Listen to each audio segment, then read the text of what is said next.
happy holiday stream to everybody, and a big cheers to the one and only Ryan Cohen. Oh boy, what a gift, what a gift. Oh, I mean, talk about perfect timing. It had to be deliberate. It had to be deliberate. I have people saying that. What? I got this up right here. I don't know what to open up. You can see those purchases right there. As far as my personal thesis goes, all that really matters at the end of the day is that price action, whether or not it validates a thesis. I mean, that's what you wait. That's what's the most important. But as far as my thesis goes, I especially that tremendous upside that you always hear me talk about so much, I don't think I've ever felt as vindicated as I do right now. Cheers. I hope anyone who's been at GameStop for quite a while, and especially if you're a value investor, an individual value investor, it's a very lonely path many times. And you never know. You have quite a bit of confidence at times, but you're never quite sure. And again, even just because Ryan Cohen has added to his stake or whatever, it's not like confirmed that it's all success. Let's victory laps, nothing like that. But to see Ryan Cohen buy up to that $16 range, cheers, Ryan Cohen. Many of us on the stream agree with you. Cheers, everybody. Happy holidays. I hope you had a nice weekend. Not much. I didn't know if anything was going to pass since our last stream Friday night. Right? I'm like, is there even going to be shit going down? And then right off the bat, I thought that was, I mean, what a great way to go. What a great way to go into the week. And then you saw the price action, right? Who gives a shit? Was it red today? It was red today. I'm like, who the hell gives a shit? Talk about Mr. Mar. Who cares? This is a classic one of those. You've heard me say this quite a few times now.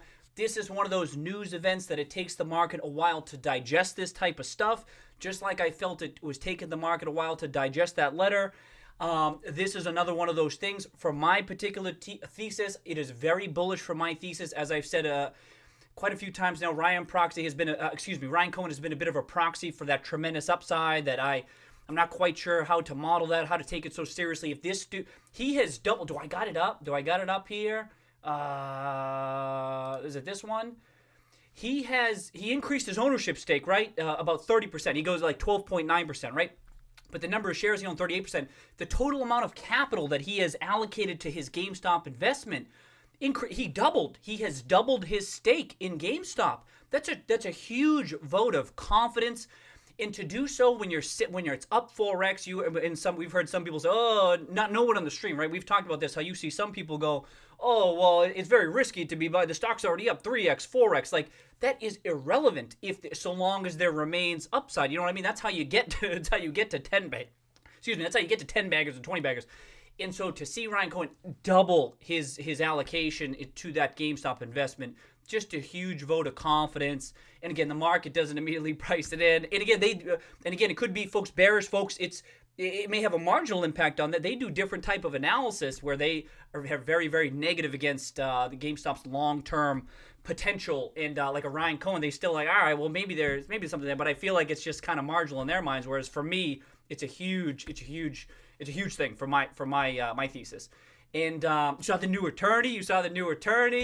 So we'll get into that. His weighted average cost. This is why it was so big that he bought in so heavy so quickly to get to 9.9%. He's got a weighted average cost basis of $8.50 bonus. Let's go, everybody. What else did I was? Yeah. And then the wording here, the language of It's in everyone's best interest. I continue to think this. It's in everyone's best interest to pursue a resolution if it's possible. So you see that language here. Can I enlarge it anymore? Oh, that even shrinks it a little bit. What does he say? Reporting that they desire to come to an amicable resolution. But he's like, if we can't do that, I will take the necessary steps that are required. I will act in the best interest of shareholders. Blah blah. That's your usual language. So he's kind of just like making it clear, hey, I want to do this, but if we can't come to terms, I'll do what I got to do. So you saw me ask these questions. We'll probably be sharing some our viewpoints, our interpretation of this. He seems willing to do whatever he's got to do. So and this was following Q3 earnings. For most of us, we felt as though Q3 earnings didn't break that bull thesis. And clearly that's the case with Cohen for him to, like I said, double the amount of capital. Again, not so much double. I don't mean double. The amount of capital that Ryan Cohen has exposure to GameStop has obviously gone up significantly since his initial investment, right? So it wasn't like his total allocation to GameStop doubled overnight. I don't mean that. I just mean what he was willing to put in. You know what I mean? That's why I was like, I don't know how to frame it. I tried to use the most conservative. It increased 30%, but it's like there's nuance there. It's like, how do you want to frame it? I'm like, it's up for interpretation. But like, following Q3 earnings, but like, boom, let's increase how much I have exposed to it. I thought that was just hugely bullish because we were talking about this the past couple of weeks. That was kind of our take too. So. Him being the largest shareholder, that I'm like, all right, he felt the same way about this shit too. And like we said too, that on the chart, I don't even have the chart up right now. The chart, it was a pullback. It was a classic opportunity to buy on that dip, back to the trend. And he did it. Cheers, Ryan Cohen. Cheers. I don't know if you were a trader, but you seem to have some trader acumen. It seems like you're pulling up. I mean, maybe it pulls back. We'll have to see. But I suspect that now we might have a higher floor, right? A number of so many times we've said that $8-9 range, there was a bit of a floor there because Cohen had bought up into the 8 range. Senvest had gone in and into the 9s. We thought it's a little bit of a floor in addition to some of the technicals. Now this is big. Now you get in that $14, $15, $16 range. You know how much I value that downside protection. I consider this quite a bit of downside protection. That's not to say it can't trade below that. We all know that it can.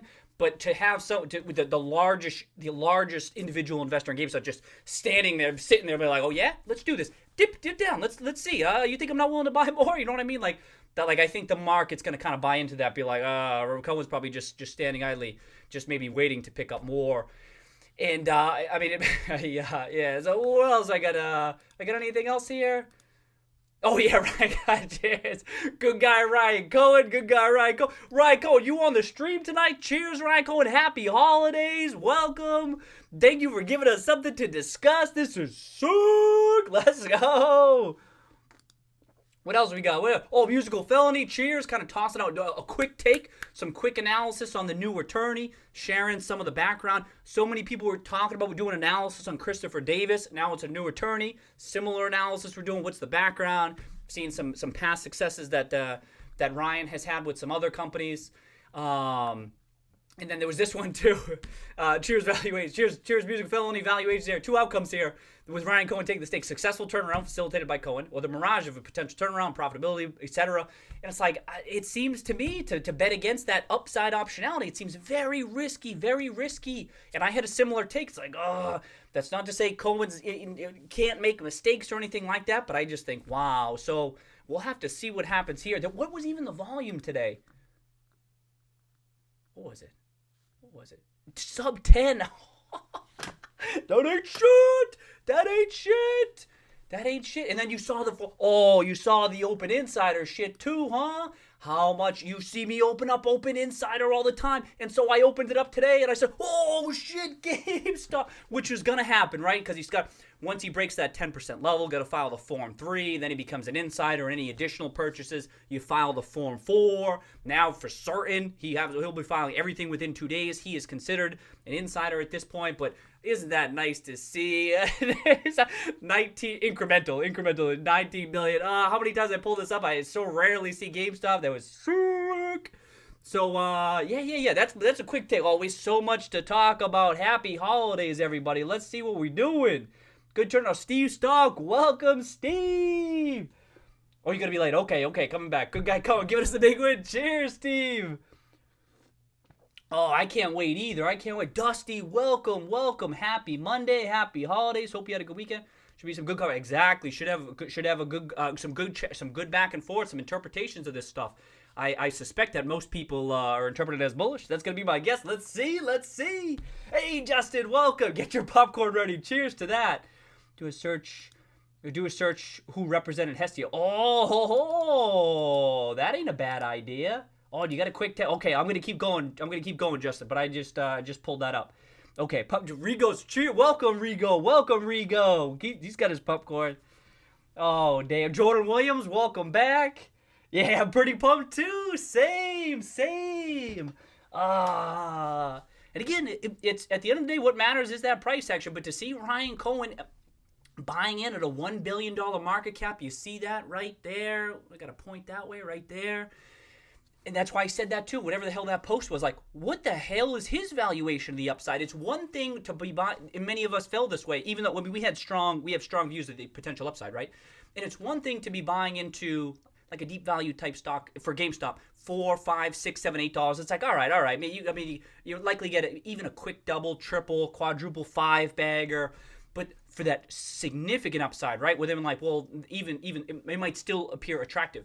So for Ryan Cohen to be buying it at a $1 billion market cap, wow, right? Like significantly increasing his exposure to it, at least, especially from August. It's like, wow, he must have quite a bit of conviction, and there must be material upside. I mean, that's my interpretation. Obviously, we don't know precisely what that high level is, but talk about a vote of confidence on this. For someone like me, it's been so big because I'm perpetually overly focused perhaps on the downside, and to see Ryan Cohen be like $1 billion market cap, like, I give a shit. Give me those shares. And what did he do? 500K? It's 500K. That's above 16. He don't give a shit.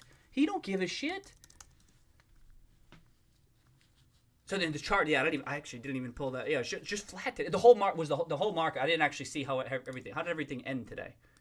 Did it bounce back up? Oh, it bounced back up a bit. Oh, okay. Oh, it's like flat today. Oh, okay. This is the type of news takes the market a while to digest. Okay.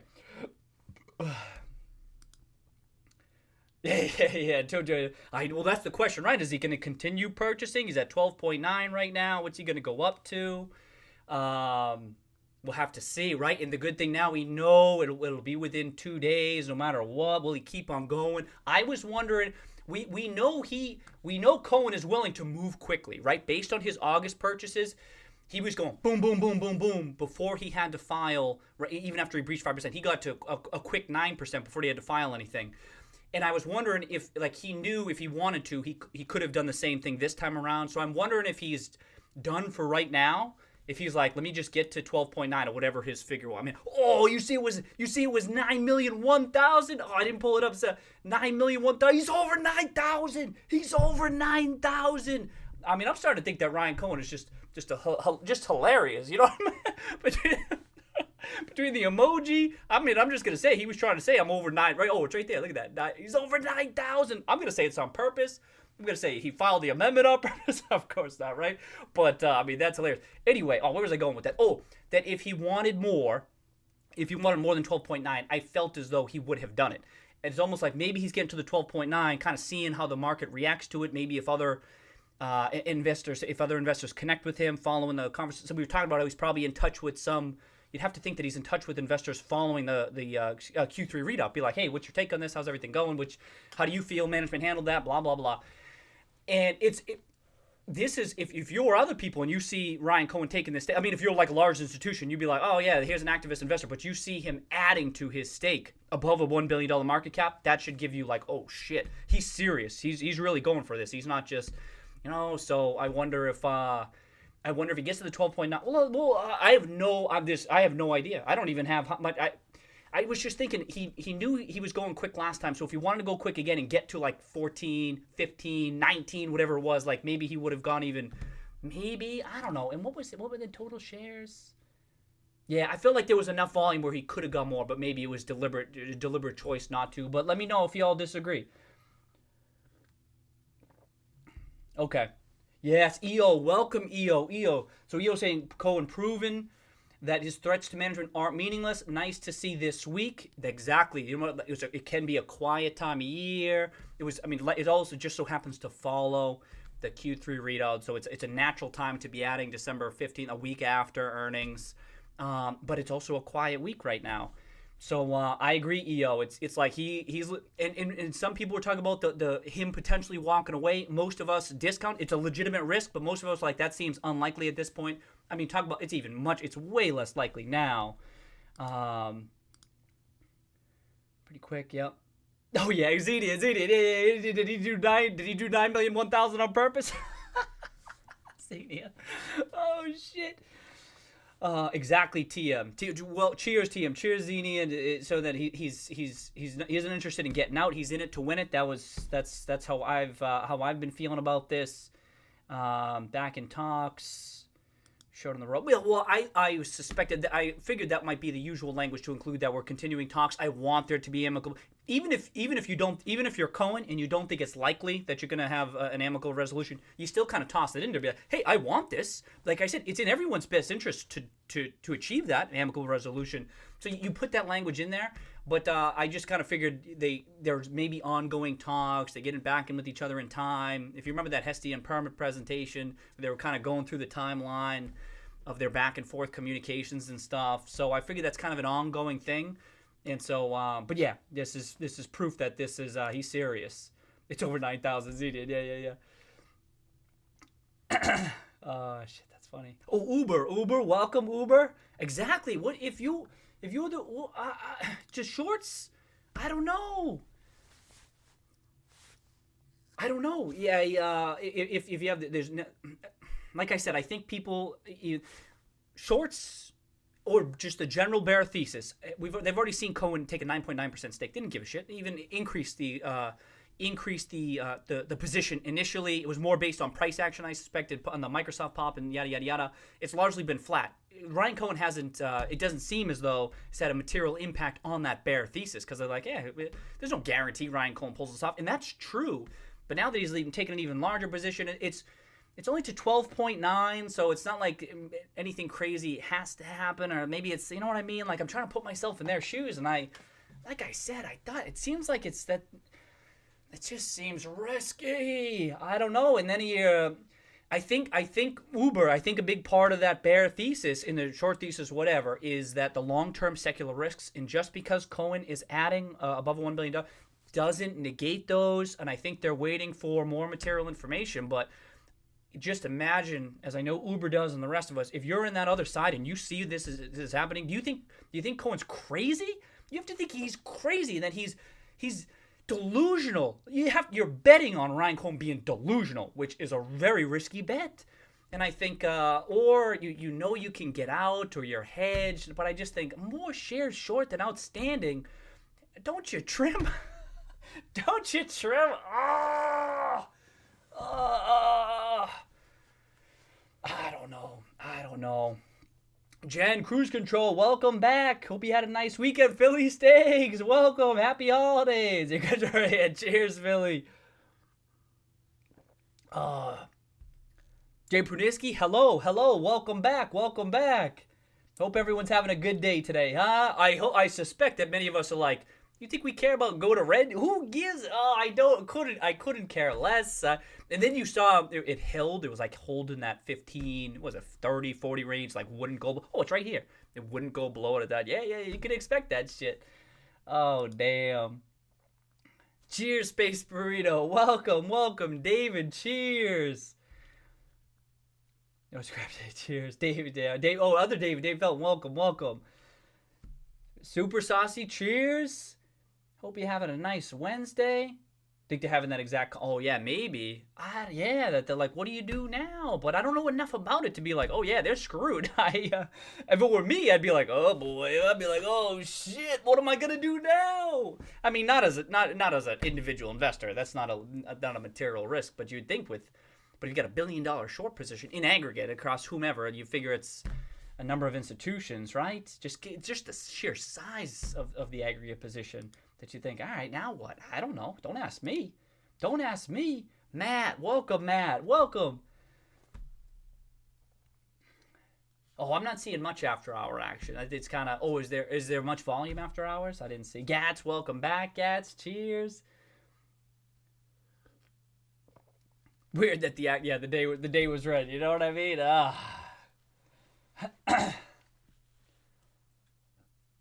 Exactly. Yep. Justin saying that if there were concerns about momentum going into holiday readout and ICR, that's why these were good discussions to have. It was like, hey, does he have momentum? Does he want to maintain it? It was very important.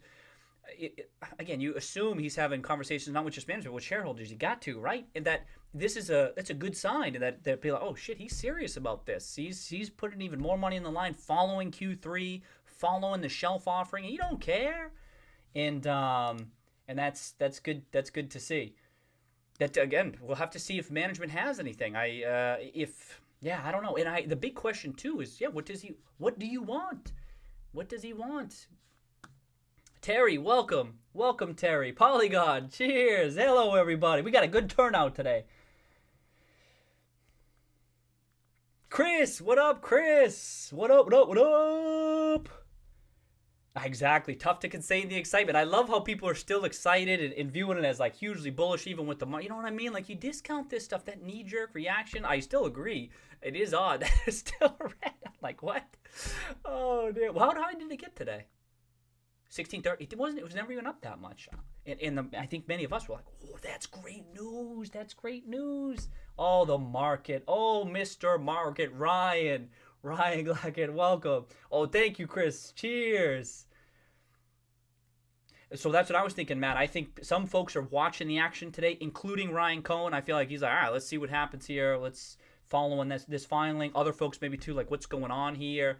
I feel similar to this filing as I did with the letter, that this stuff the market will digest this, and I think it's net bullish. I have a tough time seeing how it's a net negative. In which case, that's why Zenian's saying it's odd that it was red, right? But we'll have to see. We'll have to see. And it's a quiet time of year these last couple of weeks, so yeah. Oh, did it go above 16 after hours? Oh, I missed that. Okay. What's up, Jorge? What's up? Cheers.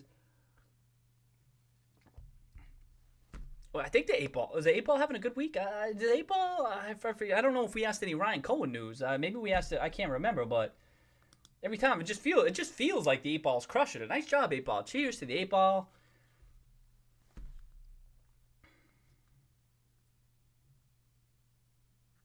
Let's go, Junior. Let's go.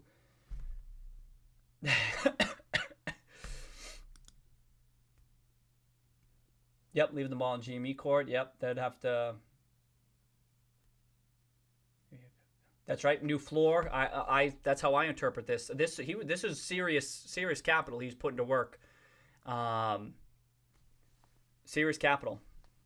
Like I said, you might have brief dips below, say 13, but I think you got a new floor. That's my interpretation of this, and it kind of worked out before. You also had the Senvest stuff, and that was also a lower market cap, though, to be sure. It's a lower market cap. So every time you have the higher market cap, it's like a little bit more, not quite as strong of a floor per se, but even still, in my mind, a floor nonetheless. So I'll be watching that level closely, in conjunction with the technicals and all that stuff. Keep an eye on that stuff. But even absent the Cohen news, right? I mean, it held that gap up that it had last week or on Friday, and which just like that $15 range right above where it was mid-October. It's bullish. It's bullish. What are you going to say? The more people, the better the day, right, Tia? Right. That's true, Super Sati. It faded, and then it kind of just stalled, just held. Yep. Yeah. Cheer, welcome, Hugo. Giddy Claus. Cheers. Exactly, Uber knows. Very lonely path as a GameStop, especially individual. We're getting together, sharing our analysis, right? But for many folks tracking this stuff for the past year, it's like, and even though you have high conviction, at least for my, like, you're never 100% certain. I'm never 100% certain, especially with that upside. And then when Ryan Cohen was building that stake earlier, and then the letter, and now this, for him to be buying at a $1 billion market cap again. And you've heard many of us say, like, we felt as though we were crazy a number of times this past year. And I'm like, maybe am I crazy? I'm like, am I crazy? And then even right now, like you see me, you hear my bullishness here, right? But you're still not 100% sure. I'm like, man, if I say if the technicals broke down 10 or 11, then I got to reassess, like, maybe I got the wrong take, or maybe my timeline's off. But to see Ryan Cohen buying at a $1 billion market cap, I'm like, all right, Ryan Cohen even believes that there's still something there, and I think many of us would agree. Ryan Cohen's not getting in for a quick 50% gain or anything like that. I agree. He's likely in it to win it. He's in it for the real. He's going for it. This is his new play into this gaming space, and so that's why I said like that. Just a bit of like a little bit of validation there in the thesis. Again, that's not the victory laps. The victory laps, it's dictated by the hopefully the eventual upward price action, right? But even still, just to see that, I'm like, oh, okay. We're not totally crazy.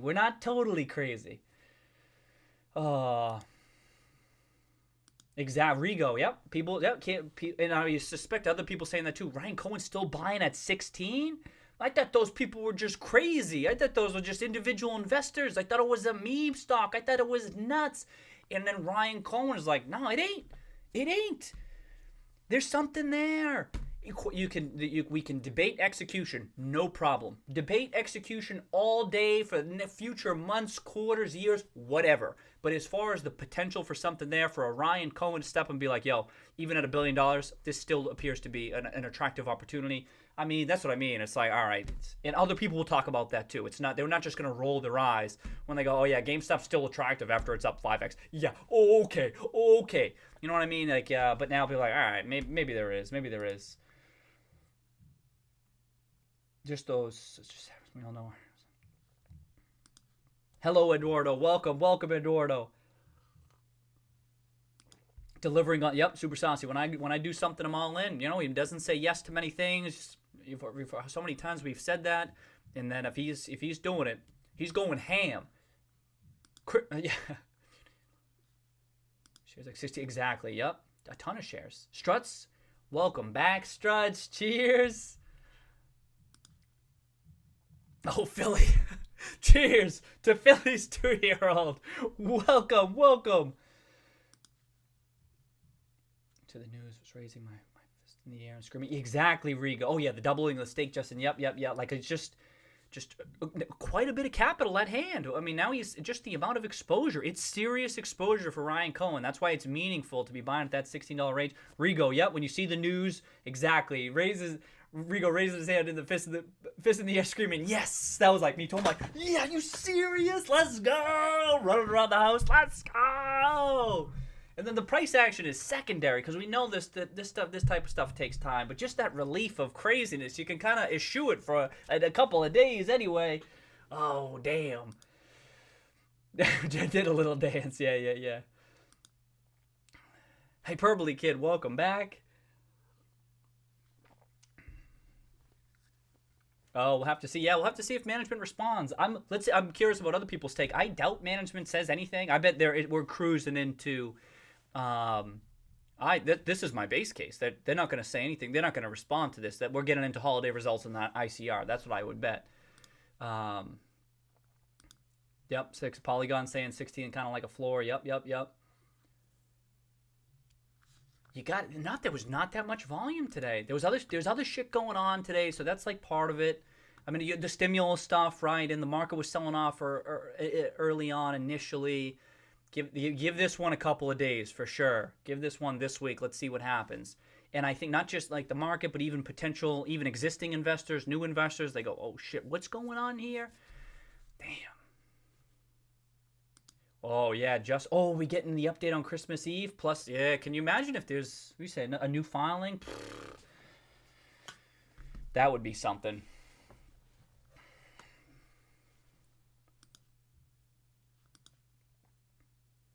Dusty said, didn't expect a Christmas cover right go to Wednesday.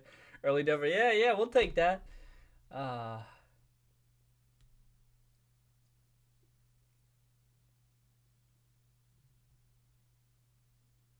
Oh, Justin saying now he's an insider. He has to recall all his shares. Oh, is that how that works? That he has to recall his shares? Okay. Oh, so Uber's saying the same thing. I'm actually not 100% sure on that. Is that the case that he has to call in his shares? And the question is, were they lent out? Were they lent out as of last week? We're not sure, right? We can't know. It could have been that they weren't lent out. I lean toward they probably were, right? I mean, but who knows?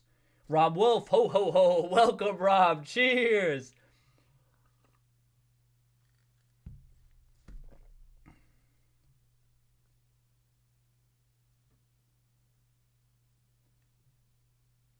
else came off too? Oh yeah, I was figuring he was the new attorney is legit, right? You figure Ryan Cohen ain't messing around. He definitely was like, I need another attorney, someone who shares my first name. And so he went out looking for a Ryan. I assume that's how he picked this attorney.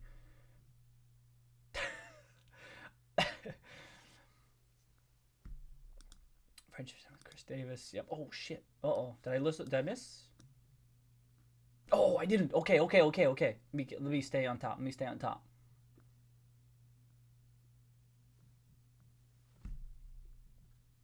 Exactly. I was saying, so Hyperbole Kid pointing out how Cohen's attorney was involved in the Papa John's takeover. Okay, so other people asking, yeah, did I not loan shares? I'm not 100% sure on. I don't know. Educational channel, right?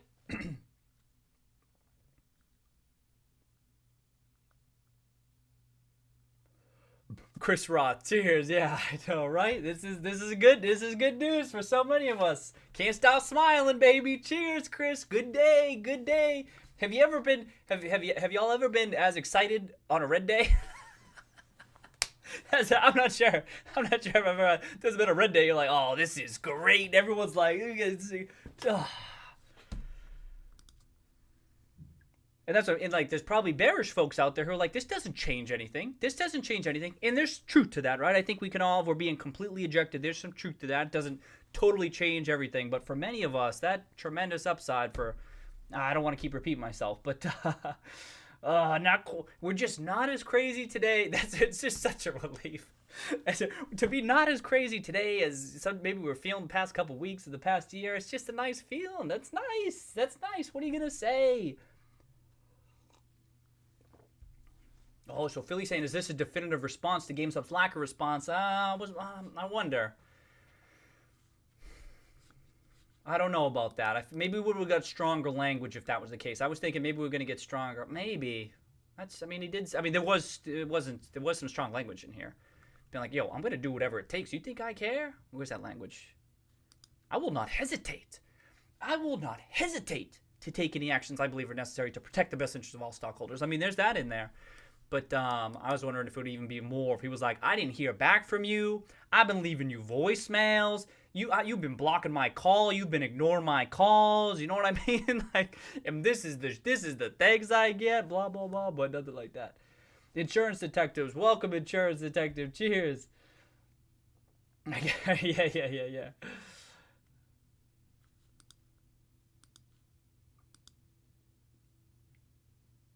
Delay tactics. Okay. Jorge, you were on a bit of a hot streak. Jorge's been very bullish on each day's action. I gotta say, Jorge, you've had a solid week. You've had a solid week. I agree. I assume you talk about Ryan Cohen not going first on strategy. I agree with that. Yeah. He doesn't benefit from that. I agree. Kaizuya, welcome Kaizuya. No longer on the Fed, boy. Going to the hopefully, but that's right. He's not messing around. Ryan, welcome. Oh, Ryan seeing 20 in the cards. He was looking good even before the Cohen stuff, right? Many of us had that take. Things were looking good. You had a gap up late last week. A part of it, of course, was Ryan Cohen taking adding to his position, right? That contributes to part of the move. But even the chart, they look bullish. Ryan seeing 20. Let me just back out to the weekly. Wasn't doing as much technical analysis on a day like today, right? Who gives a shit? Oh, damn. Cheyenne, congrats. We started from the bottom. Now we here. Well, that's what I mean. Let the price action dictate that one. But still, celebratory mood, no doubt, Cheyenne, no doubt. Oh yeah. Cheers to Uber on that podcast. Yup.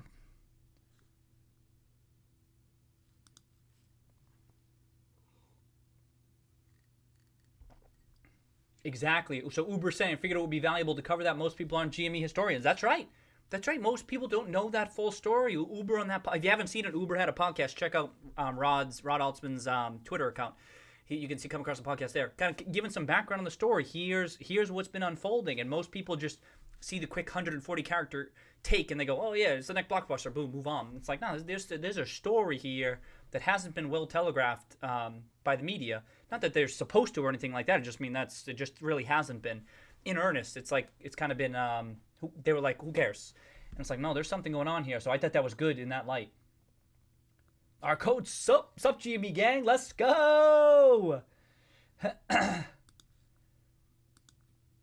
Okay, yep, Gats saying the same thing. It's good to see some value investors enjoying vindication of sorts through Cohen's. Well said, Gats. That's all. That's all. I just enjoying some vindication, just a little bit. That's what I'm feeling. I think many of us are. I agree, Chris. Yeah, got to get Uber on some more podcasts. So well spoken. Our coach chatted this. Oh damn. Be bullish, but it was Oisin, welcome, Oisin. Cheers, welcome to the stream. Oh, I think many of us, I'll let, sure other people are going to voice their opinion here. I think many of us interpret as bullish. You don't want to overweight that knee-jerk reaction to this type of stuff. News like this takes a bit for the market to digest because it's not like people are just waiting to jump on a stock like that. Let's give it some time. Let's see where it ends the year at this point. But also if there's any other news. We were wondering if there's going to be any news in the next couple of weeks. Like I said, who cares what the news? Whether it's from GameStop management, whether it's from Ryan Cohen, whatever. Like it was like the tilt was bullish, and it's like, okay, now let's see how the market responds to this stuff. Oh, James, welcome, James. Cheers. Hope you had a nice weekend. Stock fell last time you filed too. Yeah, the. Not today. Oh damn.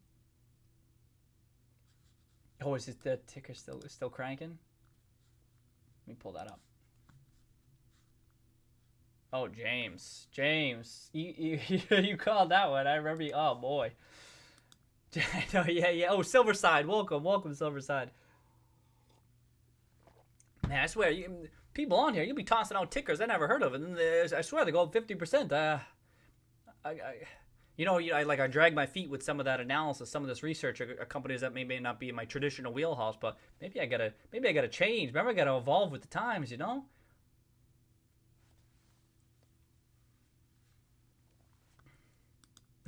Yeah. Oh, educated suburbs. Yeah. Oh, yeah. Cohen's power level. What is Cohen's power level? It's over 9,000. Yo, I choose to believe it was deliberate.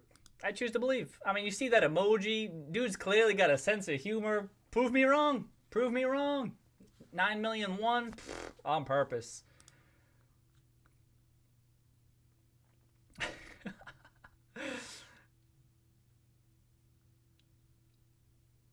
Oh, you feeling better about ICR? Oh, interesting. It's so the Cohen filing has impacted how your thoughts about the ICR coming up. Interesting.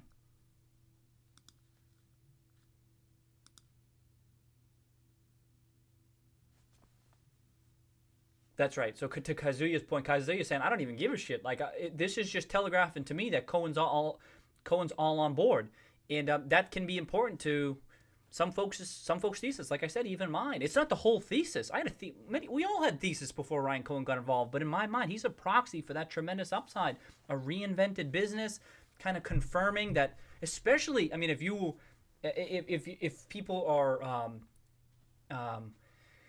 not believing this management team, as Bari had talked about, like the level of short interest, people are skeptical of the story you're selling. But like, even if you're doubting the management team, you see Cohen step in, and be like, yo, there's something here. These people aren't crazy. There is something here. Maybe the nuance, the execution nuance, that needs to be ironed out. But as far as the asset quality, there's something here. They're in a unique position. Blah blah blah. And it's like you're triangulating the bull thesis. You know what I mean? Like you're hitting it from all directions. We're like, we can see this. There's something there. Let me keep going.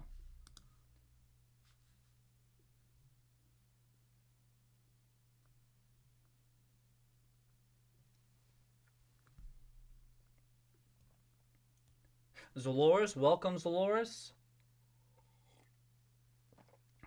Yeah, can his shares? If anyone can find a link that can he definitely not lend his shares? That if you're an insider, I mean, I just and again, we don't. I'm just curious. Education, you know.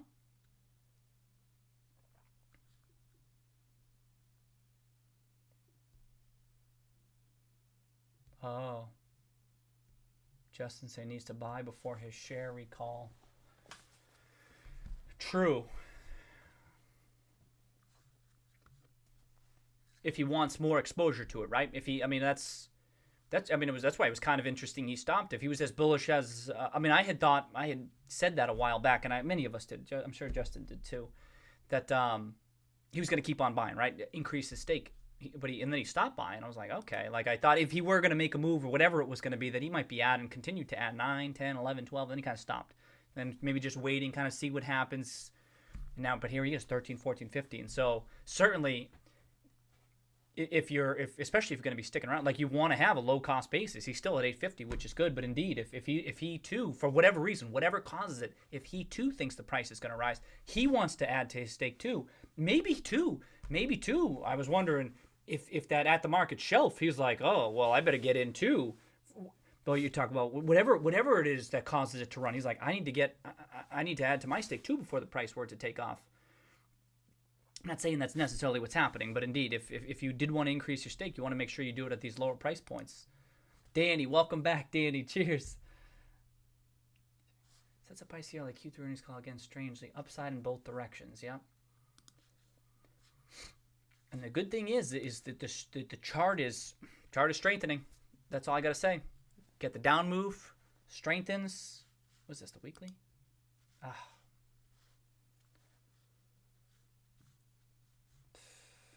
That bullish tilt. Robert, welcome. Welcome, Robert. Yeah, bought some more shares. Yep, last week. Oh, and there wasn't even crazy volume. Oh, we're over 16. So, celebration. What's that volume last week? Nothing crazy, huh? 10. That was on the down day, too. 8, 5. And I know Justin's noted this too. He'll buy on those low volume. Some people say this isn't low volume. Like I kind of, relatively speaking, I think this is on the lower side. Ryan Cohen buys right into that, right? It's only if he's buying a couple 100,000 shares or whatever. It's no big deal. 8 million, that's plenty.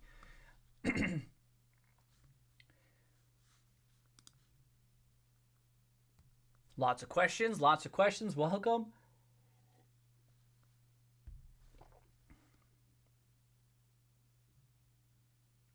Mark, cheers, Mark. Mark's saying Cohen's going to pour his prime years into turning GME into a juggernaut. Going to be a great example. Wow, yeah. Could be. This could be his next thing, right? And what was the knock against that was that he's kind of stopped at 10%, and his total exposure was like 40 million, which for what seems like his net worth is gigantic. That's not a huge exposure, unless he was going to get more involved, more hands-on. Then it's more of his time, right? That's some human capital. But now he's put more financial capital. It seems like the amount he's going to be involved is going to increase too. So maybe this is his next. Let's do this shit, you know.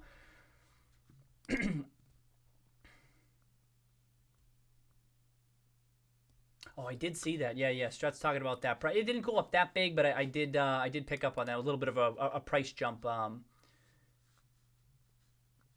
early in the day. This? Can I do this one? No. Is there like a 5-minute one? Yeah, a little bit of a bid up, but nothing crazy. But I did, and it got a little bit overbought there, right? It's like, looked like maybe it could have been anything, right? It wasn't crazy volume, but it was noticeably stuck out. Look at that support there. Kind of just leveled off completely in the low 15s, which just so happened to be. I wonder what this weighted average cost basis is. You know what I mean? I didn't calculate it. Not that big a deal. But I was wondering what this weighted average cost basis was of all his new purchases. What was that weighted average? Oh, so Rob thinking ICR could be more than a nothing burger. Okay. Think it could be more than a nothing burger. Feels like it's building. Could be more important. from management's perspective now, right? You would have thought that there was a lot that they knew that ICR was going to be super important. I wonder if this is just a marginal impact. We already knew this was big, that he took a bigger stake. I'm wondering. Yeah, exactly. Lots of questions. If he waits too long, the price can spike. There was no guarantee he wanted to increase his stake, but if he does, got to move now.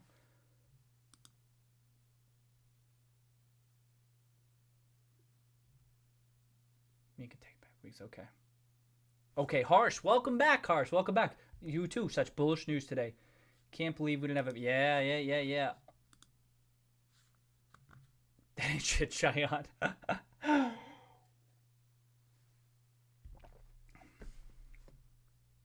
Oh, yeah. What are borrow rates, Justin? Yeah. Let me check that. Okay, yeah. That's okay. Borrow rates start moving back up. Maybe you know, so, oh, man, look how much they created. You know what I mean? Sometimes they head up and you go, all right, well, we've been there before, and then they come back down. But indeed, that's a good point, Justin. Keep an eye on this. Let's just track the trend. See if they start heading back up. Oh, what did they do today? Oh, they were trending up a bit today. Okay.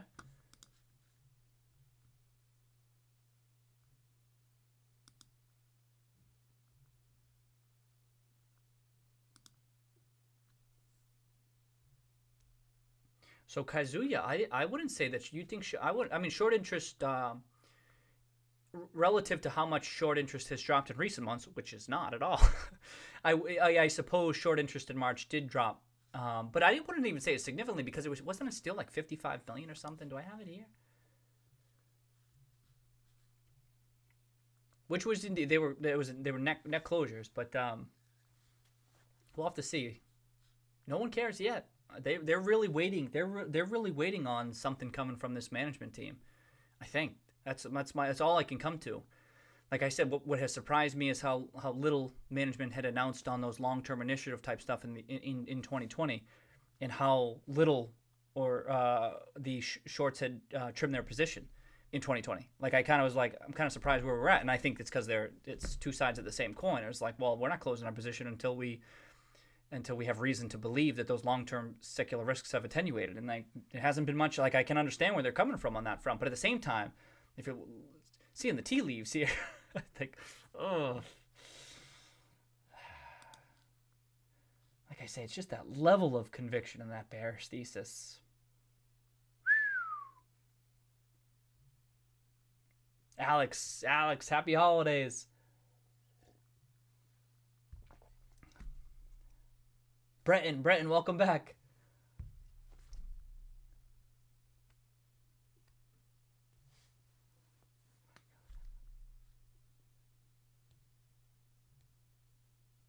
Oh, I had a question. You know what I meant to look up today? Is there, from an insider perspective, is there a difference between, I don't think there is, but correct me if I'm wrong, is there a difference between 12.9% and 19.9%? Like, it's been a while. What always happens is I look into this stuff, and then I forget. Like, because I rarely need to know that stuff. This is one of those things that I don't retain. I'm just like, oh yeah, what is it again? And then I look it up. Like, is there a difference between? Is there is 12 point is like there a difference between 14.9 and 19.9 from a regulatory point of view? You know what I mean? Or is like 12.9 the same as 19.9? I meant to do that. I just didn't get a chance to today. So if anyone knows that off the top of their head, certainly there's a difference between 9.9 and 12.9, right? Obviously, but I didn't. You saved me some time. I guess I got to. I have to look that up. I'm like, damn. Is there something? Is 15% a line in the sand? I didn't think it was. I thought it was the same. I thought it was like 9.9, and then the next leg up is 19.9. But I needed to double check that. I always have to do that every couple quarters or years. Where I'm like, yeah, I needed to look into that. It happened early this year for a stock. I forget which one it was off the top of my head.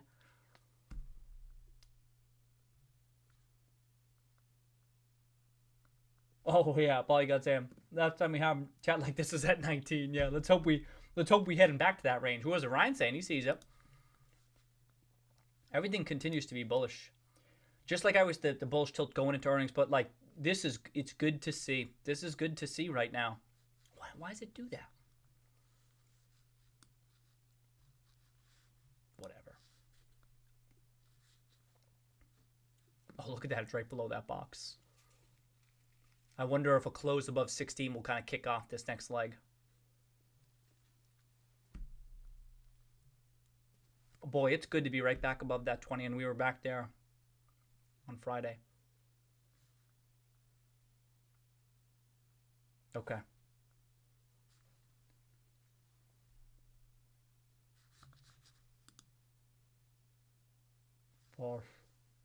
Bullish, bullish, bullish.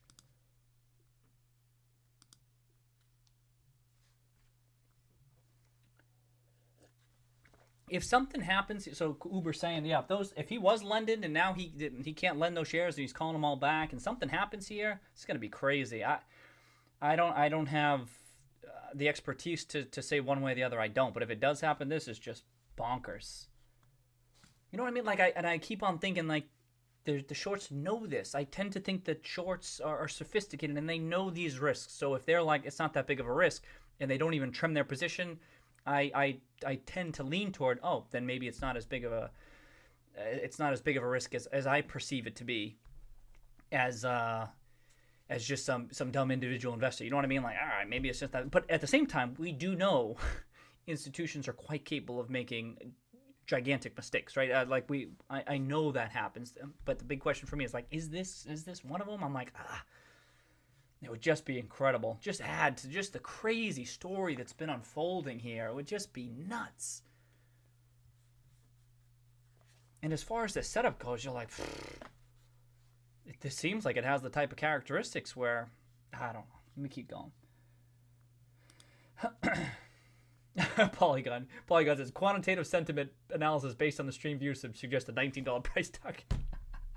Oh, damn.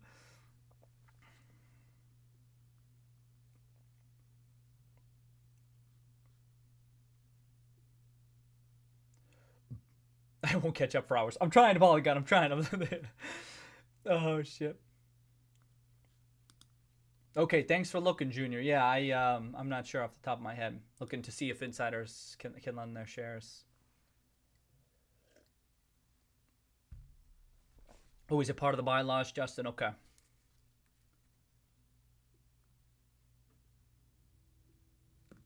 Okay, wait, what'd Polygon say?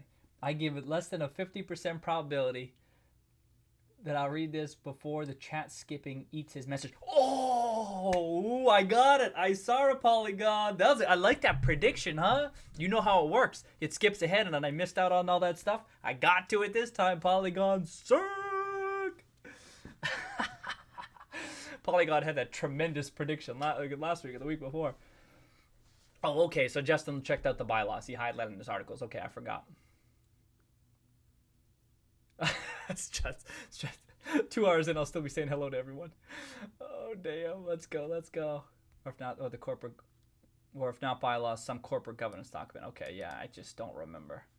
Oh, Hugo. Oh, no, Hugo. Did you recommend this? Hugo, don't tell me you recommended this ticker. NNOMF. All right, I got it up, Hugo. That they would develop. Oh, yeah, you know that. You got those EV tickers, Hugo. I got it pulled up over there. I'm going to keep going. I'm like, so thank you, Jorge. Cheers, Jorge. Cheers. Cheers that like button. Oh, damn. Tried to slip. Welcome back. So I was thinking about that. Like I said, it tends to be a quieter time of year, but at the same time, tragic. It just so happens to coincide with these purchases were 1 week after Q3 earnings. I think that much more likely dictates the timing of this filing than say that he was trying to do it during the quiet time, right? I think that's the more. But I was wondering that too.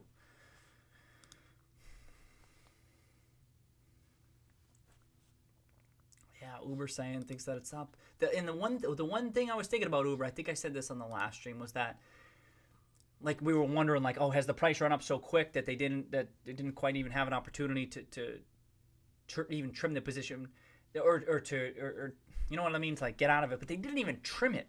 Like the shorts in aggregate didn't even trim the position, and I think, I don't know. Is the game up? Is it? I don't know. It's just, as we all know, we just keep on remaining focused on the fundamentals. If those keep unfolding as we hope, then we're like, then it will take care of itself, right? But at the same time, you can't help the characteristics of GameStop. It begs the question,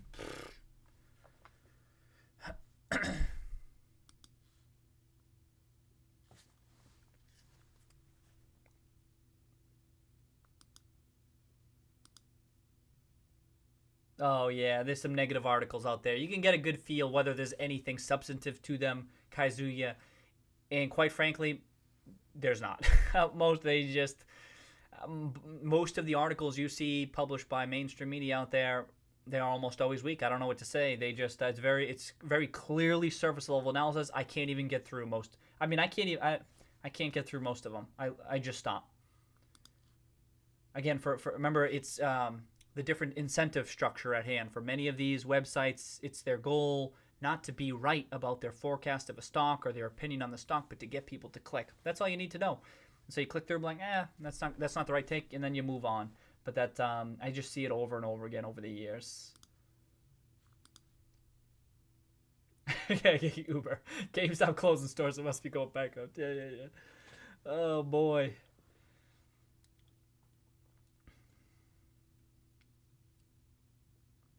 Oh, cheers to the people who were saying that. People were definitely calling this out last week. They were seeing like block purchases last week or whatever. I can't remember who it was, and I just automatically discount that stuff. I do. So cheers to the folks who were calling that out last week, and I've just seen it called out in the past, and nothing has come of it. But there were definitely people who were picking up on some of those block buys, being like, "Hey, it looks like there could be someone buying in last week." Cheers to you folks, because you saw that last week.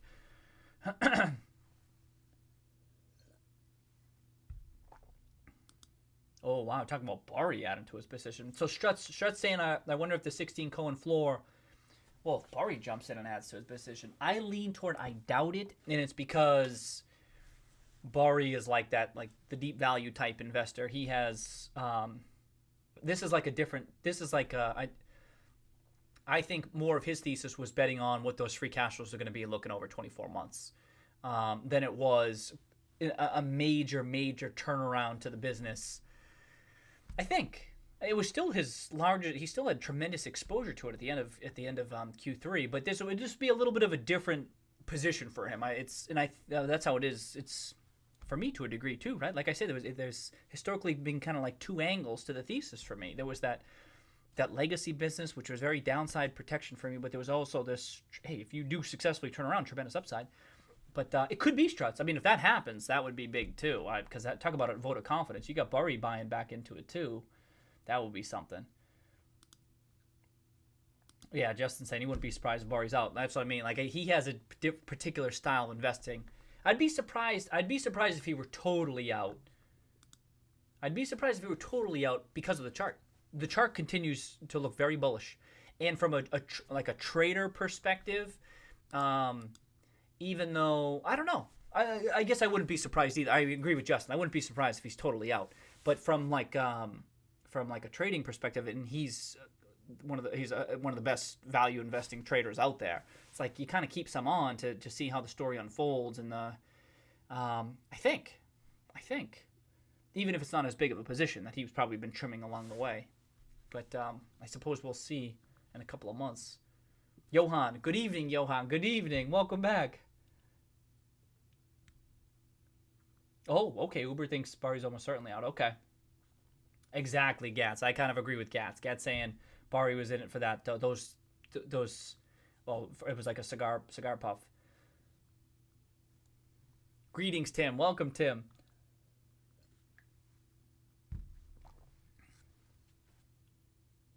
Yeah, Danny, great point. It says Cohen sets the floor at 16, eliminates the threat of him selling. Virtually eliminates, right? Maybe not 100%, but indeed, I'm with you on that one. Opens the door for more institutional investing. That's what Amicable will take time to digest this stuff. Be like, all right, we're doing this. And we're doing this takes time. It doesn't happen in one day of trading. You need people to sign off on it. Are we doing this? Oh, let's have a meeting. And then everyone's like, are we doing this? We're doing this. And then everyone, all right, we're doing this.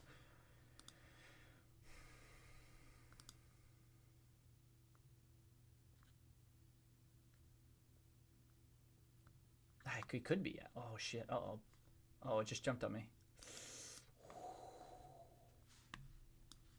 Oh, I got there just in time. Oh, I'm right where I just was. I scrolled to the top. Oh boy, better keep going.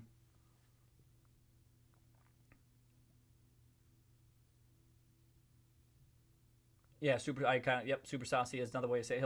Bari like invests where there's like price dislocation when things are valued improperly, which was the case when GameStop was at $200-300 million market cap. Console cycle. That's right. Lots of questions says the same thing. Didn't lay out a long-term thesis. It was more just the extended the business for at least a couple of years because the new consoles had the disk drives.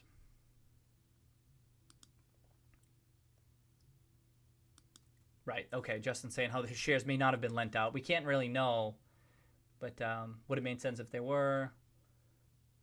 Yep. Who cares? Who cares? Completely forgot about Burry. I think many people did, and understandably so. Hasn't really been talking about it much. That's right. Not really a long-term transformative tech. I agree with that. Yep. Different type of a thesis, different type of a play. But what's marrying the two are the technicals. So I could envision maybe him still being involved because of that, if only that. You know, and he's doing similar analysis as us, where he sees Cohen getting involved too. You know what I mean? Like for him to be completely sold out, I don't know. You know what? Maybe that would surprise me. I mean, we're doing our analysis here, and we're thinking, oh, well, this is pretty bullish. You know what I mean? Even today, oh, this is very bullish for the stock. I think, like, you don't think Bari's having a similar take on some of this stuff? It's possible. Tough to say. Oh, yeah. Justin said it wasn't the first name, but it was the last name for the attorney selection. The Olshan.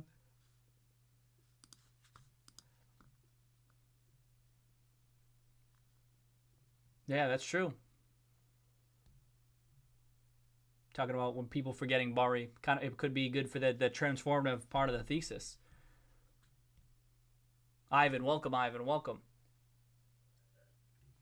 So Rigo saying Bari's the reason he got invested in June. So as a value investor, like I say, you're never certain of your thesis, but I was happy to see Bari got involved too for that same thing. I'm like, all right, I'm not totally crazy, at least on this part of the thesis.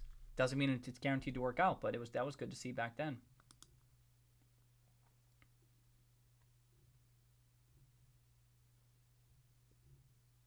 And now Rigo said, oh, I like that, Rigo. Rigo said Bari is the reason he got invested, and then Ryan Cohen's the reason he's staying. That's why he hasn't sold. Ah, that's a good way of putting it.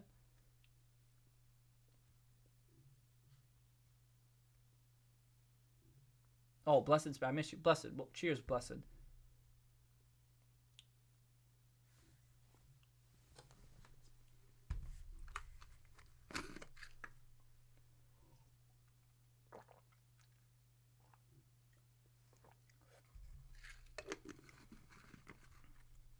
Let me keep going.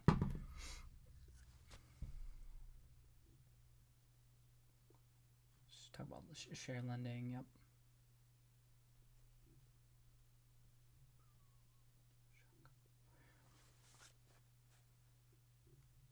Okay, so Uber saying the attorney coupled with him crossing 10% means things are escalating, and while settlement is still possible. Okay, I don't know if you kept on going, but right, maybe it's less likely. Okay. And the reason to continue assigning a greater than zero probability to a potential resolution is because everyone's incentivized to do it. That doesn't mean it can happen. It may be what Ryan Cohen wants, and the management team is like, we cannot offer that. Completely possible. But because everyone's incentivized, and all else equal, they want it to be done with. Yeah, you gotta. It seems like it's still. Maybe they're like, yeah, I don't know. But it does appear as though I agree with Uber that it does feel like things are kind of escalating a bit here. Changing the attorney, increased stake. Not too. I mean, the language to a degree. Hey, I'll do whatever it takes. But like I said, it could have been even more aggressive. I felt. I haven't heard from you, or you haven't. I asked you for an immediate. Didn't he say immediate? I got it up. What did he say? Immediate, whatever it was. It doesn't matter. He wanted something quick, and we didn't get it. I didn't hear back of it. Blah blah blah blah blah. So.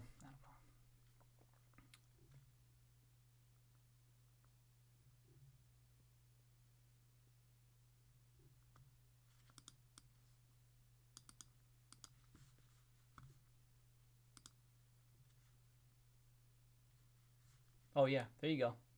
Boom. That's what y'all talk about. Talk about Ultra Clans Hestia and Permanent reach agreement with GameStop for board representation. Boom. 2 new independent directors will be added to the GameStop board of directors. Now, bear in mind, this was last year.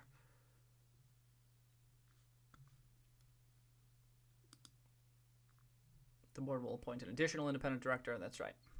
This was 2019. Then there was the fight this year. Can y'all see that? Let me zoom in. Oh shit. Same attorney. Same. I mean, I don't know if it was this. Was it the same attorney? Oh, I don't see the attorney listed, but it's the firm. That's the same firm, right? I thought it was. That was just my quick.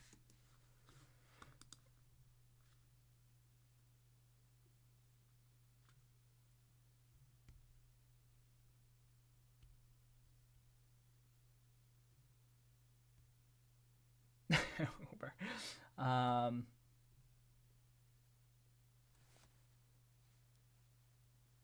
Yeah, you're using the same firm. So Justin says that. Not the same. You can see the attorneys listed right there. I'm not up to date on all the attorneys they used for all their efforts. I need to double check on that. But same firm. Justin pointing that out. Dr. Crit, welcome back, Dr. Crit. What time is it? Oh, 8 o'clock? Already on bear number 2.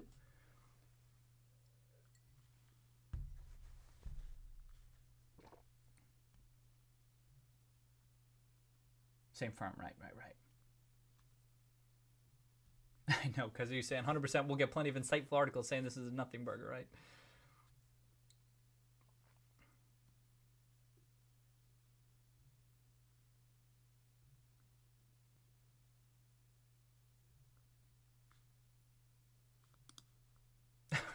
Uber, yeah. If I wouldn't put it past it. If over 9 million was purposeful, oh, I will die laughing. Oh boy. I mean, again, I don't. I've seen the interviews of him, right? We don't know him personally, but you have to wonder. Does he just have a tremendous sense of humor? I choose to believe that. I choose to believe that. On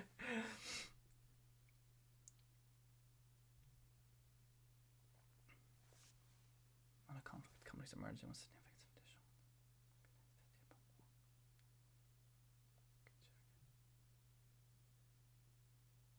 Struts. Happy Gilmore. I got it, Struts. Gold jacket, green jacket. Who gives a shit? Struts. All right. Nice. Oh, boy. Oh, man. That was a good one. All right. Trying to scroll through some things here.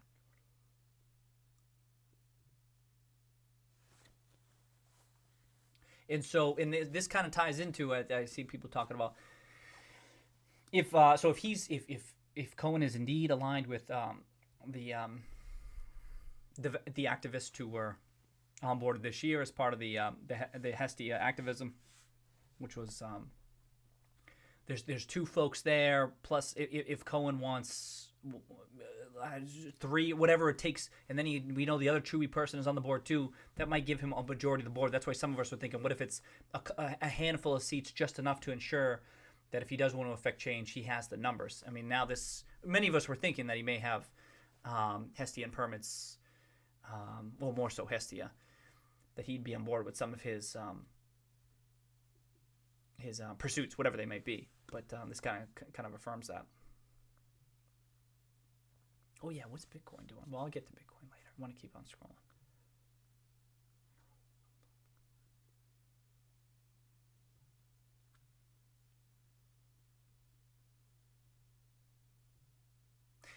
So lots of questions talking about if he too much in one day, wouldn't it blow up the share price? I'm not so sure. Like you can see some of this volume here. If he bought a ton in one day, sure, but I mean, this is the thing, is that he only had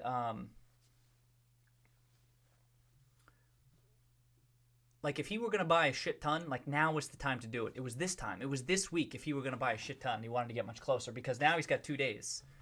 He's got 2 days. He's already above the 9.9 threshold. Like, he needed to get above that 9.9 threshold, which gave him a couple extra days because he was using that 69 million shares. And but now he's got 2 days. I don't know how much he can buy in a couple of days without driving it too much. I don't think it would explode though. I think there's I don't know. Price too much in one day, want to blow us, but it's possible.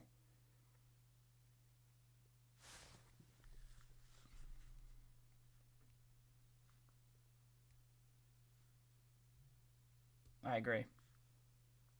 Super Saucy saying Ryan Cohen buying 16 is baller. Display massive. I agree. Cheers to that. Uber does too. It's big. Right up to 16. He didn't give a shit.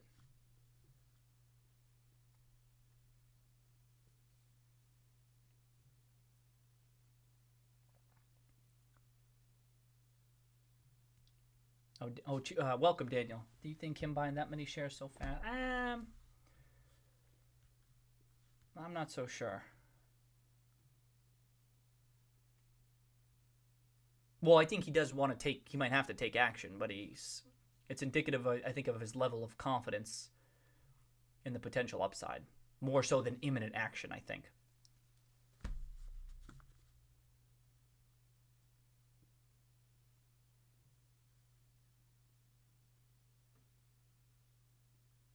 I know. So Steve Dunk says buying today because it was lower than Ryan Cohen's last 750K shares, which I was thinking that today too. I'm like, wow, the stock price today is below what he was buying at. So if you don't think he's crazy, right? That's not to say short-term market price can go all over the place, right? It's not like this is a hard floor, but even still, to know that you're buying below what Ryan Cohen's latest purchases were, that's got to give you a little bit of a sense of comfort. It does, objectively.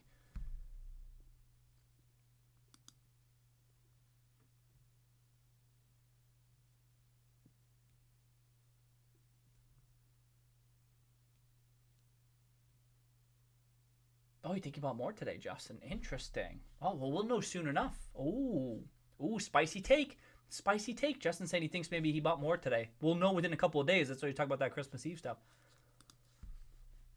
I want to know what he would be trying to get to.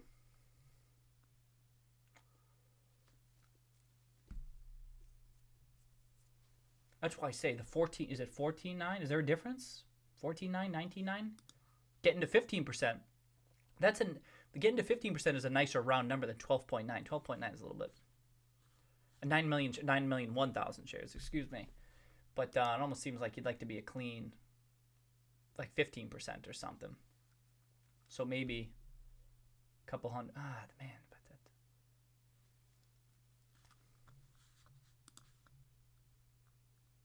So that was Friday. Friday buying some. But I don't know if he'd get that. Well, there's enough volume that he could in theory, but you can see he's a very small fraction of the daily volume each day. Not very small, but a small fraction.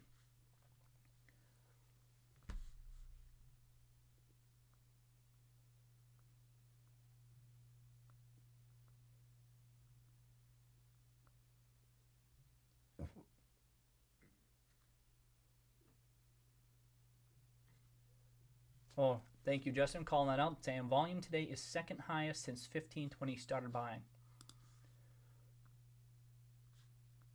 Okay. In the price didn't do anything today, which is kind of interesting.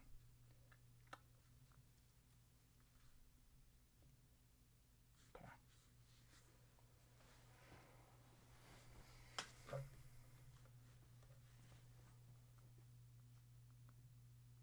Oh, I doubt GME will be buying back any shares anytime soon.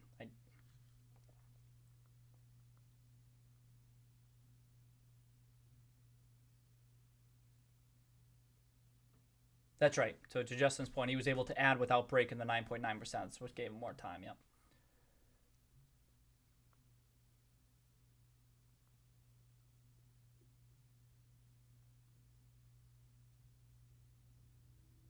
Oh, you think tomorrow? Super saucy fireworks tomorrow? It might take more time. Maybe. What is it doing right now? Oh, 16 circ. Oh, there we go. 16 handle. Cheers, everybody. Sick that time of night to the cat's meow. I'm doing it early. Got to. I know I'm not caught up, but it's one of those days. This is my spinach. It will get me caught up. You know what I mean? I mean, it would be sick if you bought more.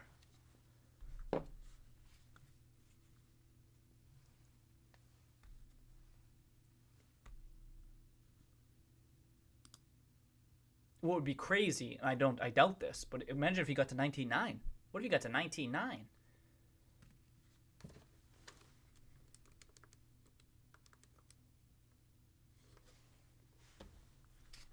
You need to buy another roughly 4 million shares to get to 19.9%. Unlikely, but that would be big. He gets to 19. That's like a different ball game. Not saying the shorts panic or anything like that. I don't think they do, but like, you got a huge chunk of the company at that point.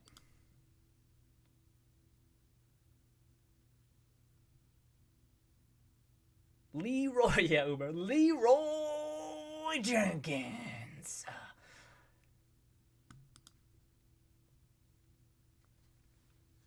Okay, Justin CN20. 808. Welcome, 808. Cheers.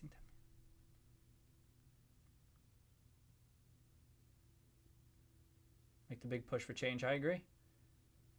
Yep. Management should continue working on what they're doing. Yep. Just to set it up. It'd have to be. That's the thing, though, Justin. If he did buy more, like, I don't think an extra 2% like kicks things off crazy. I don't think that.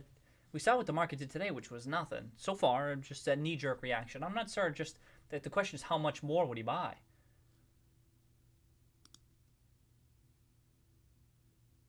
Goddamn, be right.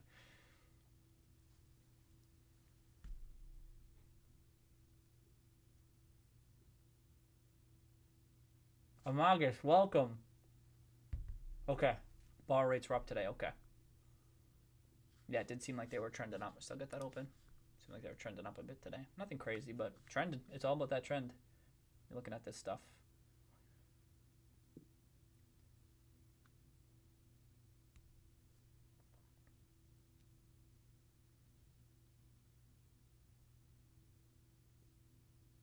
Yeah. If they... yeah, then that... yeah, okay. I'm going to keep scrolling through this.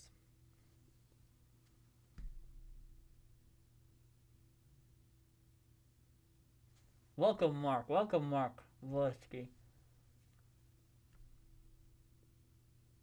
Or Ninja. Cheers. Happy holidays. Just gonna scroll through some stuff here.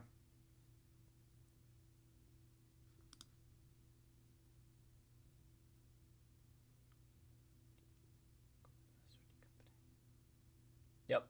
It's good having someone like Ninja saying it's good having someone like Cohen as an investor in your company.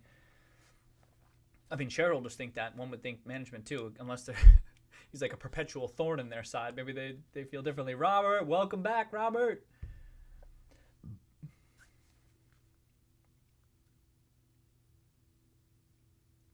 Okay, that's what I was thinking, Dr. Crit, saying 4999 199. There's nothing at 149, right? That was my default belief without having checked anything today, and I'm like, yeah, I better just double check just in case things changed or I forget.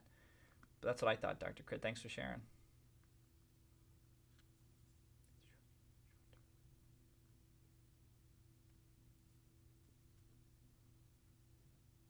What setting makes the smiley face on the jar? Oh, I don't know. I missed. A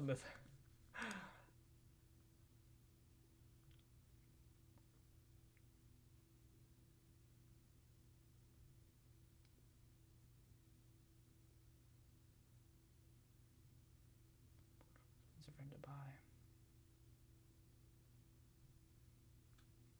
This purchase is line in the letter. Yeah, did we say this recently? Alex saying how after this purchase that he can take credit. Remember we were saying how if the stock bounces back, he can take credit for the bounce back? Oh, yeah. Didn't we talk about that last week? Where if he wanted to, I mean, he was contributing to the price rise this time, literally himself, because he was buying into it. But now if the price takes off from here, we go, well, people are buying more because of me. That would be the way you'd frame it.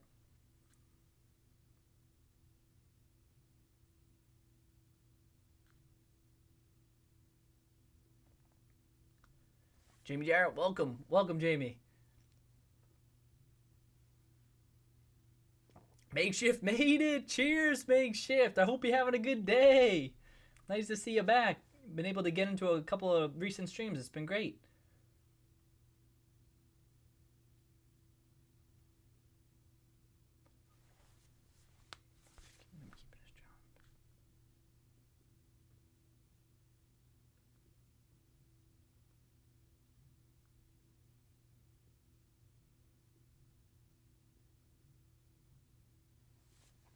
Scrolling through. Kevin, welcome.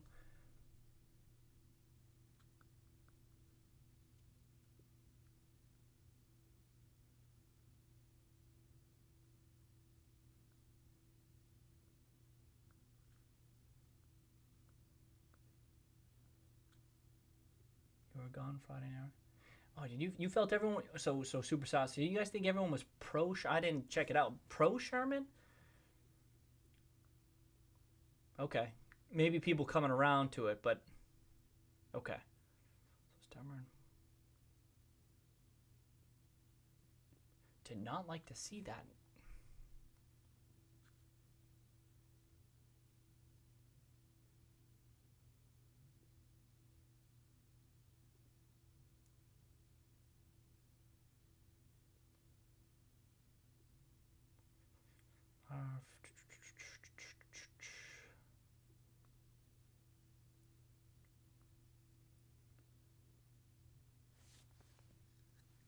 Oh, shit.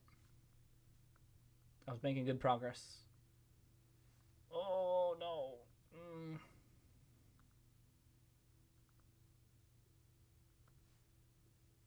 Okay. All good. Okay.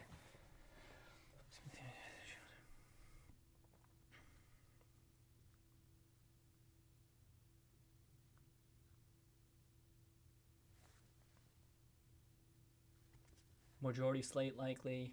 Okay. Yep, that's definitely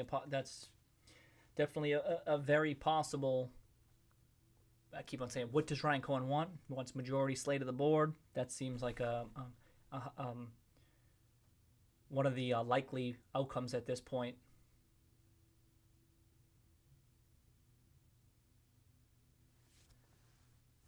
If he himself wants to onboard a majority, you know what I mean? Like that's this majority slate. Obviously, that's a bit of a larger ask than just say if he wants just a couple of seats to get to, and then you tie in the Hestia, a couple of seats there, and then the Chewy guy, where that would give him kind of the de facto control over some of the board decisions. But indeed, if he's going for the majority slate, that kind of explains some of this activist stuff even more.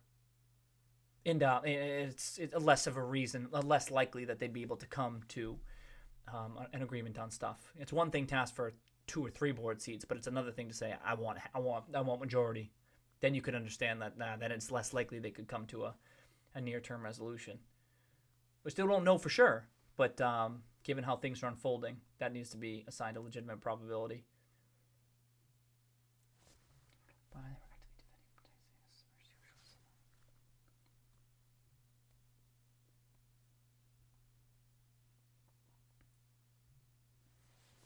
Yeah, lots of questions saying even without the squeeze, the amount of shorts could be a potential tailwind. I agree with that. They are potential buyers of the stock.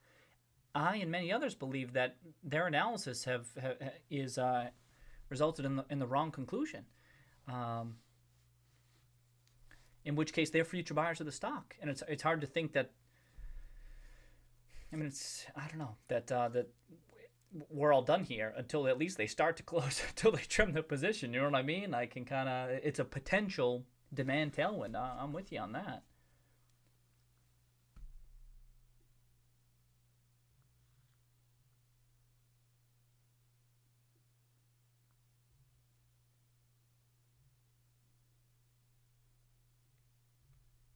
I agree. Lots of questions kind of saying a squeeze is more about a glitch that is more at risk of happening with this kind of a short interest.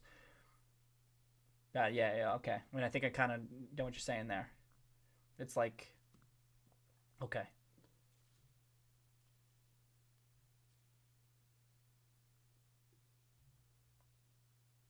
Oh, talk about, yeah, Hugo.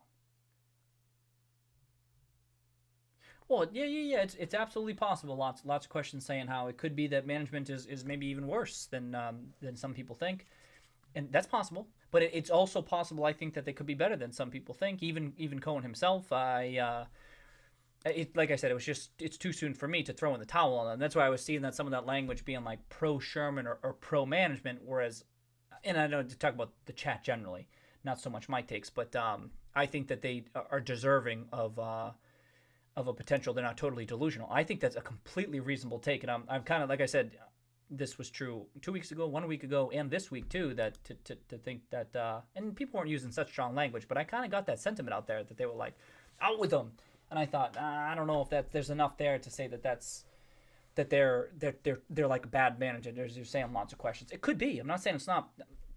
It's like not possible, or it's a completely ridiculous take, or that you should. You know what I mean? I just think there's also enough to suggest that they might know what's going on too. And so for that reason, that's why I'm always kind of like in this perpetual state of like, oh, like gray area. You know what I mean? Like more uncertainty that you're dealing with, but sometimes it's black. Sometimes it feels more black and white. And I'm like, oh, well, no, this management team's got to go. Like, I guess you'll have to take my word for it that sometimes I do have that take. But in this case, I'm like, I'm a little bit more wishy-washy, for better or worse. You know what I mean?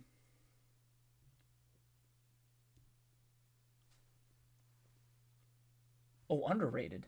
Could be underrated. Oh, no, underrated. How bad managing. Yeah, that's right. That you were saying lots. Yeah.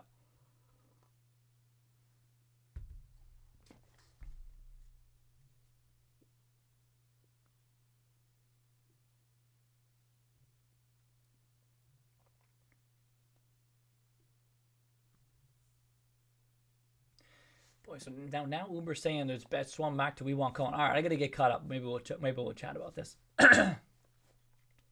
Because I don't remember these. I don't remember the chat being widely pro Sherman, pro management team. I remember there being discussions of maybe that what I was just saying, but I don't remember it being get out of here, Cohen. We want management team. Like, I don't remember that take, but I also didn't.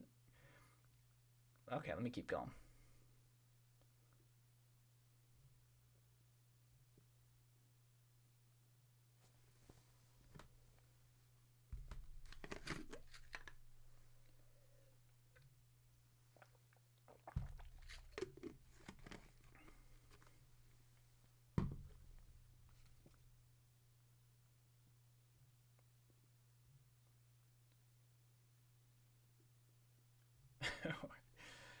Oh shit.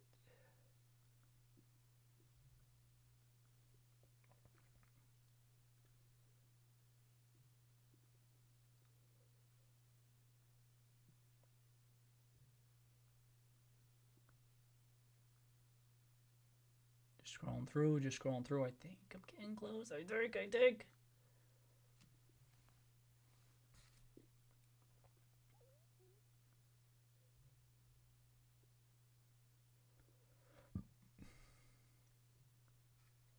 Oh, David. Welcome, David Atkins. Okay, I think Cohen's not finished buying. That's true. I mean, and David said, hey, the price is still below what his latest purchase was. So that's just the question. Does he want more? And if so, why? Does he want to get to like a clean 15%? Does he want to stop at 9? What was the goal?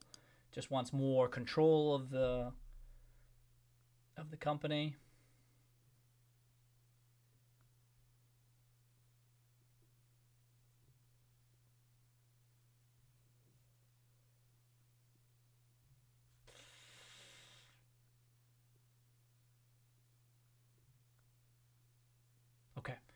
Okay, I'm close.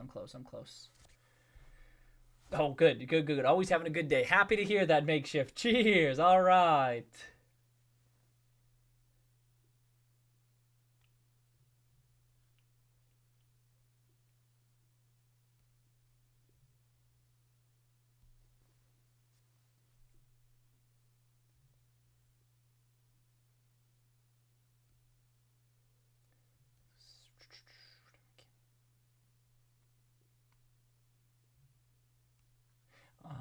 So Sam talking about Cohen's investment in Wells Fargo damaging the optics. Nah, I don't think so. I think that's the thing. So something like the Wells Fargo and the Apple investments. This is why those stood out to me. So those were like passive investments, and quite frankly, who cares what Ryan Cohen was doing? Like, why is he a good stock picker? He could be terrific, right? But why didn't anyone care how he was managing his portfolio or his analysis of companies from a security analysis standpoint? And I'm just saying that that was odd. That stuck out to me. That there were full articles, full blown, like written about how he thinks about his stock picks and stuff. Whereas like a GameStop investment is a bit more hands-on. I was like, oh, this is a bit more hands-on, which is what he does have some past experience and past success with. I mean, there is some overlap, right, between if you've run a business before and maybe security analysis type stuff, but it's not exactly the same thing. Whereas if he's more involved with the GameStop, that's like more aligned with where he's had success in the past. So like the Wells Fargo type thing, it's not even in the same space that he had past experience in. And so for me, that particular investment didn't work out. You might even just say it's countered by his successful investment in Apple. So they balance out. But I think it's more about his hands-on success with Chewy and how that can be leveraged at a GameStop type firm. So those other investments, I kind of, like you might say, oh, maybe it was a bad decision with the Wells Fargo, or maybe you got lucky with Apple. But I'm like, they kind of, they cancel out. If he were more hands-on, let's say at a Wells Fargo, which of course he wouldn't be, right? But if he were and it didn't work out, then I might say, Sam, all right, maybe there's something to that. But you know what I mean? It's a little bit different in my mind. Oh, so Alex, good point. Alex saying he hates that he's so entrenched in GME, makes me less knowledgeable. So remember, folks, I mean, we spend a lot of time on GameStop in this channel, a lot going on. It's a big position for a lot of us, but it's important not to lose sight of other positions. There's always other positions out there. You don't want to be so focused on one or two positions that you lose sight of some other opportunities out there. It's a great point to bring up, Alex, because it's so important. I've mentioned that a couple of times in the stream, maybe not enough, because it's just important to keep your finger on the pulse of what's unfolding around you. Absolutely. Yeah, Rob's saying the same thing, right?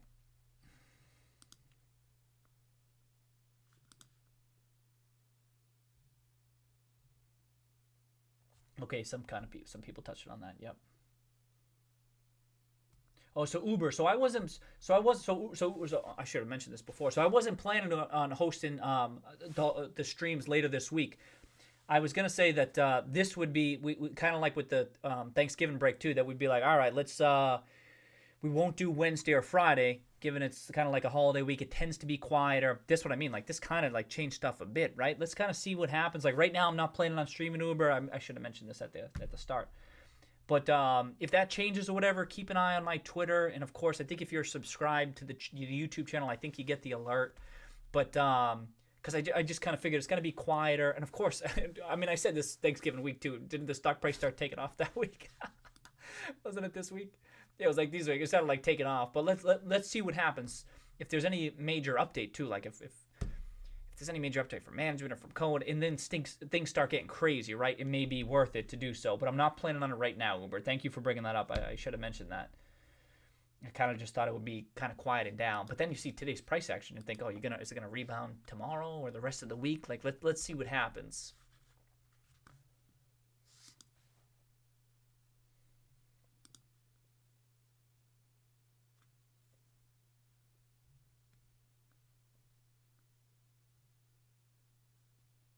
Okay, Sandspark.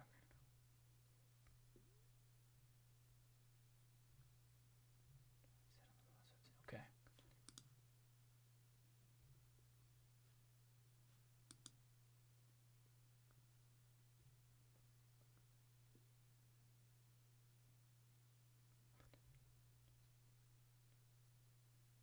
Oh, so Jeff Amazon saying the same thing. So I was just saying that too. I'm not planning on Wednesday, Friday.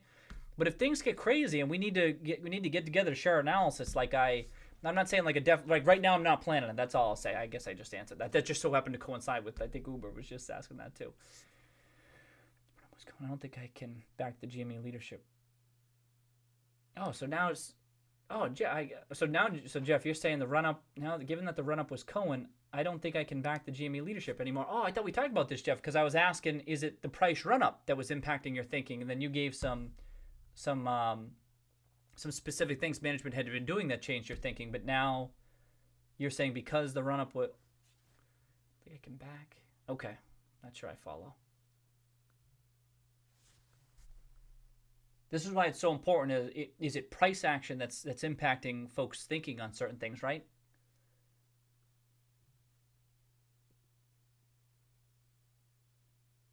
Like nothing has changed from the quarterly conference call.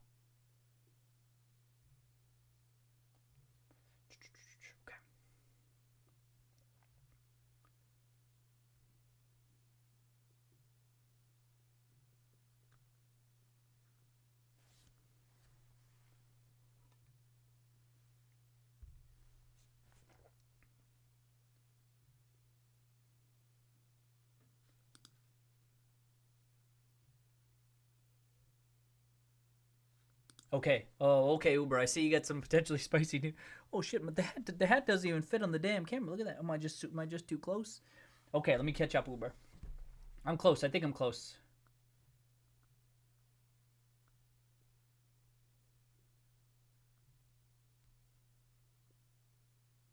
Leo Chen, welcome, Leo. Welcome, Leo. Hey, Miles Hunt, welcome back, Miles. Cheers.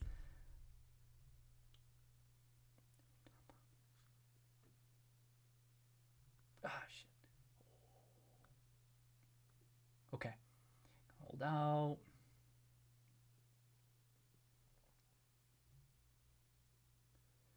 Okay, I'm almost caught up. Okay, okay. It'd be worth this, Grace.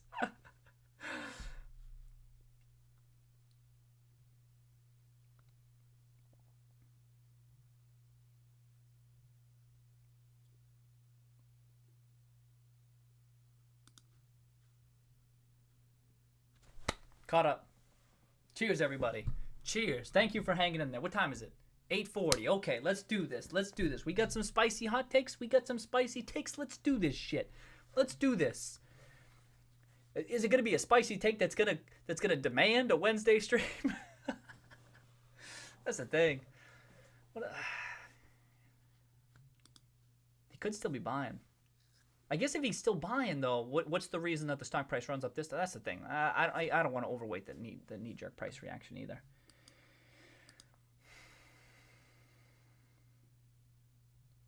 Okay, was tough to miss on the start scene, but had to photograph once in a lifetime. Oh, have to get to Dusty, congrats on the once in a lifetime event. Oh, that calls for your attention. Absolutely.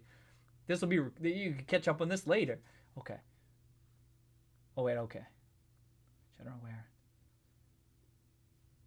Oh, yep. Okay, Uber. Okay, Jeff's okay. Thank you, Jeff, for clarifying. I'm just reading that. That's leading to. This is not the case, and likely it won't be. Won't be given the 3 disappointing. Leadership would have to do a. Okay. Okay. Thank you for sharing, Jeff. Okay, I'm reading Uber.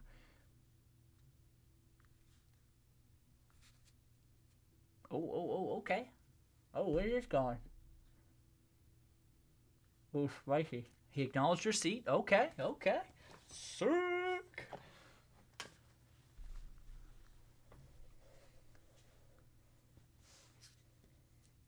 Colorado sunsets do that, yeah.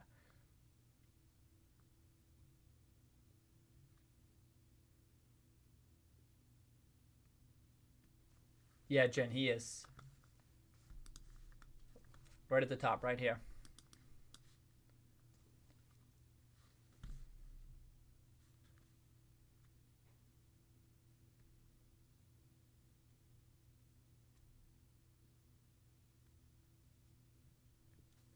Wow, 7th this afternoon. Now is your seat. Same day. That's pretty good.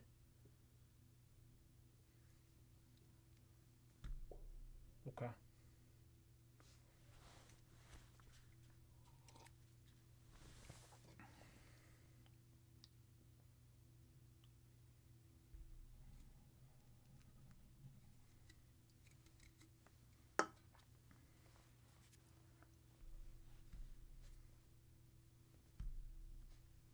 Oh, is the Jupiter and Saturn oh, sick. Oh, is there something? Were they conjuncting today? Sick. Oh, Dusty, is it going to be on the Instagram? Is it going to be on the Instagram, Dusty? Let me know.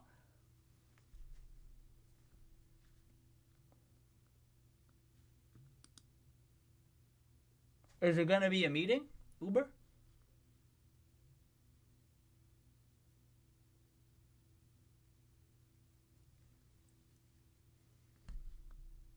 Can I check? Oh, thank you, Dusty. The closest they've been since 1600. Sick. Okay, all right.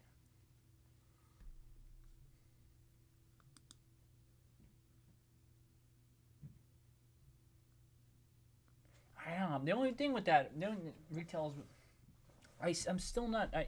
I seems like I'm kind of I'm more alone in this again. Where it's To me, right now, it's not necessarily a this or that, or a this or that, one or the other. It could be, could be. I'm not saying that it's definitely not a one or the other. It seems to me, but I know I know folks on the stream disagree with me on that. I'm just willing to assign a probability. I mean, I guess of an amicable resolution, but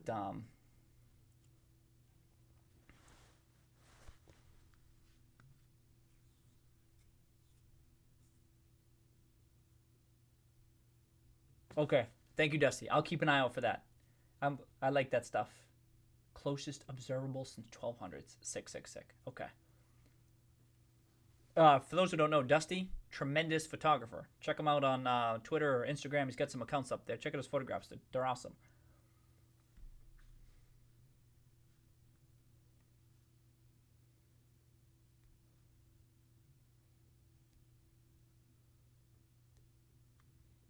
Heck.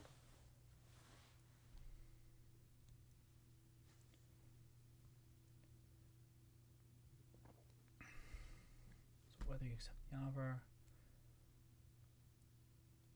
That was the close. Okay.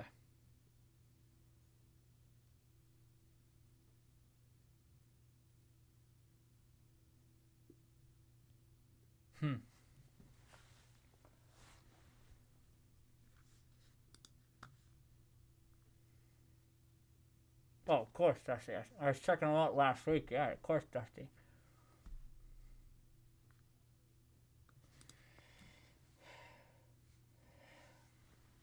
Yeah, well written indeed, right? I mean, if you got a response, that's at least part of it. No shit. Um, that's so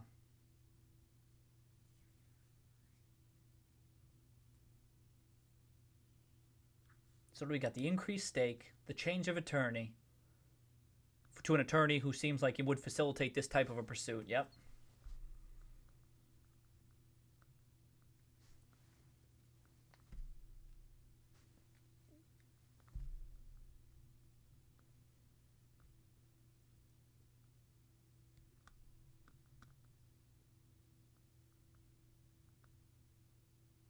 Okay.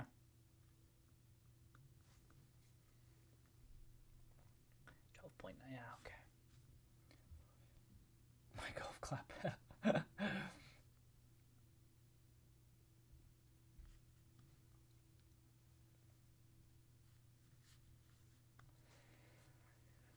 Yeah, it's management. Like I said, I mean, it could be that they don't have anything to announce. In which case, that would be disappointing, and even much more so. Let's say looking out 6 months. And if the ICR comes and goes, there's nothing that would materially change people's long-term outlook on the business. He's gonna have the go-ahead. Cohen's gonna have the go-ahead on whatever he wants. That's what I think. And I'm not convinced though. This is the thing. Just I don't know. This is a question to people in the chat. I'm not convinced that what Cohen wants. Let's say let's say it's majority slate hypothetically. Isn't it conceivable that Sherman and Bell they stick around? Are folks of the opinion that his involvement necessitates their departure? You know what I mean? Because if not, then it's not so much a this or that, but it could be maybe it's not a completely amicable resolution that didn't require a proxy fight, but nevertheless, he at least sees value in them sticking around. In which case, some of this or that doesn't make. That's what I mean. Like it's almost too strong for me. But maybe folks are thinking if it's a majority slate, he's given them the boot. In which case, okay, that part wasn't clear to me. That's what does he want?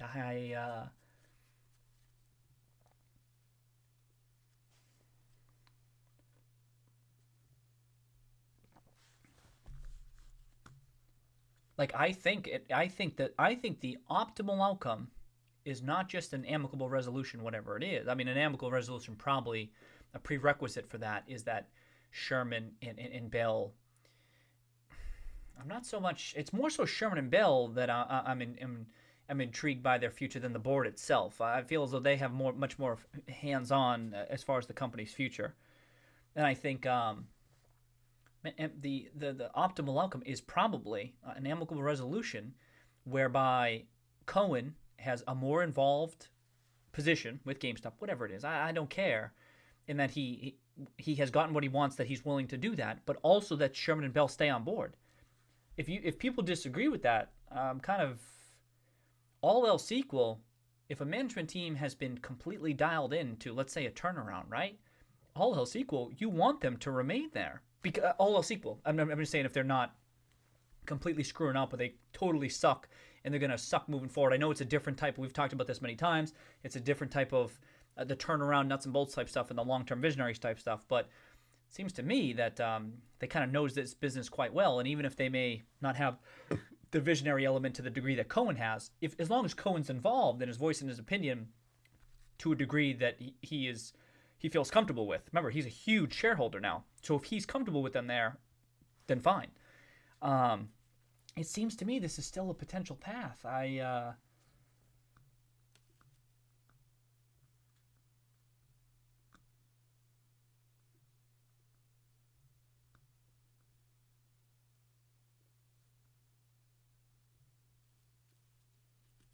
Peace out, Dr. Crit. Peace out. You have a nice holiday week.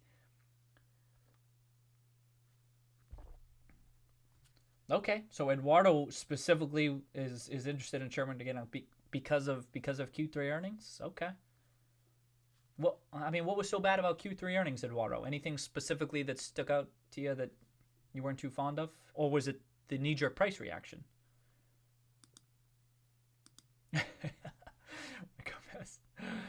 Yeah, Alex. Yeah.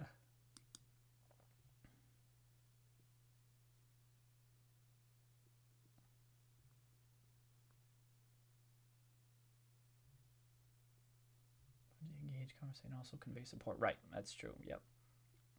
Seems like you got that support across. Yeah. That's good. The buck needs to stop with Cohen. No, I know. Super Sassy, you're not alone in that probability you're assigning, which surprises me. It's such strong language. You definitely have some people who are with you on that 0% chance that GameStop and Cohen reach a deal. So for what that's worth, you got support. I don't agree with those probabilities. Just in general, I strongly disagree with assigning such extreme probabilities to potential outcomes.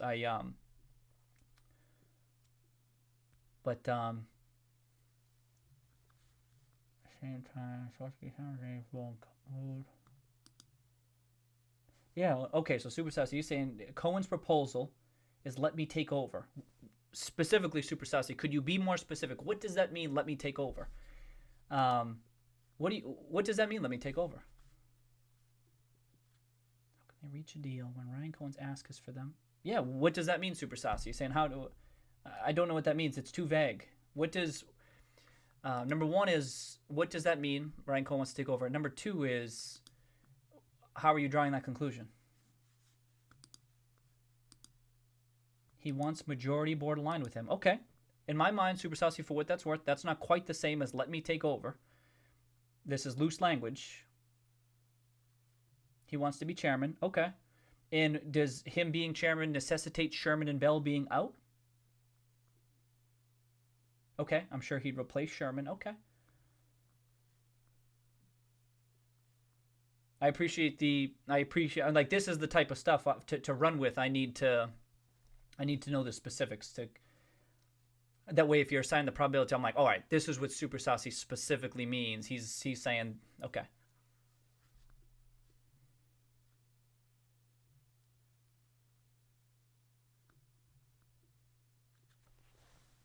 Chris, I'm not sure Chris Davis is out, but as far as the filing goes, it seems like you could have multiple attorneys that you might be working with, but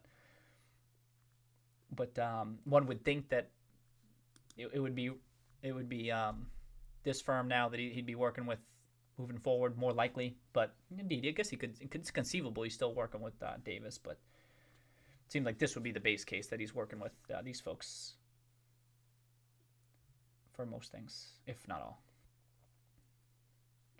What they may think he wants, Jordan. Okay. Hey, cheers, Jordan. Welcome, Jordan. Cheers.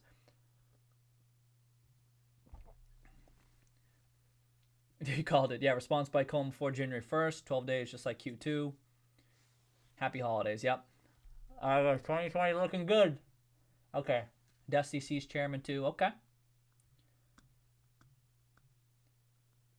Okay, and you think he'd replace Sherman. Okay. Sherman, yes. Bell, I don't know. Okay. But more so Sherman. This is true. He definitely much more so Sherman than Bell. This is true. No disagreement there. No way Sherman just lays down. Right, and I agree. No way Sherman lays down. And if you put yourself in his shoes, of course you don't. No way. Especially if you feel you've been doing a good job yourself over the past couple of years. To make a post. Okay. That would mean that some people would lose their board seats. Yep, that's true too, Super Saucy. Some people would lose their board seats. If that were the goal. Majority slate, indeed. Yep.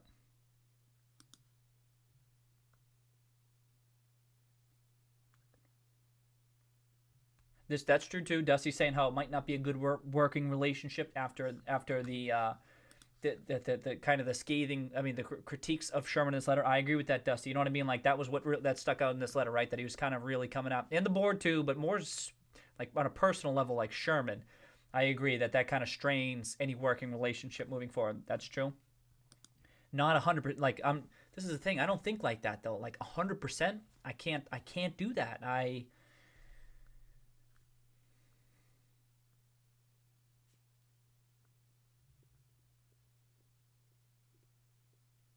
Harate.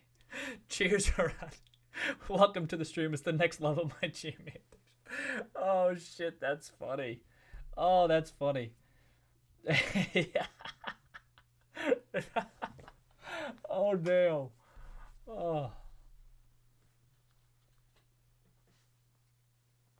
CEO type seems to me more the chairman. And Cohen seems more to me the chairman and CEO type for control. Okay. Like Vince McMahon. Yeah. And Cohen's going up to the board of directors. Nothing Sherman can do. He takes over the board. The only thing more irrational than a 0% chance is people's actions. I don't know what that means, Super Saucy. And there is no way these people now act like each other. Yeah. It was strong language. I'm with you on that one. Like put yourself in Sherman's shoes. Someone sends a letter like this. But what I would say, Super Saucy, is that even still, you might be pissed off at this, right? You're pissed off if you're Sherman. You're like, oh, what the hell is this bullshit? You know what I mean? Like this. What is this letter, right? But the incentives. If you're Sherman, I'm not saying you're not pissed off at this letter. I'm saying it may be you may still want it to work out. You may still want to come to a resolution so that you can continue to stay on the ship. Indeed, if what Cohen wants is not just more seats on the board, but if he wants, let's say, the CEO role himself, or specifically if he wants Sherman out, okay. But here's the thing, Super Saucy. If he wanted Sherman out, it should have been even clearer than this. I think it would have been like, you need a new CEO. I know we're kind of trying to read the tea leaves here, like, oh, it kind of feels like that. But it could be, there are letters out there where you'd be like, this person needs to go. Whereas what he's calling out is so far like they need a roadmap. It needs to be telegraphed to us. And not blah, blah, blah. And I don't think it's like, you know what I mean? Like, it's not saying like this person needs to go. I'm a huge shareholder and I disagree with the paths they've taken. It's almost like they could be doing stuff better. You should be sharing your plan so that we can buy into it or disagree with certain things, and you're not doing that, or you've fallen short in the past. It's not like Sherman is the wrong man for the role and he needs to be replaced. I feel like that language could have been stronger if we were going to run with, he definitely wants Sherman out. I would have needed stronger language to that. I'm not saying that that's not what he wants. I hope that's clear, but I live more in this like this Schrodinger world. You know what I mean? Like these probabilities. I live in this like it's hard for me to completely get over that type of stuff without something that like smacks me in the face. It's like, it's so obvious. And sometimes that makes me, I drag my feet with some of this stuff, and sometimes it helps me, but sometimes I'm slow to draw the conclusion that maybe other folks are.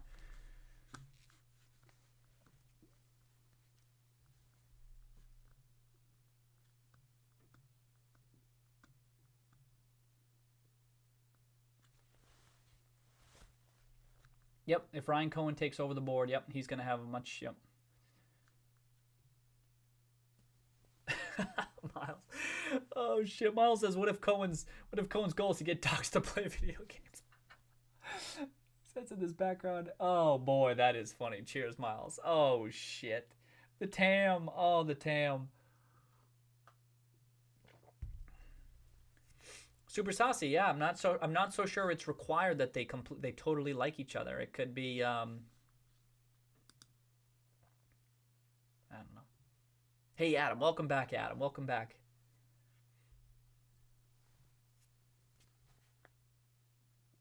Oh, he was talking about some of this. Oh, you can't scroll up. Oh, that sucks. Cohen one step in. I feel like he's giving them a bit of room. They would rather fight to the death than come. All right, so that's true too, Super Saucy. They'd rather like maybe preserve their own position than they compromise. Could be.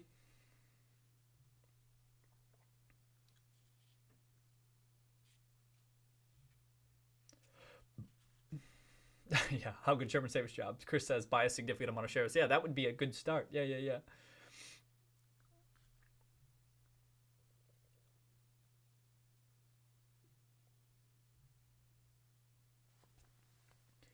Okay. Yeah, and if I may run with that question, if I mean, again, it's not clear to me that I get where you're coming from, but I'm not saying it's a ridiculous take, Super Saucy, that Cohen takes issue with Sherman leading the ship. I'm not saying that's totally ridiculous, but if Sherman came out and they were sitting on some transformative news that kind of changes people's outlook on stuff, that kind of validates the fact that Sherman does have his finger on the pulse as to where this business model is heading in the long-term future. That's the thing that's missing right now, and I agree with Cohen. I agree with you. I agree with many folks who are like, where is this headed?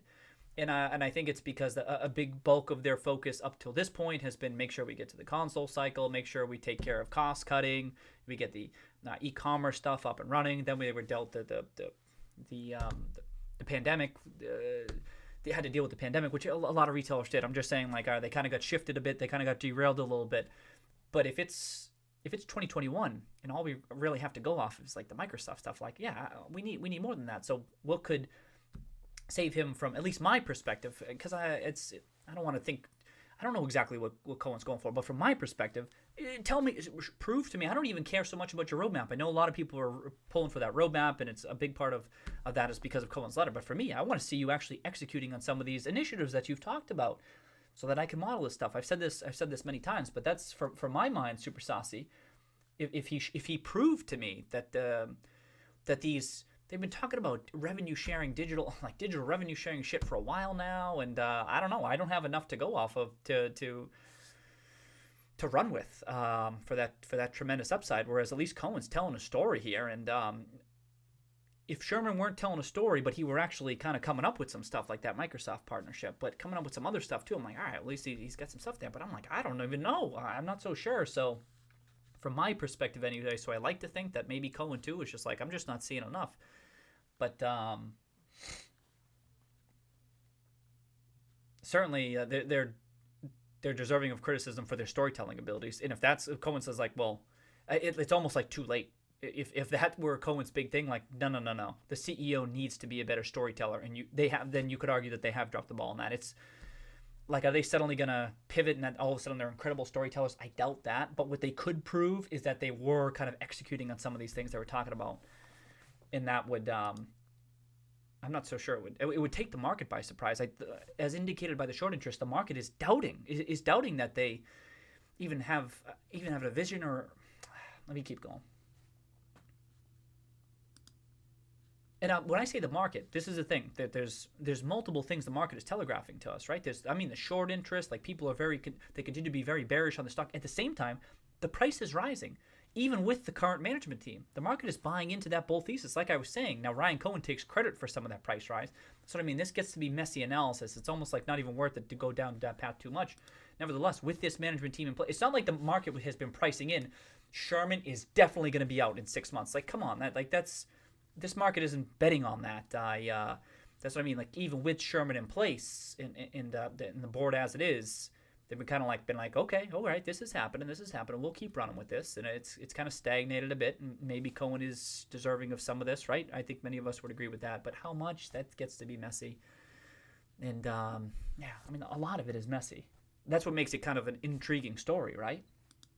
Not everything is super clear cut. at least to me.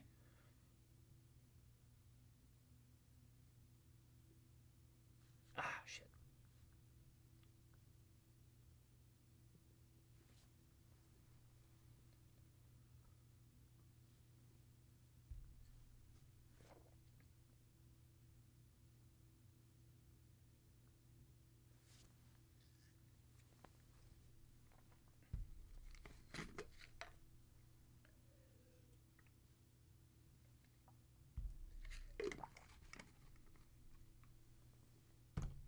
Oh, sick. You gonna post it to it, Uber? That's sick. Okay.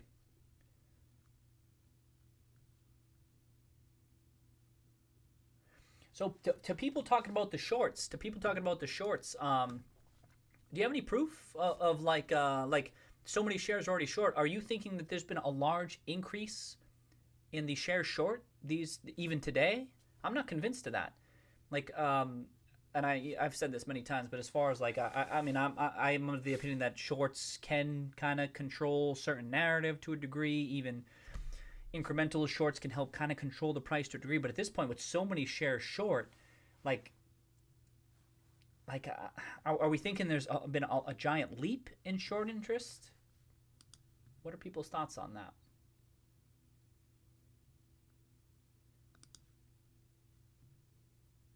Oh yeah, I can. Good call, Super Saucy. Yeah. Talk right. Super Saucy. Talk about the language used to describe Sherman. Right here. Yep. Scathing. Appears committed to a 20th century focus on physical stores and walk-in sales despite the transition to an always-on digital world. We've explained to Mr. Sherman on the board that GameStop has the GameStop has the ability to pivot toward becoming blah blah blah blah. But this pivot requires the type of strategic vision that has not yet taken hold in the C-suite or boardroom of the company. So if I may just stop there, Super Saucy, here's where I run with this, is to suggest I see the critiques of Sherman, but it doesn't appear to me, and based on these couple of paragraphs, that the solution is to kick him out, but that he needs help with the strategic vision. You know what I mean? Like it's not. It could have been much stronger language that this guy needs to go. Whereas there's at least a path that I can see here where it's like, no, you need help with the vision. You need help with certain things here to get brought up on this always on digital world. You know what I mean? Like I can help with that. It's just not as clear cut to me, for better or worse. For better or worse, call me dragging my feet too much. That's fine. I just felt it could have been stronger if you wanted Sherman out. I'm the man for the role, or Sherman needs to go. Whereas I kind of just like you kind of missing it on this if you just had someone to keep you, not just someone, or not just me myself, not just Cohen himself, but also maybe more folks on the board, blah blah blah, to keep him on the right direction. It's not clear to me that Cohen wants.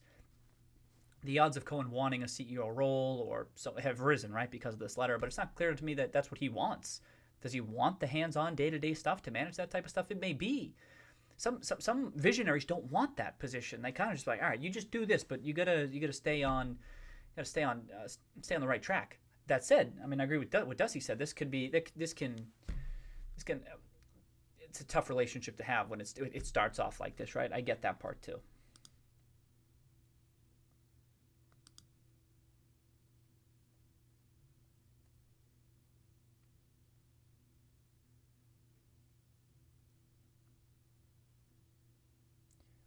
Okay, at least super size. I'd love to see those guys work together going forward. Oh, I mean, if you're talking about those two.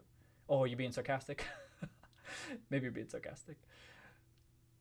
I mean, but that's the. If you weren't being sarcastic, I agree with that. If you're being sarcastic, okay. All else equal, wouldn't you love to see them if they could pull it off? I don't know. Maybe not.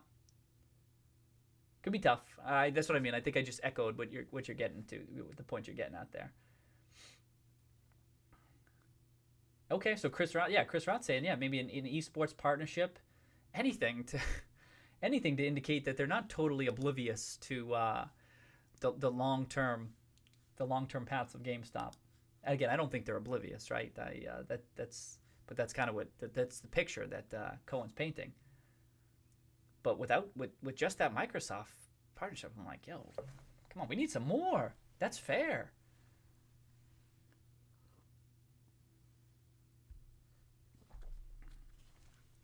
Hugo.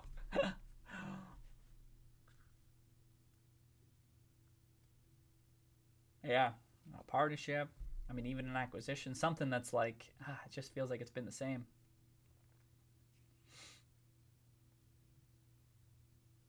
Oh, Air Bud. Oh, Air Bud. Remember Air Bud? Weren't there like a whole bunch of those Air Bud movies? Wow. Hey, Aaron. Welcome back, Aaron. Cheers. Yeah, that short volume stuff, super saucy. I discount that stuff. That's messy analysis. Those figures, the short volume stuff. I've looked into this in the past.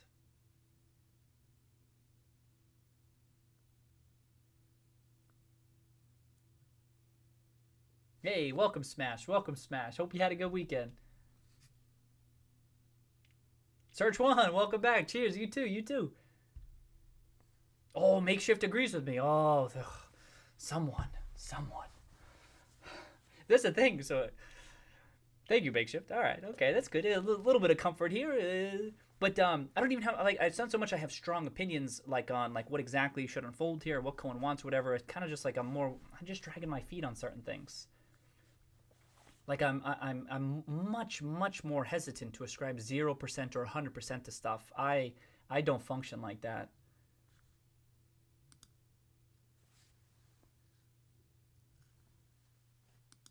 Yes, yes, they're super saucy. You just quote that this pivot requires the type of strategic vision that has not yet taken hold in the C-suite or the boardroom of the company. And yeah, I don't know. I think that his involvement could help them get on that right path.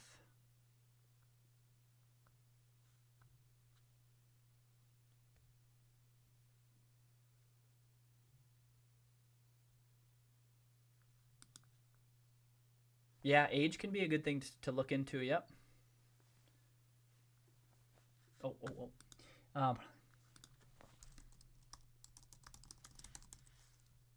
Oh no, different. Okay, different letter.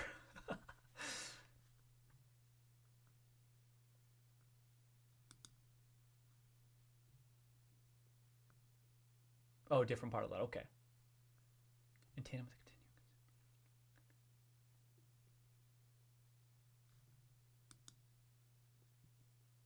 Yeah, roadmap stuff to bring GameStop in the 21st century. Was that from this? That was the other letter, right? Yeah. Yeah. Okay.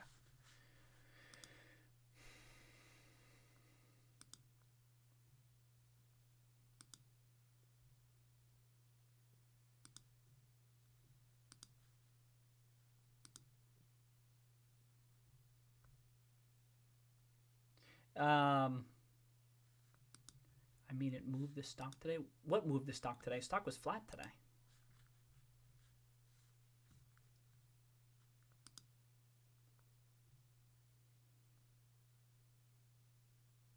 The different types of things can be classified as a short volume. It's not so clear cut that it's people shorting this.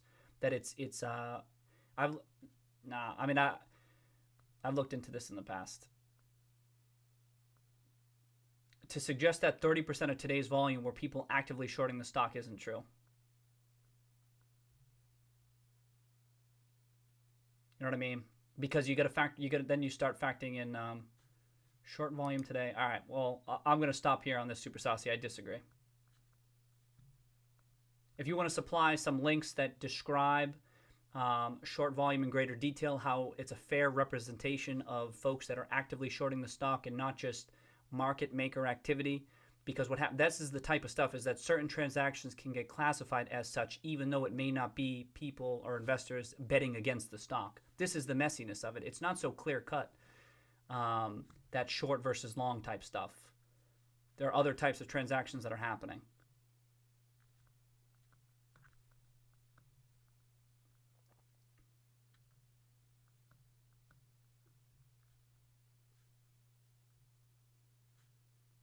Dude, I don't even remember this.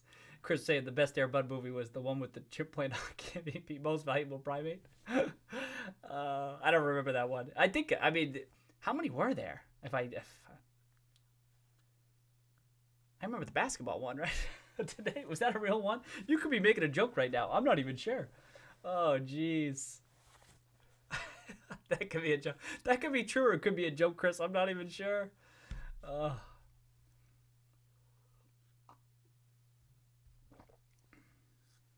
Yeah, that's smart, Uber. That's smart to tie it back to this, right? Yeah, yeah, absolutely.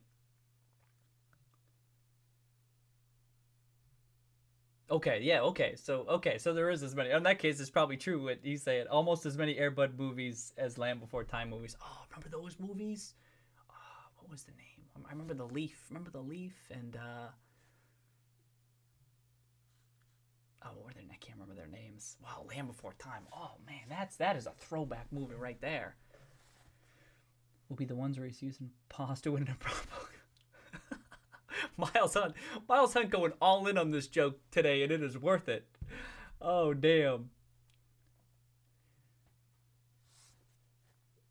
Yeah, okay, good question, Super Saucy. What percent would I put on them reaching a compromise? Yeah, it's a good question. And I try to remain flexible myself with this stuff. I would say higher than 0%, but to pinpoint it, yeah, let me think about that.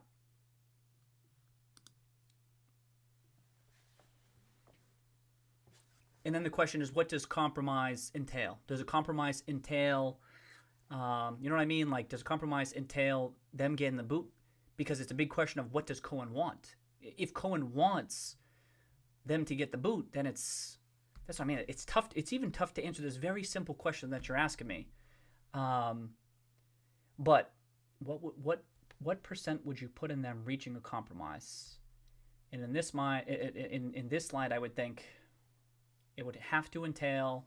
I'm going to run with this. I'm going to try to run with this. It would have to entail Sherman still sticking around, and maybe Cohen running with like a majority type slate or whatever, or a good chunk of board seats or whatever it is. And they're like, all right, we can work with this. Someone else needs to step down from the board because there weren't going to be enough board seats. Blah blah blah.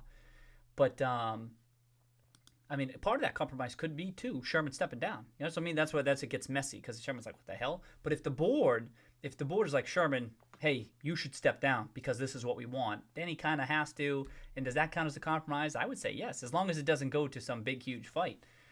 I wouldn't say it's high. It's not my base case, Super Saucy. I'd put it somewhere between 0 and 50%. I'd put it somewhere in that range.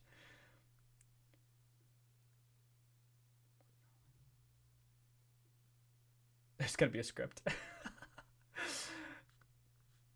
Oh yeah, yeah. Let's see that script. Let's see that. Miles crushing it. Let me see. It's half of the script. Oh shit. I think you. Yeah. Okay. I mean, I've said my piece on the short volume stuff. It's as if you're. Okay.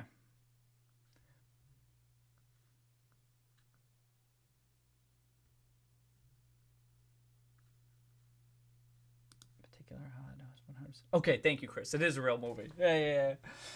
It's one of the later ones. I definitely haven't seen it. Most valuable primate. And all rails might say less than 5% chance of any kind of deal. Okay, I appreciate you. I mean, you're being more specific than I am, so I'll give you credit for that. The problem is because it's really hard for me to come up with the precise type stuff. Like I say 0 to 50%. I might say like maybe, I don't know, maybe in the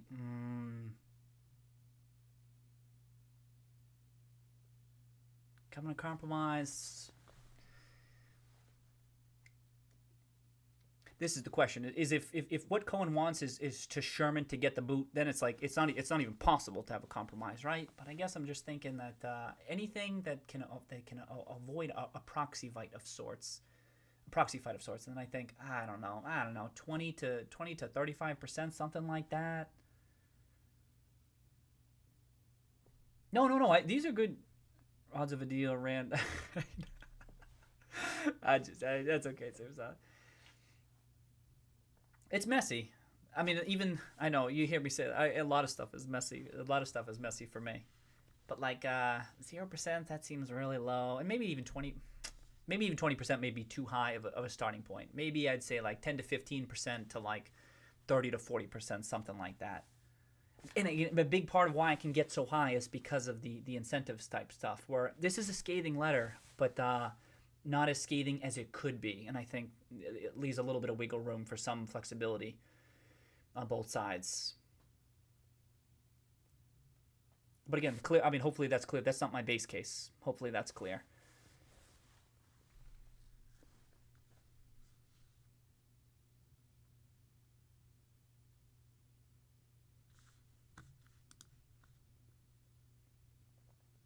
Yeah, okay, very confident. Yeah, Ryan can accumulate enough votes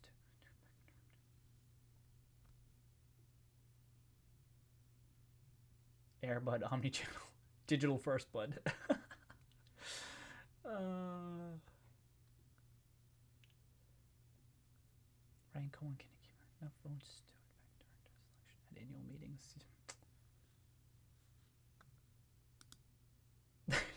Chris. Oh damn. Can we do anything with this? Is there an Airbud poster? Is there an Airbud poster we can work with or something?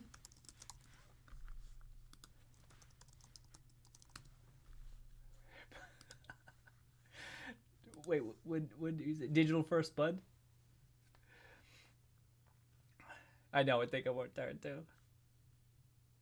GME and Bud, what a great idea! I know, right? Yeah, I'm caught up, James. Hey, pretty, not bad, huh, James? I was scrolling through a bunch of shit today, huh?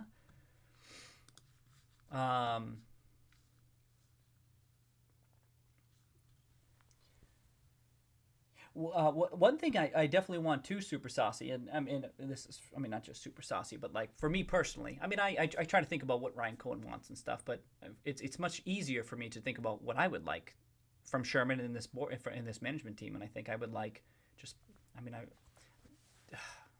repeating myself, but just more information on those long-term initiatives, which I sure would like within the next couple of months. And that's what I was saying before, past streams or whatever. Like if we were out 6 months and I don't have much more, then I'm kind of like, we absolutely, without a doubt, need someone who has more of a visionary outlook on this type of stuff, or at the very least can just tell a damn sexier story. Because if you don't have the sexy story that you're telling, if you're not convincing investors that you're heading in the right direction, just the story, then you better damn well be executing on stuff. And all we really have to run with is like that has like increased the terminal value of the business. It's like the Microsoft stuff.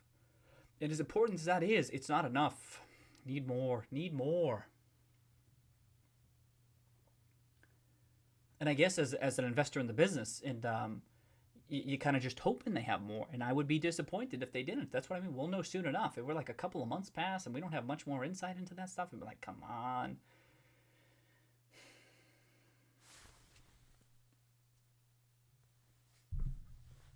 And Cohen might have, I assume Cohen has stronger opinions as to where they should be, as to what they should have announced so far, and that's what I mean. Maybe he has reason to think like, no, this isn't enough.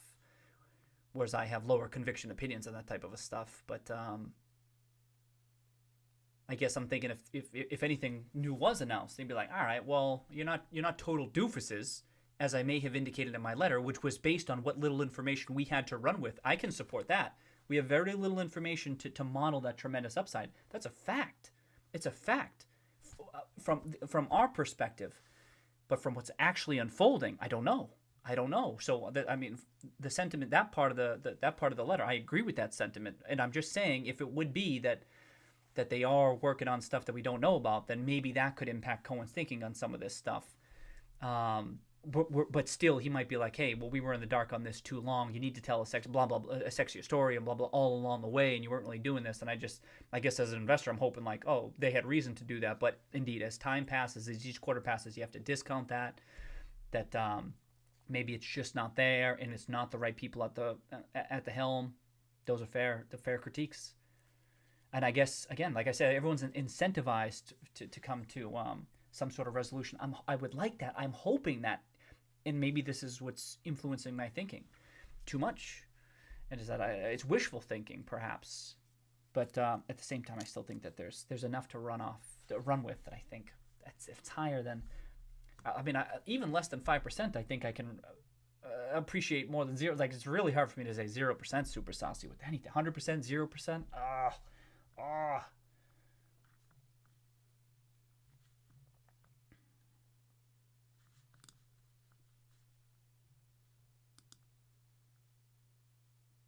Oh yeah, yeah. I can look this up. Yeah, let me bring this over. What am I doing? I'm looking over here. I'm gonna go right here. Let's do this. What are we doing? Oh yeah, airport. I did Airbud poster. What do you say? MVP? It's a real thing. It's a real thing. Cheers, Chris. Cheers. Oh boy.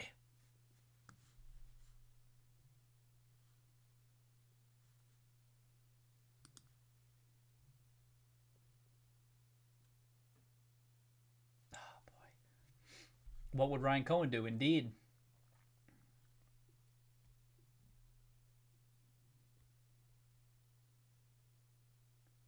Yep. And so and James says, very simply, Cohen wants a new CEO and Sherman is out. I can see that. I can absolutely see that. I just can't assign 100% probability to that. I hope that's okay.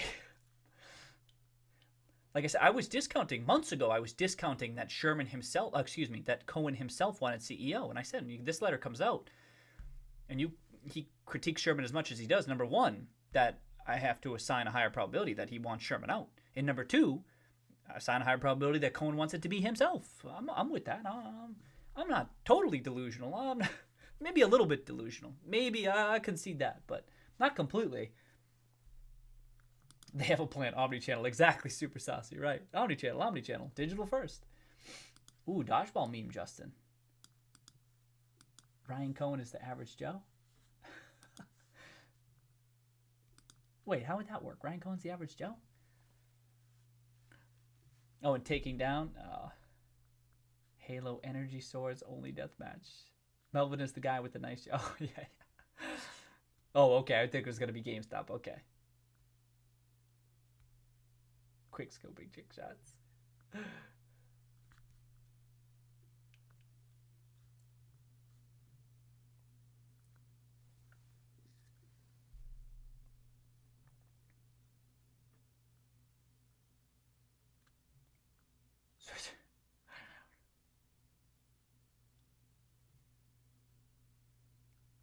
Over under on Ryan Cohen's current share of the vote. Oh, what's that mean, Uber?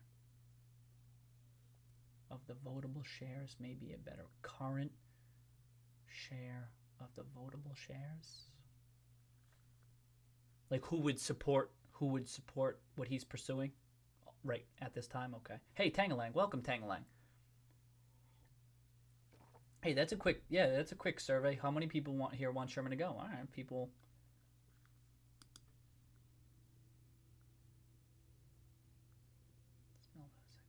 Oh, sorry, let me bring that up. Oh, shit.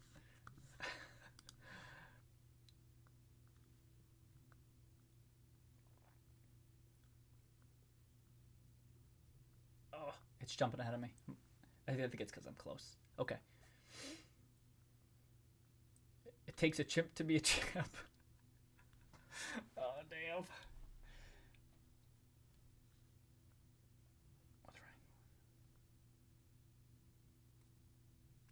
Oh, there we go. I can get on board with this, Leo. This is 4D chess. Nothing is 0%. Nothing is 100%. That's all I ask.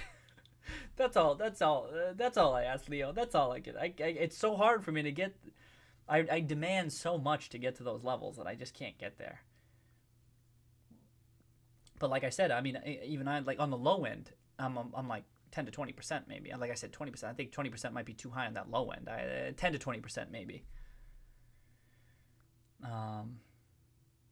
I don't think Cohen wants CEO. Okay, James thinks Cohen wants. Oh, you think just Cohen wants his own guy, just not Sherman. Cohen wants someone else, not Sherman, not necessarily himself, but someone else. Hey, peace out, Rob. Peace out, Rob. You have a nice holiday week. We'll catch you on the other side.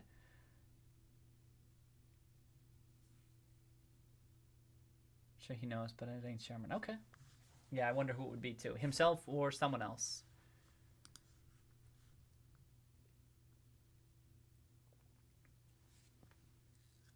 You know what I mean? Like I have to lean toward it's that I can even get on board with. It's more likely that he doesn't want Sherman to be leading the ship. Like that's I hope you know what I mean. Like I'm kind of just trying to defend the extreme case where if I read this letter, I think it's It's pretty critical of Sherman to the degree that I think that Cohen doesn't necessarily want Sherman leading it, but not 100%. Not. It could be he's trying to come across as very critical to get what he wants, and to get what he wants, he needs to come out swinging towards certain individuals and certain groups, Sherman and the board, to other investors, to be like, you need me in there to help to try to right this ship, and so he kind of needs to come out attacking some of them.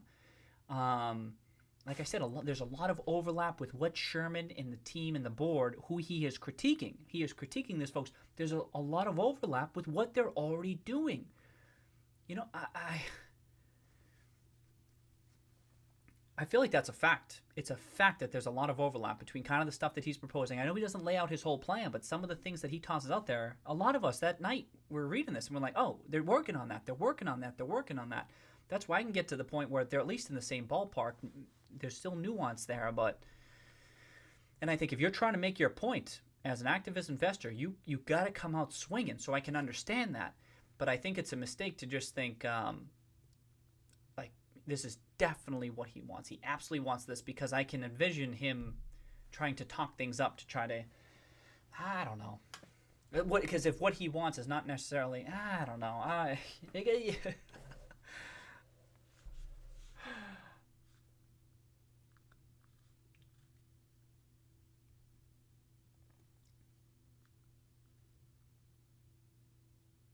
James is getting salty.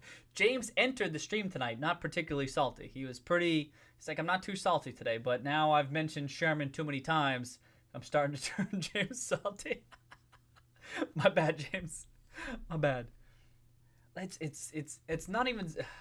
I'm more willing to adopt a wait and see approach for a little bit longer. But I'd have to say my base case is that he wants Sherman out. Like, I'm okay with that. I'm okay with that take, just not the 100% type thing. And for that reason, I can see like some sort of resolution. I don't know. Even though I don't know precisely what it looks like.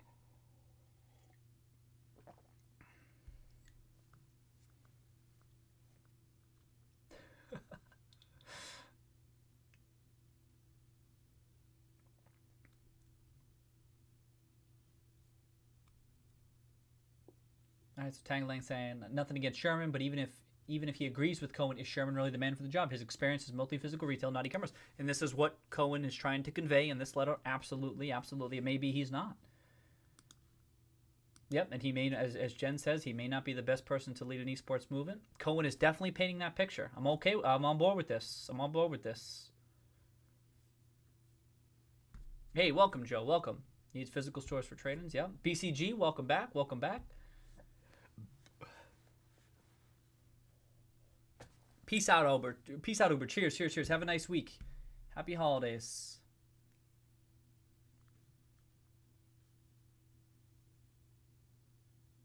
Reiterated board of directors shakeup for sure.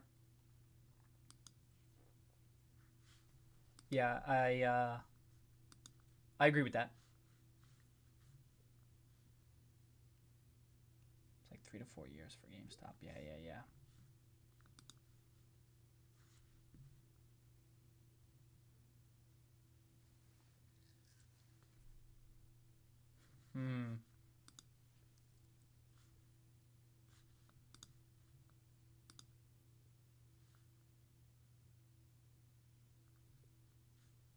Oh yeah, I was just grabbing this as gymnastics on a free weighted lower risk. What's the date today? 21st. So if there are additional purchases, we will know within 48 hours now. That's what he need. I was awaiting that Form 3. As soon as you become an insider, you got to file that Form 3 initially, and thereafter Form 4, Form 4. So you'll be seeing any transactions from Cohen moving forward. They'll be popping up on Open Insider. You'll see them right there.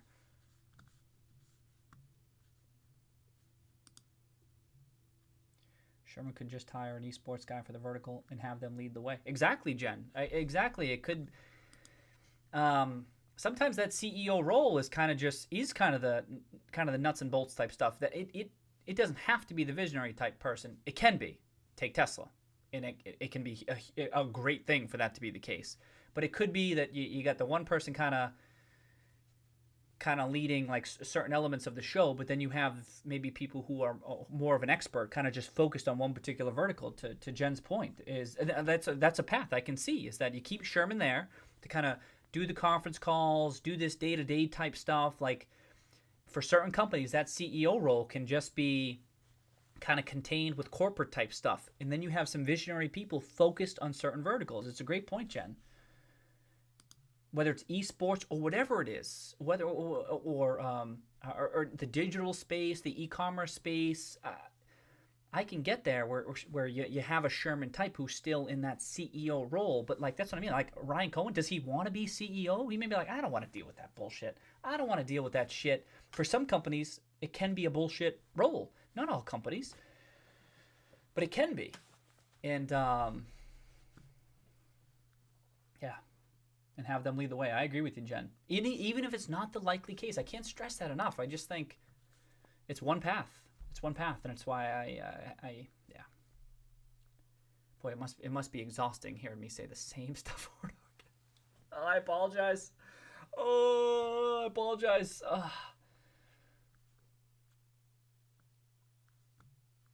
Oh, super saucy. I'd be down with that. Can we wake up at 20 tomorrow? That'd be sick. Taking out those previous highs would be nice, huh? And I continue to believe that can happen. I mean, now we got the Cohen news, right? So that's out the door that it can happen on no news, right? Because we got the Cohen news. But I think you can take out, I mean, even to get up, even to close, where did we close that day? Oh, where's our highest close? 1690? 1694. Damn, we're right there.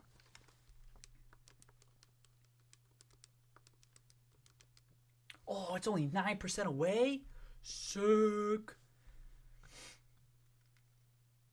You close above there. Forget the 19. You close above, you get to 17, that thing could keep on running.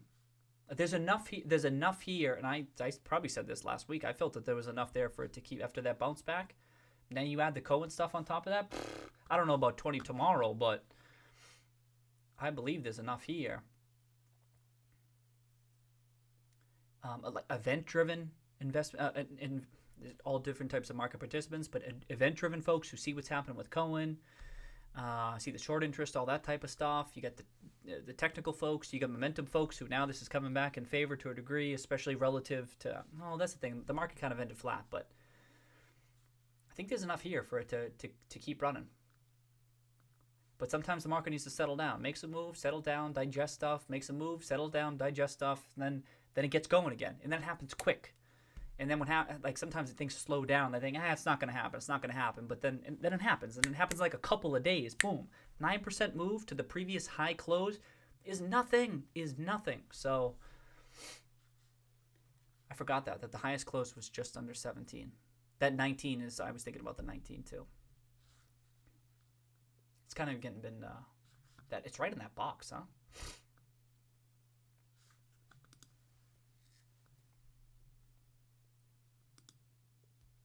Oh, Kazuya, he'll have 2 days. If he buys anything, he's got 2 days to file a Form 4.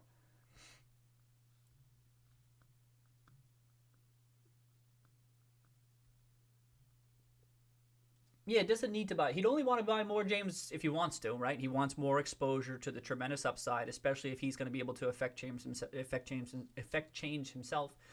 But to a lesser degree, he just wants more control of the shares. He's just like, hey, I want more control of that, so that I have to rely on other investors' vote less so.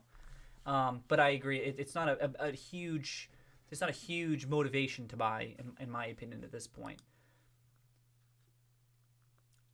Although at the same time, he might think that him buying continues to have an impact on the stock price. Remember, he wants the stock price, well, to a degree. I was going to say he's the biggest investor. He wants the stock price to go higher, but if he does want to add to a stake, then maybe not just yet. He wants to keep adding, but... Oh, I think there's a higher than slight chance that he bought nothing today, Chris. I think the base case is he bought nothing today. No?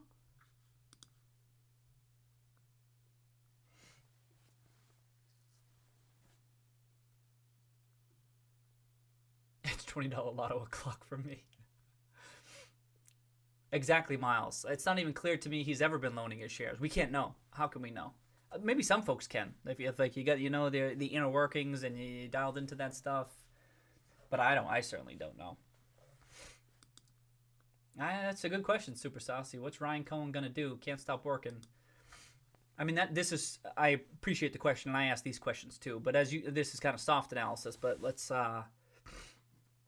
in the context of everything, a discussion worth having. Make no mistake. But I like my point just being like I don't have much conviction in my analysis of this, Super Saucy. But yeah, like is this what he wants to do? This is how he's going to spend his time. He wants to lead it. I'm on board. Like I can see that. I'm not saying that that's crazy, Super Saucy. Absolutely not. Absolutely not. I don't think that. Like if they like, oh, this is how he wants to spend his time. Leading the ship, it's possible. But maybe he just wants to be like a visionary type person. For some people, they prefer that type of a role. But then, like, this is my I'll voice that and then I'll move on because I don't really have any insights here, Super Saucy. I don't know. Who knows? I don't really know what he wants, how he wants to spend his time. Putting anymore. I don't see how you ignore today's opportunity. Good. Want to keep buying, yeah. At 12, I would say 12.9 is a bit of an unusual number. He got to 9,000,001, which might have been the point.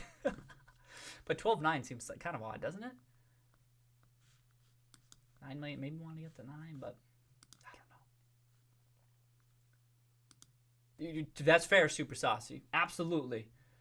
Super Saucy says it's okay, but when I am right, I encourage you to do that, Super Saucy. That's helpful for me. It's okay that I'll be wrong about this stuff. That's okay. This is why I share with you my viewpoints on stuff. And but I encourage you, if you are right, just like Jorge comes and be like, I told you guys. But like, no, come back and be like, hey, Roman Kitty, I told you that this was the likely case. But as long as it's clear to you, Super Saucy, that I'm not saying that this stuff isn't. This is the thing is that, and this is what's annoying. And I'm being annoying because even if it just so happens Sherman is out a year from now, right? I didn't say that he wasn't going to be out.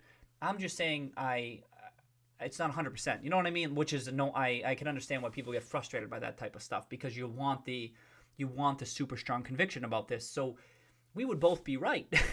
You would arguably be more right because you were kind of willing to assign a higher probability to it, but I wasn't so much wrong. You know what I mean? Which is less of a spicy take, and I get that, but I'm kind of just sharing with you how I think about this. But indeed, you should. You could be like, and I not only encourage you to, I ask you to remind me because there's so much stuff going on. Sometimes I forget, Super Saucy, who said what, and especially sometimes the probability is assigned to it. But it's helpful for me to reflect on those discussions because there's so many that you can lose track of them. I've certainly been. I can't even think of all the times. I've definitely been wrong a ton of times on this stream, past couple of months.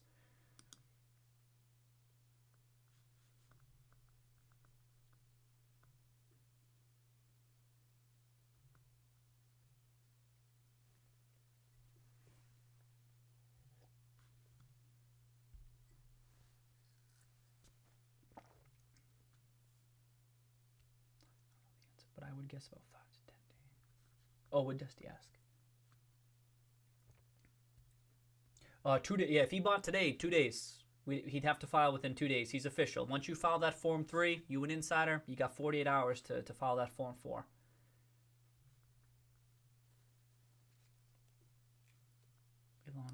Ooh, spicy take from Justin. Sick. Justin's base cases he added. Cheers. Okay, now we're talking. Justin's base cases he added today. Spicy take for me. Maybe not for others, but okay. Almost always my base case is going to be, nah. The 12.9 sticks out to me as an unusual figure. Think he added today, huh?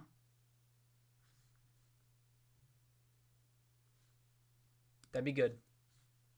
That'd be good. All else equal, I'd like to see him add.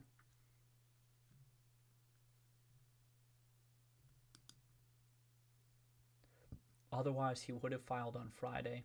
Pure speculation. All right, cheers. There we go. I get on board with this. That's okay. He's got a base case, but he says it's pure speculation. Okay. Thanks, Justin.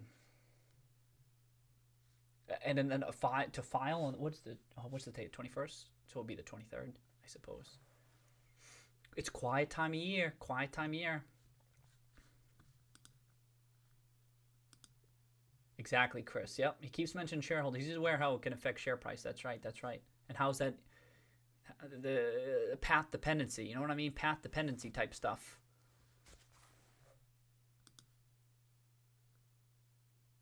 He was waiting on Uber. Oh, James, that's funny. He was waiting on Uber. Oh, damn, that's funny. Oh, I wish Uber were here. Oh, he's here. He's here.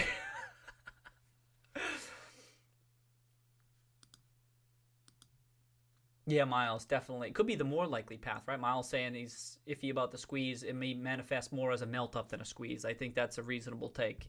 If at all it happens, could be that's the more likely path, maybe. That's what I was thinking too, Super Saucy, that it may just be the file the latest time. Could have filed on Friday night. It could have been more impactful if he filed Friday night, huh? I wonder. Assuming the same mix of non-voting shares.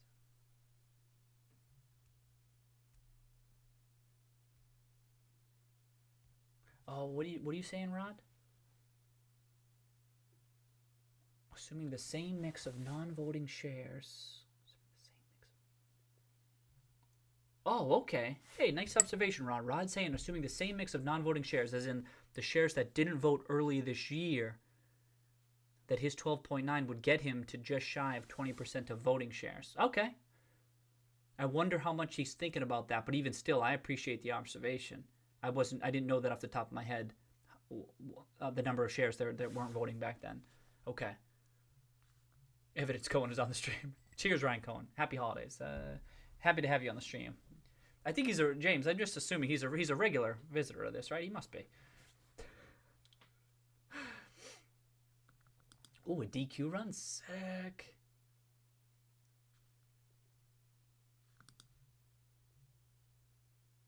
Okay, so Justin's saying, oh, that's right. So Justin's saying it may have been more impactful to have filed on Friday. Maybe it would have run up some more, and then it would have been a good look. But maybe if you wanted to add, then you don't do that. You wait till Monday if you want to keep it under the radar. Buy. Today's volume block trading works. Today's volume block trading works against my base case. All right, so cheers, Justin, playing both. Thank you, kind of going both ways. I mean, that helps me think about this stuff, offering up evidence on both sides. If he files Wednesday, I will have a very Merry Christmas. It's the second highest volume day. That's right. And he buys even on the low volume days. So there's definitely plenty of volume today. That if you couldn't argue, oh, there wasn't enough volume today that he couldn't have bought. Certainly could have been. And then the question is, even if he does, let's say he bought some more. Does the market care? Does the market care between 12.9%, 15%? I'm not convinced it does. I'm not convinced it does. We might be, just like today, we're kind of bullish on today's news, right? The market, knee-jerk reaction, shrugs it off.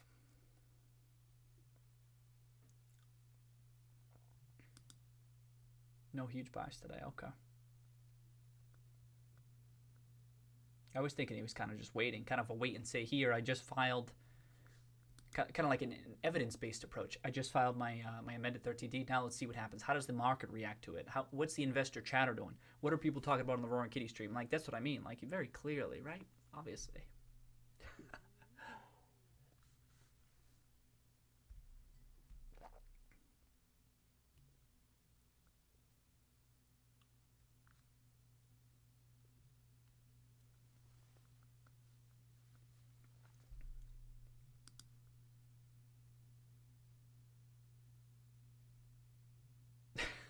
Kind of had to wait for the 401k rollover.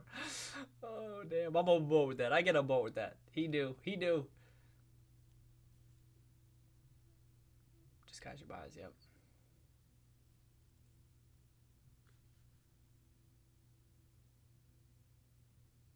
Well, Super Saucy, if I may counter, it didn't pop today. Do you know what I mean? Like, today was a big buy. I mean, today's filing was a big buy, and if you say every filing he files adding shares will pop the price, to what do you attribute today's muted action?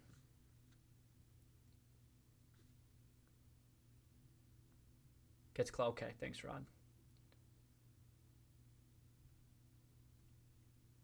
Ooh, large mint Oreo and large Reese's Blizzards for the win. Damn, haven't gotten DQ in a while. I always like the. Yeah, and Justin said that too. It didn't pump on the 16th either. That's right. If the market were going to knee jerk reaction positive.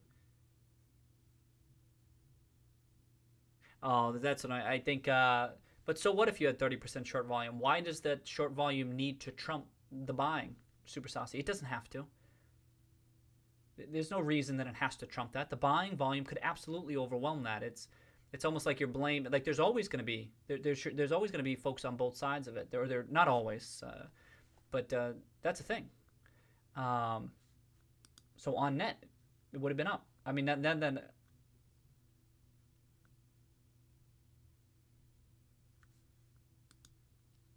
Oh, y'all think Oreo is the best? Oh, I always like the peanut butter ones. I like the peanut butter and chocolate and the peanut butter. I think I like the peanut butter cup. I used to like the Reese's Pieces ones, but mint Oreo. Okay, wow, everyone think the mint. Wait, was a mint Oreo or just Oreo? Oh, mint Oreo. Ooh, this is mint. Strong disagreement. that opinion is wrong. Oh, wow, mint Oreo. I always thought that was kind of a unique. I thought that was a unique taste, huh? But maybe it's not. Interesting. Seems like everyone loves that.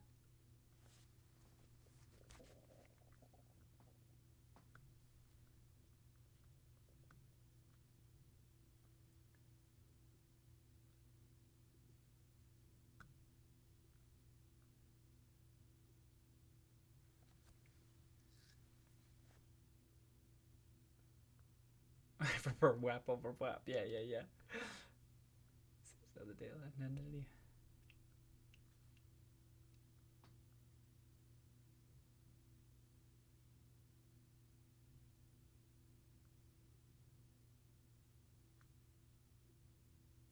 Volume pop the shares in those fees.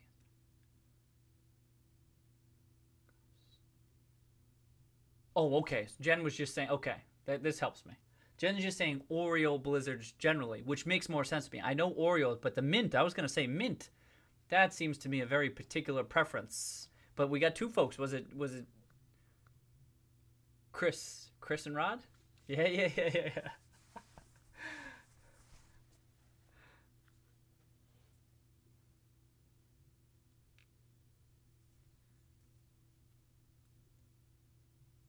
Okay, good. James isn't salty anymore. Oh, jeez, it was like a rough 15 minutes there where came in cool. I think I messed it up, but we brought him back. James good.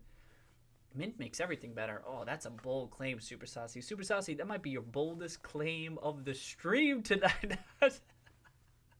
I do like. I'm only kidding. I'm not knocking mint. I'm not knocking mint Oreo. I like it. It's not my go-to. That would be like I'm looking for something different today. You know what I mean? I'm a big fan of like peanut butter and chocolate type stuff. I like peanut butter and chocolate or peanut butter. I guess even peanut. I guess I just like peanut butter.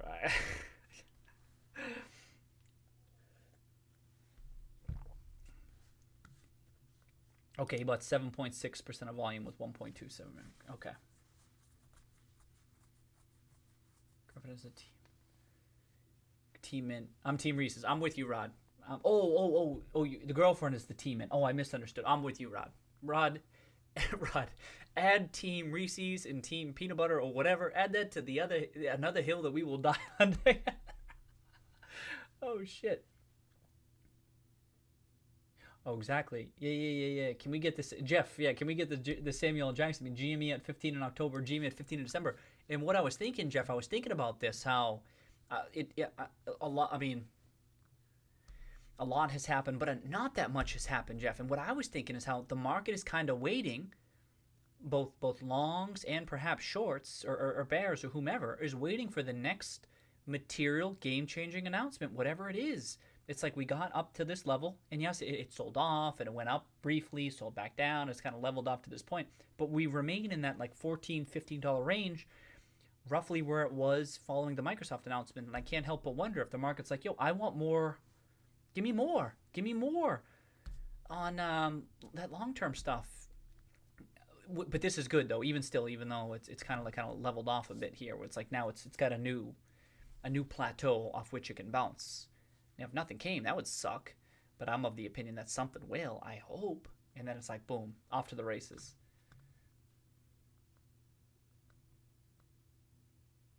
Add another vote for Mint. Another vote for Mint and Ryan Cohen.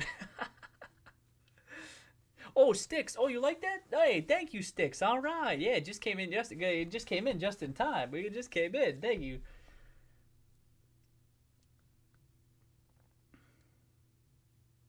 Wait, mint chocolate chip ice cream equals delicious. Yeah, I mean, yeah. Just switch out chocolate chips with Oreos. Boom. All right, yeah. But it would never be my go-to, Chris. Is it your go-to? It almost seems like, hey, I'm up for something different tonight, you know? And if they had it, I'm like, oh, if you go to a friend's house, they're like, oh, we got mint chocolate chip ice cream. Like, yeah, of course, get me a bowl. Hell yeah, I want a bowl. But I don't think I go to DQ and I'm like, I need your mint chocolate chip, your mint Oreos. That's are these the best conversations that are just so purely subjective, but you argue about it with your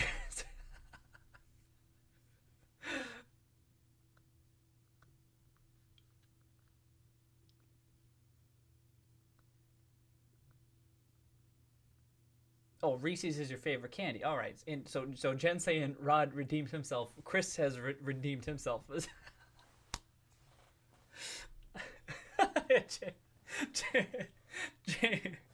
James is gonna cancel. James is gonna cancel Roy Gay with this mint bias. Hey, I like the mint. I like the canceled. Oh, because of the mint. Oh no, what did I do?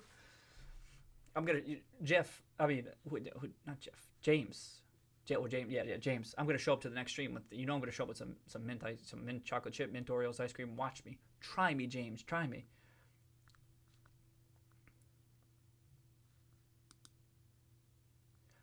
Alex, I think Ryan Cohen still owns Wells Fargo, but he hasn't mentioned anything in any of his interviews. He said no comment on the Wells Fargo stuff, but we don't know for sure because he's a minority investor, so we wouldn't have to disclose unless he talks about it.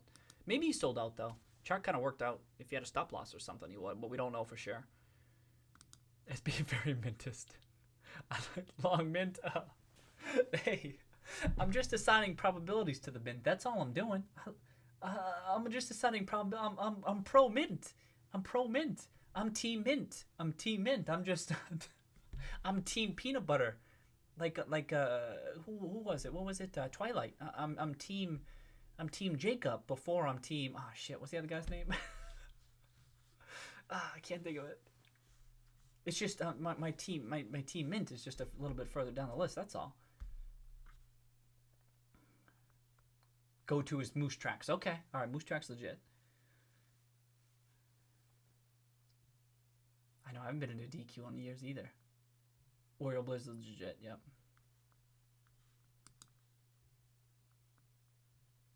Oh yeah, I haven't seen Portnoy. I haven't seen them talk about GME too much. Yeah, there hasn't been too many folks. Although we talked about the hedge eye folks talking about it. They were kind of, and I saw them talking about this weekend too.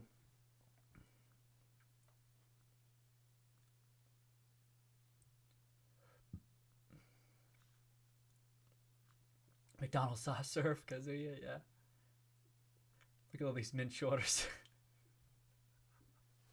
Long mint. That's going in the tweet. Let me tell you that right now. Long mint is going in the tweet if I can remember. Sometimes usually I forget. Oh, and it's the holiday season too. What about should it be like candy cane, like peppermint type stuff? I guess it's all the same. Oh, Rod. Cheers to Rod. Oh, who can we get this discussion going? Okay, Rod and I. Cheers. Okay, fact or fiction? Remember that show, Fact or Fiction? By the way, there's anyway. That shit showed in the '90s, but I remember anyway. Fact or fiction? The Tron Legacy soundtrack is one of the best soundtracks of all time. Let's do this. Are there people who disagree with this? Are there people who disagree with that claim? Rod, I will play them. I think YouTube would cancel me if I play this stuff. I don't even know if I can. I don't even know anymore.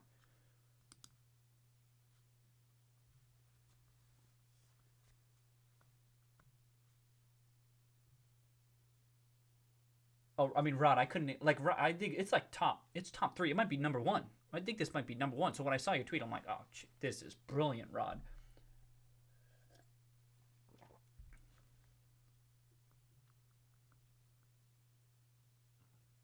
Oh, search. Oh, you're close to. Oh, DQ's all over the place then, huh? I don't know why. Yeah, Airbud and now Mint. Oh yeah, I need to remember the Airbud stuff too. Hold on. I'll forget. I always forget. Long Mint. Steve's dog.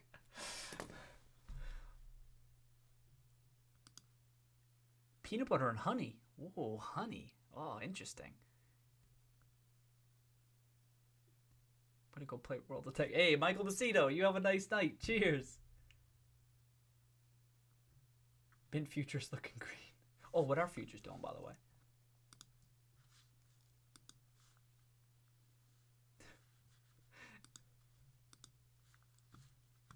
Peanut butter and pickle sandwiches. What's going on here, Polygon? What's going on this?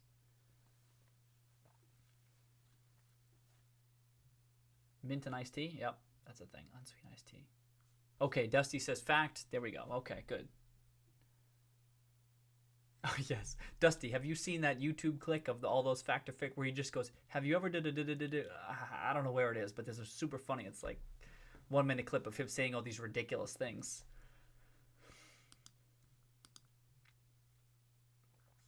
Oh, Rod, you know what else is a really good soundtrack is Social Network? Social Network soundtrack, anybody? Anyone on board with that one? Tron Legacy, Social Network.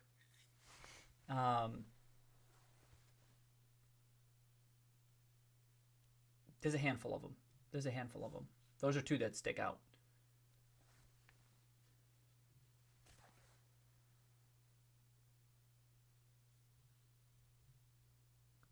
Sweet tea.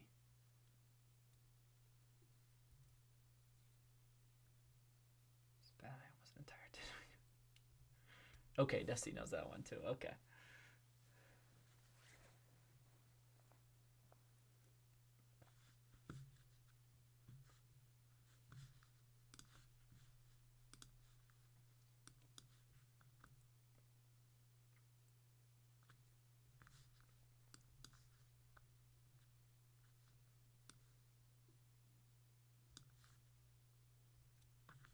I don't even check what was happening today. Too focused on the Cohen stuff, you know? Oh, Bitcoin.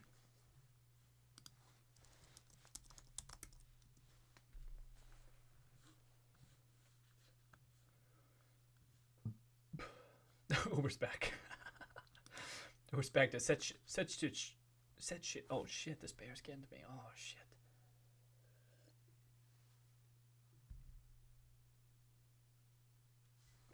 Oh, it's holding up the move.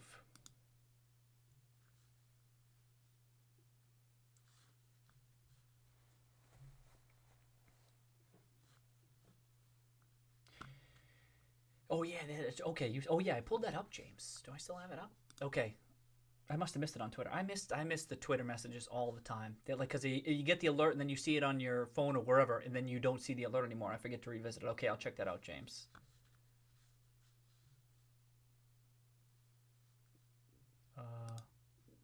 I think, yeah, I know you left, James. I think we pulled up the fundamentals back the other day. Oh, there were no fundamentals. That was it. Yeah. Okay. Well, different types of fundamentals, right? Because I got it here. Oh, I overwrote it.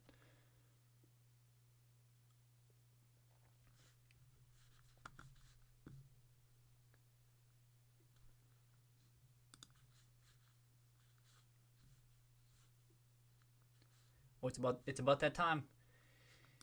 The question is, can I make a bathroom break in time? Can I make a bathroom break in time? If I leave and come back? Hold on, let me pick a... I'm gonna run and come back. Let's see if I can make it. Sometimes it's close. Sometimes it gets real close. Hold on, let me see if I can pull one up. All right, I will be right back. I'm doing 2 beers. What am I gonna do? I got no choice. Okay, here I go. Be right back. Oh yeah, let me do this one.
Oh shit, it's still playing?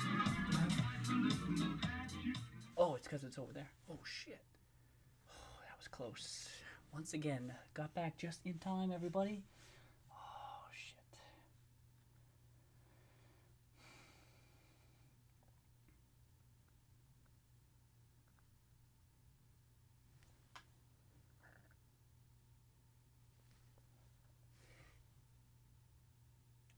This is Air Kitty checking in, Chris. Chris, this is Air Kitty. Oh, Chris, you beat me to the joke. Chris, I think you beat... Oh, that could be the Photoshop, Chris. That can be the Photoshop. Oh, do I get it up still? See if I can do it. Is there a kitty one? There's no air cat or anything. There's air primate, but is there air? Not yet. There will be soon. There will be soon. Shit. Well, we can make that happen. If we get together and we write a letter, we can make Air Kitty happen. So we just gotta work together. And we can also end Mint. We can get Air Kitty and end Mint ice cream if we work together here. So we'll just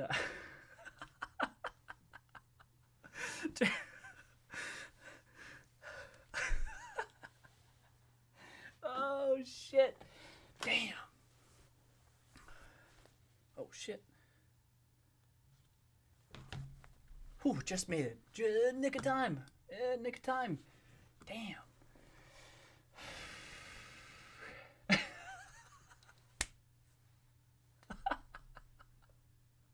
Oh damn. Oh damn. Steve stuck. Oh damn. How do I explain that this is a service? Steve stuck. Oh shit. Oh, it's so true, Steve. I have no defense. Oh my god. Oh damn. First rule, Steve stunk, Jen. Oh damn. Oh, cheers, Search One. I'm glad you like it. I'm glad you like the intro. Yeah. Oh, Showtime stairs. No cat. Oh, cat mint. Cat mint. No catnip. Being mintist. Oh no. I bet I need to redeem myself. I got to show up to the next stream like eating some mint ice cream right now to just show that I'm not anti Cohen and I'm not anti mint.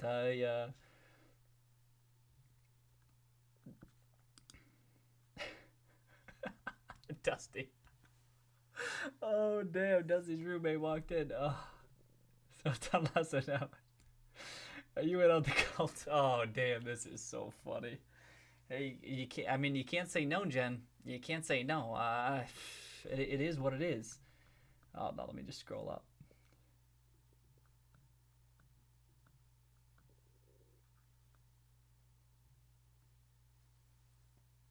Oh yeah, the voxel stuff.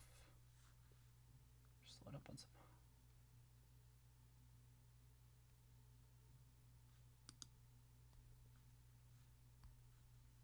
That's a good question, Miles.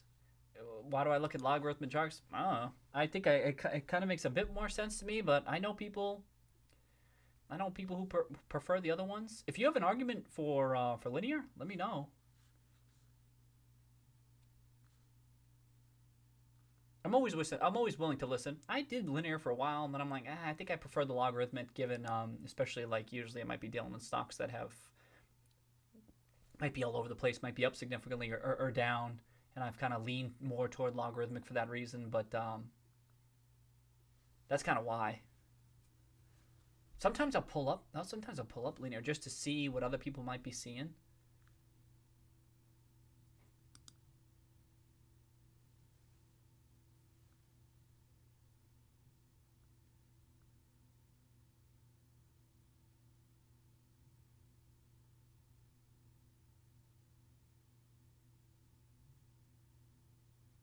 That's it, Miles. Yeah, thanks a lot, Miles. That's what I need to. Oh, jeez.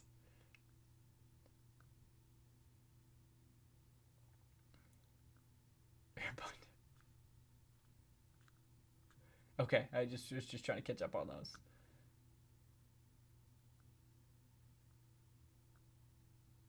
This is where you were giving. Jen's dad's looking at her like, this is where you give me advice. Oh, Jen, you got some splaining to do. You got some splaining to do. We're ruining it for you. Here you are giving sound advice to family, and where then they check in, they're like, what's up with Jen? We're blowing it.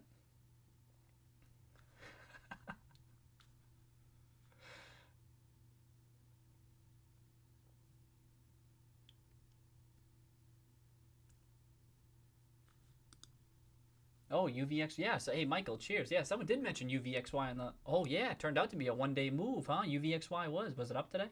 Oh, okay. You use logarithmic to look at oil and gas prices.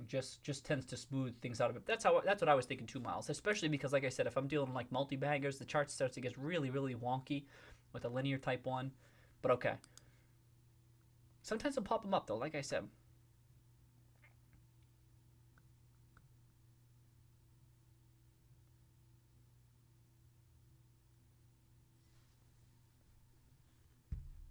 Oh, Uber. This is a great point. Uber. I've been meaning to mention this. Uber saying it's still nuts that we haven't had a 13D seller yet. I completely agree. It's bonkers. It's bonkers that there hasn't been a single, 13G too. 13G. Most of them are 13Gs, but none of them have trim below 5%. I mean, to the point, Uber, where I'm like, did they just not file their update? It's crazy to me. I'm with you. This is definitely noteworthy.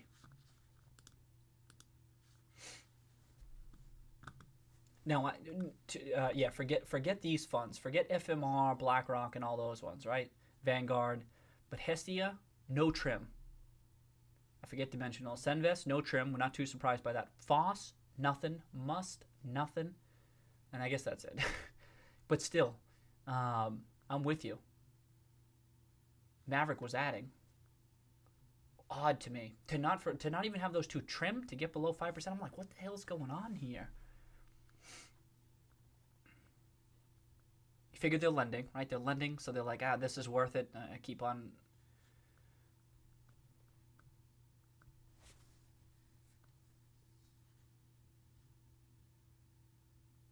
I think the funds handle the funds manage it differently. I think.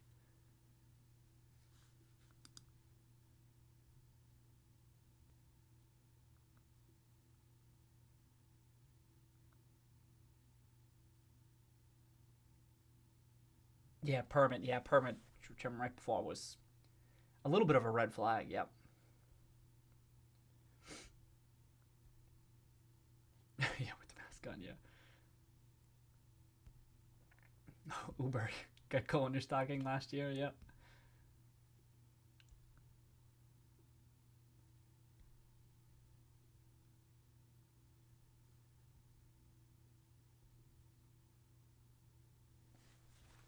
Wait a second, Justin.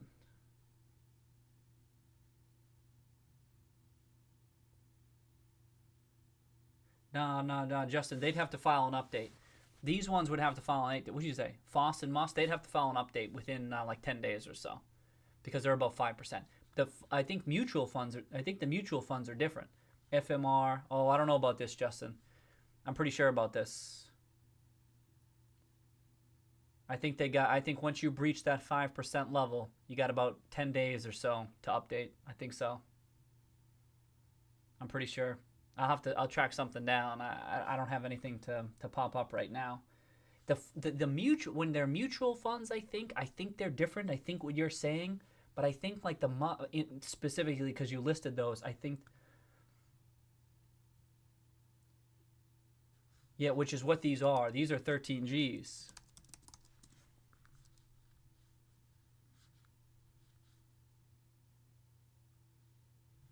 No, I don't think so. I think once you hit the 5%, you got to file that initial one, right? But I think if you trade more than 1% of the shares outstanding, I think you gotta file.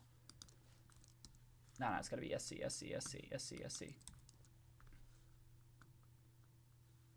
So this one's Must, and this one's Foss, February 14th.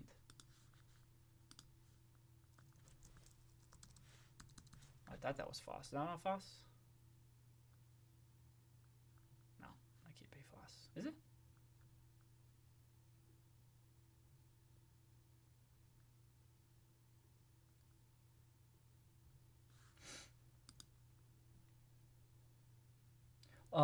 Justin Burry was below 5%.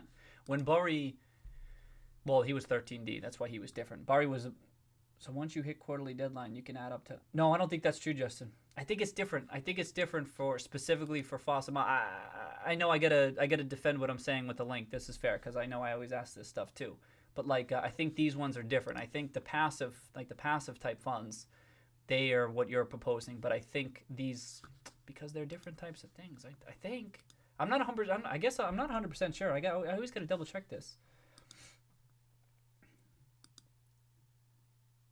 Right, Bari was 13D, but schedule 13D. Whenever material changes, 13D, right? But even I think 13G.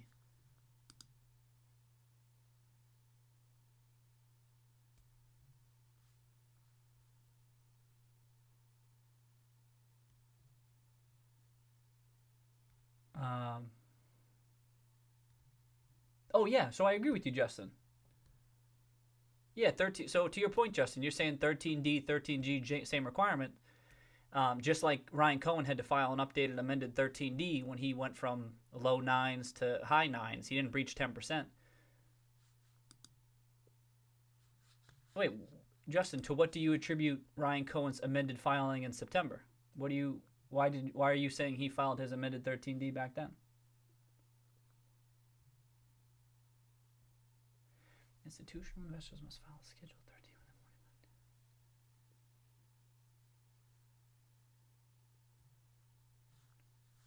40 months. Damn, I don't think I have a link. I'll look it up.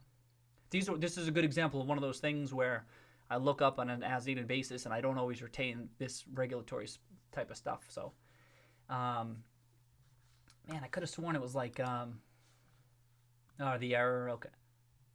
No. That was the Justin. That was the error for when he filed. He filed Friday and then he filed Monday, but then he filed September 21st. This one, right there. What was up with this filing? This wasn't an error. This was he got to 6.5. You know what I mean? The September 21st one. So he did the August 28th. And then he did August 31st. That was the error. But then he did September 21st. And he only went up like a couple 100,000 shares. He didn't breach anything. Just as a concrete example to run with this. But I got to double check. Oh, sticks. So I haven't begun working on merch yet. Some other people talked about that, but I'll let you know. I'll let you know when I'm working on it.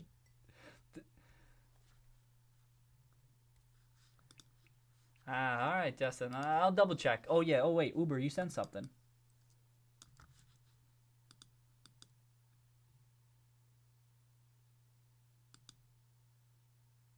And he wanted to make it public. All right, that could be.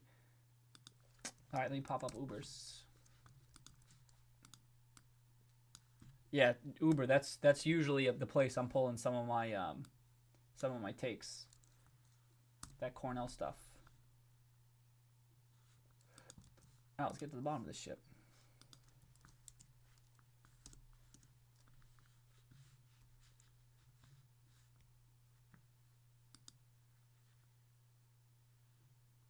Oh, okay. All right, good. Someone already looked. All right, to save us the trouble. Justin, no, but I think to your point, though, and your point's an important one because I didn't appreciate this. I think for these other firms, I think for the passive ones, it's what you're saying.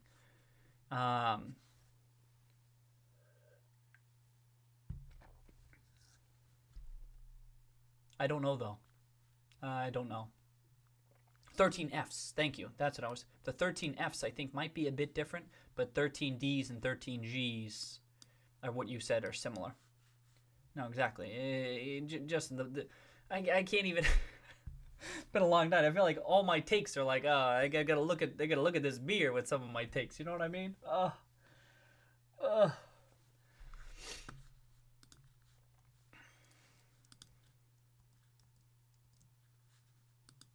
Because if some of these, I was curious if some of these large, 14% holders, 13% holders, if they trimmed, would we know? I don't think that we would. I don't think that we would, which is somewhat meaningful, because I was thinking that some of these firms, I don't know, I don't know, I try not to think about this too much, but some of them may have trimmed on the way up. They get that quick bounce up to 15 back in October. They were in this for different reasons, so maybe I don't know. But I'm like, oh, we won't know for months, because I looked into it, but I don't know. Somewhat meaningful.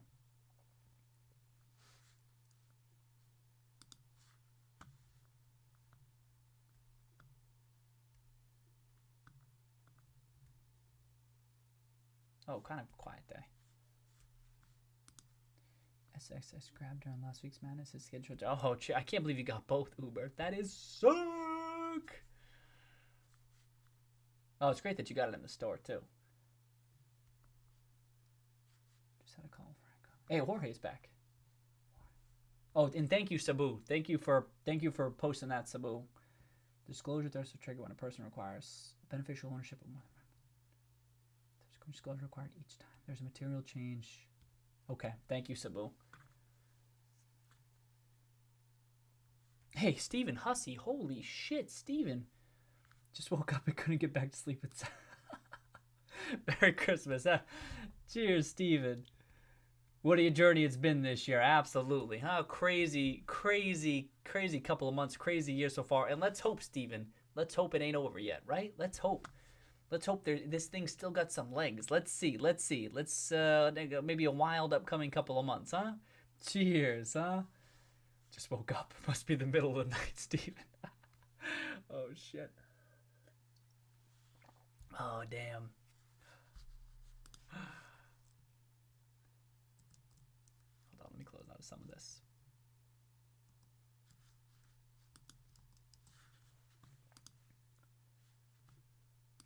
Barring Cohen. Cheers, Steven. Yeah, the memes. Oh, I do it all for the memes, Steven, right? Oh, damn. I'm glad you like them. Sometimes it just plays right into it, you know what I mean? Like today, good guy Ryan Cohen. You got to give him a shout out for that one. Clearly did it on purpose. Oh, damn.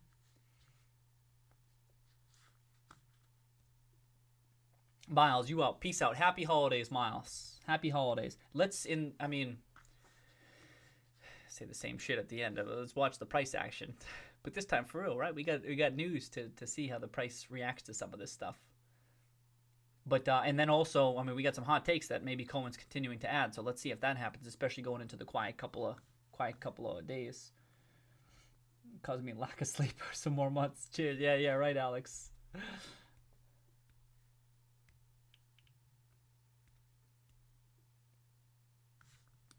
Oh, damn.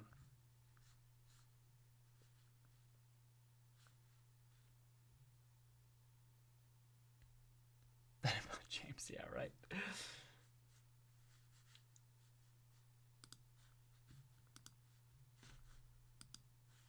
Is anything moving today? Nah, not much. Healthcare type stuff.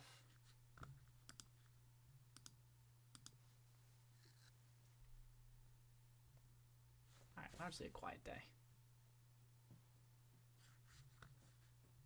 Kind of bounced back. Yeah, that's right. Must and Foss, 13G. I think like you said, 13Ds, 13Gs, same amendment stuff. 13Fs. 13Fs are the ones that are different. Yeah. The funds.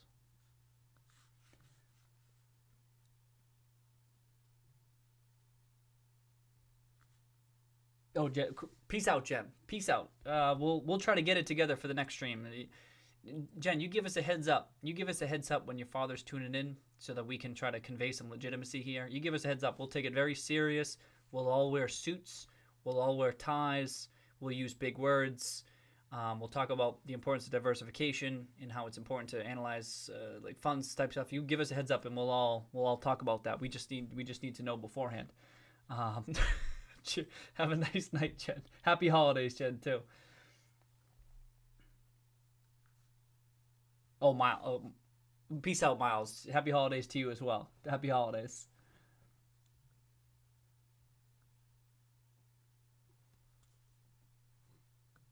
For GME. That's right. Cheers, Alex. Learned so much since July. It's been a good educational type stuff. Like I said, someone else said this. It's like a case study type thing because there's all these different ins and outs of it. But agreed. Thank you for sharing. Oh, well, right now, Steven, I'm thinking that we won't stream Wednesday or Friday. If anything crazy happens, though, keep an eye on the Twitter and on the Twitter. See what I mean? How old am I? Jeez. I'll post something if anything changes. Right now, I'm not planning on streaming right now. I just thought it was going to be quiet, and then the Ryan Cohen stuff. This turned out to be perfect timing. But I was just kind of thinking it was going to be quiet. But if the price action goes crazy, or if something else happens, management responds or whatever, we'll have to regroup to kind of share our analysis. But just like with Thanksgiving time, which is right when the price was taken off last time, I was thinking it'd be quiet. But that's my base case. That's why I kind of make that's my base case. And how many times is my base case wrong? So I should have mentioned that earlier. My apologies. Oh, I was planning on. Well, that's a good question, Steven. I was planning on next week. That's what I was thinking, especially in light of this news today. But that's my plan.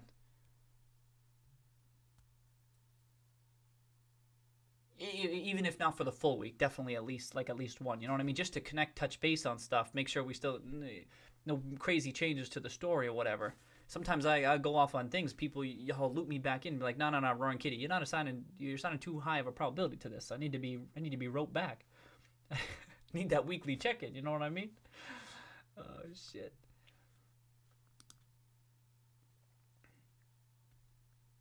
Discuss WAP and WAP with him. Yeah, right, Uber. The person behind the GME bond stock smashes, yeah. Totally well, yeah. Yeah, we use words like omni-channel, bullish, pre-owned, omni-channel.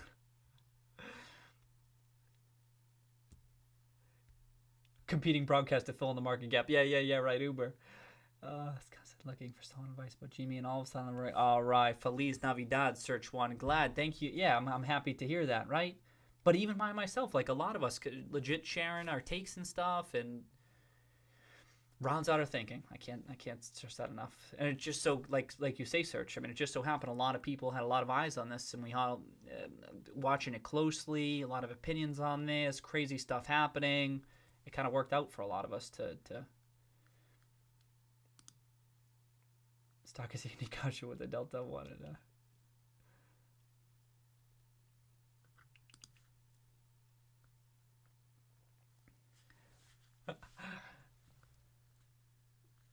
Oh, EYS? Oh, that's your ticker today, Hor? Oh, you know what we'll also need today? At this point, we're going to need a new 8-ball question. Definitely. 8-ball's on a hot streak. It's almost like we need to... Oh, Uber. Excuse me, not Uber. Jorge. Ooh, Jorge. That's a chart. Ooh, up against a little bit of resistance there. Jorge. Right there. Heads up. Something. Oh, really overbought though, and it wasn't overbought back then. Not even close.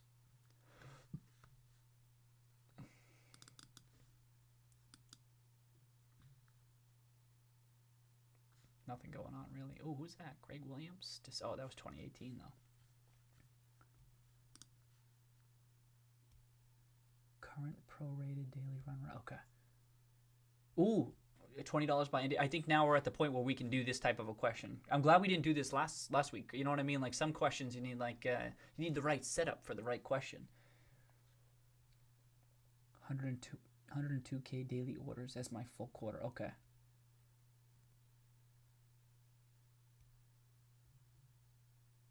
Okay, Dusty likes that one too. Oh, with the handles. Talk about the handles, Alex. I know, right? I was looking into Cupception, but it was going to be a tough one to Photoshop. I can take a peek again.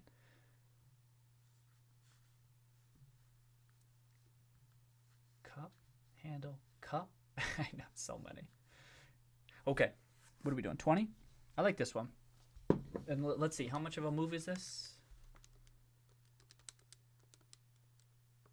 We can do 20 is a nice even number. I was gonna say, do we just make new like 52-week highs or something like that? Which that's like, let's do a nice even number like 20.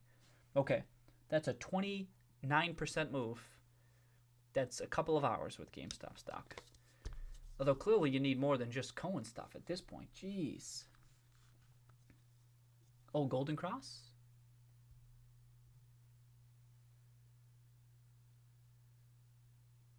Is there a Golden Cross? Oh, I don't think so. That when the 50 crosses the 100? Magic People, will Ryan Cohen take over? Oh, too soon for that one, Search. Did take over as CEO of GME and reveal he's a cyborg from the... Should have kept reading Search. Imagine if the 8-ball gets that one right. This thing's in the Hall of Fame. I did see that James held 1538 the whole day, yeah. Yeah, pick a number. Can't be wishy-washy like the ball. Okay, that's fair.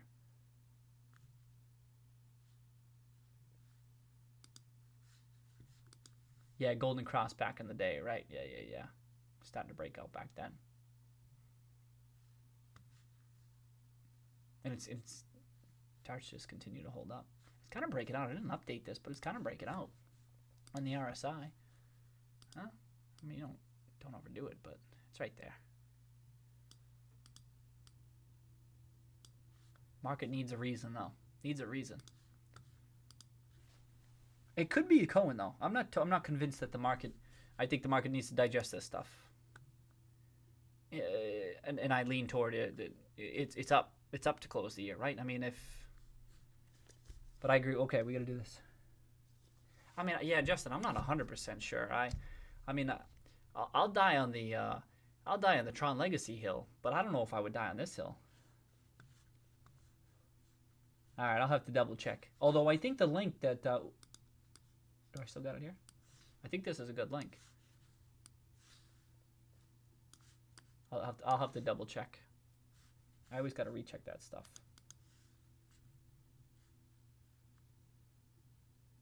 Oh, I saw.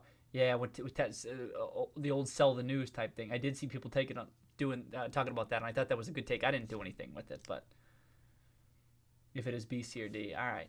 So you'd have to look into each 13G. Oh, I'm not doing that. I mean, maybe we should. All right, I'll have to look into it, Justin. That's a bummer if it is, but I'll double check. I feel like I'm always saying that. Been a while for some of these things. I just took a picture. I'll revisit that.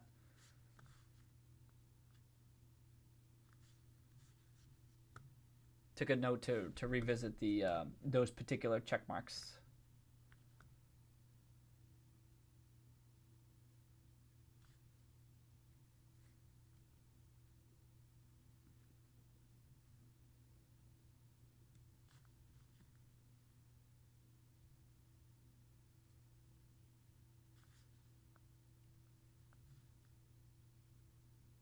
Oh, okay. You looking right now? Must is a C?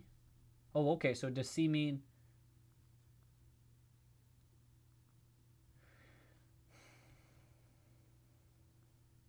Okay, I got to revisit that then. And does a C selection indicate a quarterly? Indicate quarterly?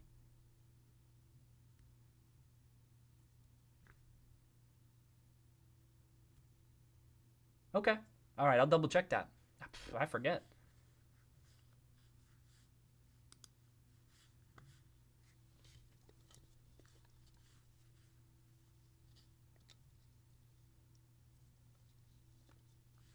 Oh yeah, I definitely got to double check that. Okay, I'll look into that. Thanks for the heads up. I took that shot, so I got the note. Shorts got 2 or 3 million shares from a junior. Where else did they get the shares? Do a quarterly market as a reason green. Okay, yeah, okay. This market as a reason green. Okay. It gets back up. Will GameStop break 20 before year end? That's it. Will GameStop stock break 20 before year end?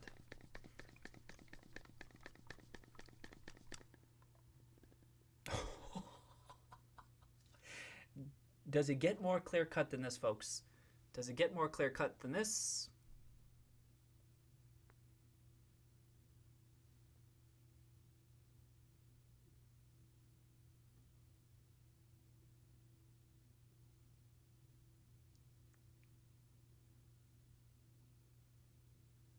It is seen. It is seen. Thank you, Chris. Let's go. It has spoken. It is seen. It is official. Whoa, 8-ball. 8-ball. You think the 8-ball would back down a little bit? Like it's been like on such a hot streak. Be like, yo, let's dial it back a bit. 8-ball don't give a shit. 8-ball like Ryan Cohen. 8-ball like, yo, let's keep rolling this dice. You get that hot dice. Keep it going, dude. 20 before year ends. Sick, let's go. That'd be super bullish, right? Super bull. I mean, talk about a bullish tilt, right? Huge breakout on the chart, new 52-week high, going into the next couple of weeks. And who cares? Who even? I mean, if there's new news, that's great.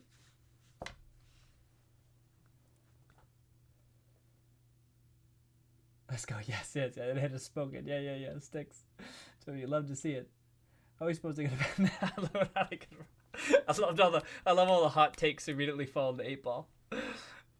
Yes. Oh, dude. Rolled that 4K to dude. I thought about that, Alex, that we should be tracking the tracking it just to it's ridiculous, right? But just for the story, just to see how accurate it's been. It's definitely made some missteps, but who knows? Well, then, I mean, if we start doing that, Alex, then we'd have to admit to Jen's father that maybe it is a cult.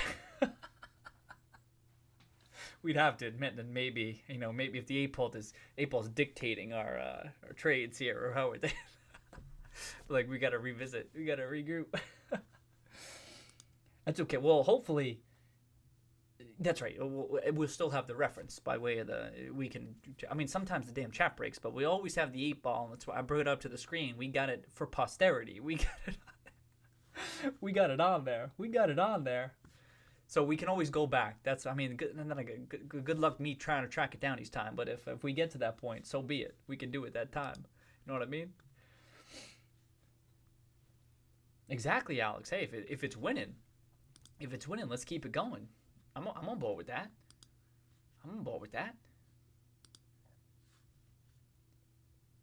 I agree. Maybe it was Uber who said that. Yeah.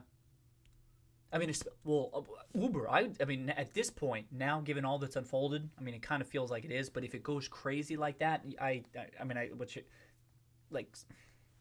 has it already? Well, I'm talking like squeeze type stuff, you know, like then it's bananas that it still feels like not that many people are talking about. Like we're talking about it, and some people who are really dialed in, but not that many people. But if it goes kind of crazy, then it's kind of it's undeniable. Yeah, we'll have to see.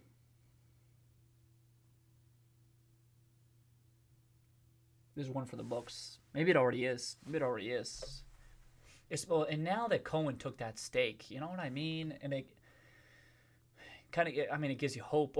It either gives you hope or it legitimizes the possibility that it's going significantly higher. And then I can only think that if it does, forget the squeeze. I don't even mean to say the squeeze. I more meant that if it goes significantly higher, it achieves that tremendous upside. Forget about it.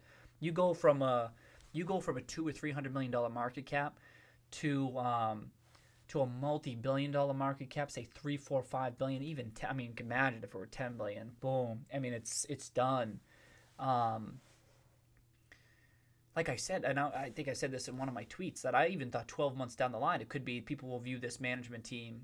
This was before all the Cohen stuff, but I still feel as though they had been effective up to that point. If they continued being effective for the subsequent 12 months, I still felt as though people might look back and be like, damn, this management team is crushing it. But who knows? I mean, Cohen's level of involvement, how that will impact things. But I'm just thinking like, it could just be a crazy turn of events that the market has just continued to discount way too heavily.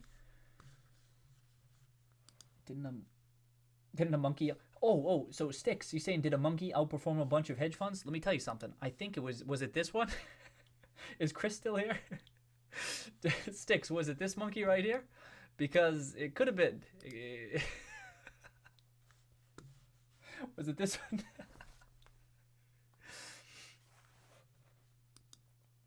Exactly. Uber. Imagine the sea change. Should GME become a FOMO stock? And the masses still hate game. That's what I agree with this.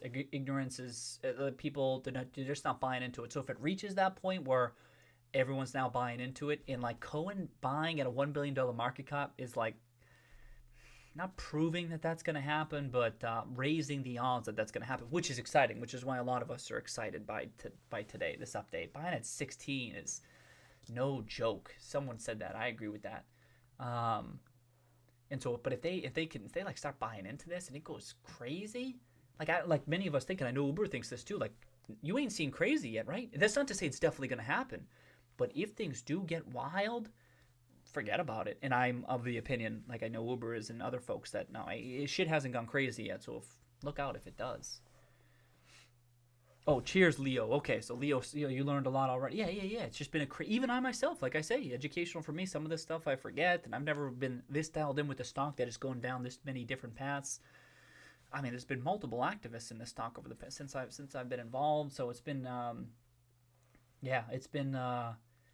And it could be good too, Leo. Like this is what I was thinking too. Like Uber talking about a case study, but when you get really dialed into one particular stock and you see all the ups, all the downs, all the ins and the outs, and then you might be able to apply that experience to other stocks in different ways. I feel like that's beneficial, if only for the emotional roller coaster of certain things. I feel like that can be beneficial to other stocks, and kind of thinking through some of that. But yeah. Anyway. Oh, you got a new link.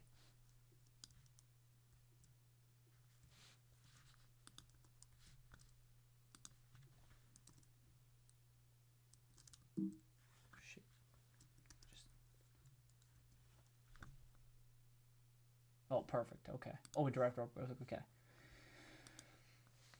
Oh, 20 to 30x. Holy shit, Daniel. 20 to 30 from now, from here. Holy shit, that's a hot take. 30 billion? Oh, Daniel, spicy take. Add it to the list.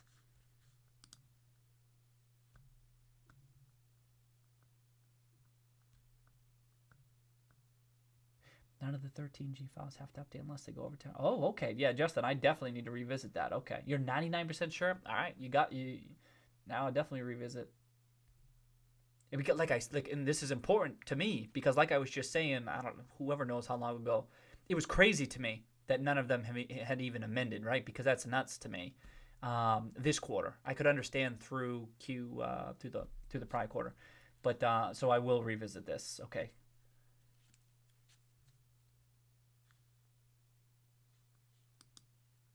Okay, so Uber, okay. 2 to 3x versus 10x, okay.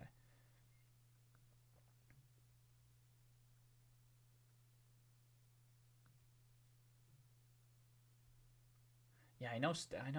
Knowing that kind of crazy to me. Stick saying how imagine walking into work every day knowing how your company is shorted so much, and it's been that way for so long. And I think that's maybe part of what has ticked off Ryan Cohen a little bit. It's like how have they not closed a little bit? Now it's a little bit. So another takeaway of Cohen up at his stake is it's a bit more personal for Ryan Cohen. I mean, it's more personal for Ryan Cohen now than it is for the management team. That's how I feel. The management team has had plenty of opportunity that if they kind of took this personally and they wanted to combat some of the shorts, that they could have just reacted to it a bit more. I'm not saying that they should have or anything like that, but if they were really like, this is bullshit, blah, blah, blah, maybe I don't know. So far, that's why I'm like, oh, well, let's give it a bit more time, because now that final Q3 is behind them, here's an opportunity if there were anything. But now Ryan Cohen is the largest individual shareholder of this right now, and he's like, now you're shorting Ryan Cohen's company, and this guy, he'd be like, what the, like, get the hell out of here. You know what I mean? Like, and now he may take it more personally. I don't know what that means or how, whatever. You know what I mean? I just, I thought that today. He's got a good chunk of the company now, and now they're kind of betting against what's becoming his company. So many people talking about it. He's got the biggest stake and much larger than the management team. One would have thought that maybe would have been more action on the management front, because we've seen other management teams over the years kind of react to such a nothing to this degree, but just a very aggressive short action. But yeah, not so much from this team so far. But then I'm thinking like Ryan Cohen doesn't seem like the type, like he's gonna take this shit. It's like That's not to say that anything's imminent or whatever, because if he needs to, it may take time for him to be even in a position to affect change. But I can just imagine Ryan Cohen be like, all right, you want to have this level of short interest against a company that I'm helping steward? Look out. Long chimps, long mint. Takes a chimp to be... Thank you. Hold on. Takes a chimp to be a champ.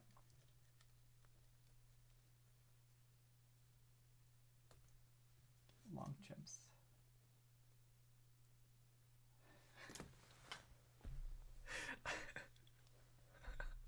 I'm gonna put all these in the tweet. I'm gonna tweet it at Jen's father.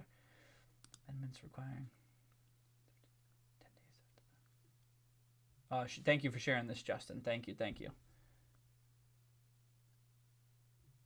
Must amend their schedule.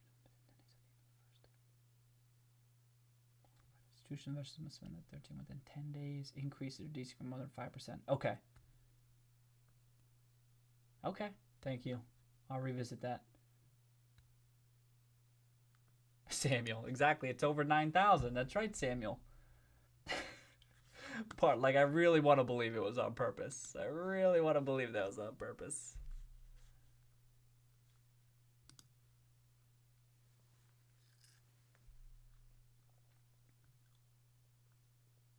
Yeah, it's been a crazy ton of stuff that's unfolded. And, especially over the past, since Cohen got involved, right? And there's other stuff that may have already been in the works, but just Cohen's level of involvement. Then some of their omni-channel type stuff, just saying.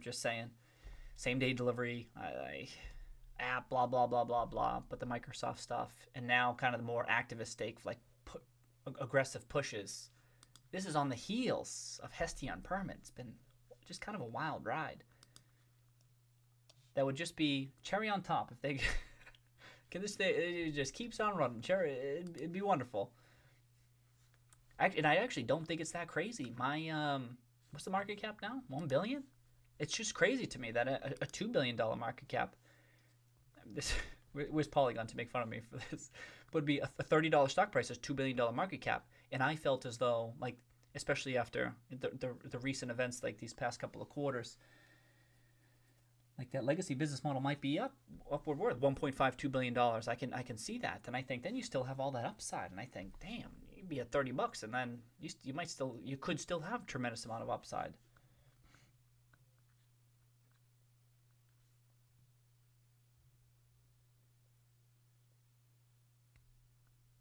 100% sure, Justin. 100% sure. I might just have to disagree with you just for throwing out that figure. No, I'll definitely revisit it. I appreciate you. I looked at it at the time, and definitely worth a revisit now. And now you're 100%. Now I gotta revisit it, Justin. I'll let you know. If I draw it. I'll let you know if I trust that you're right there. But if I uncover anything else, I'll let you know. Hey, Sticks. All right. Cheers, Sticks. Cheers. All right.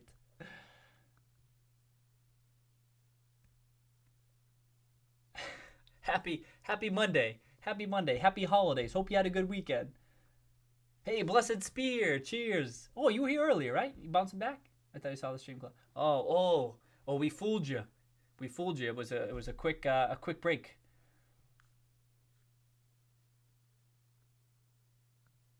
Barry.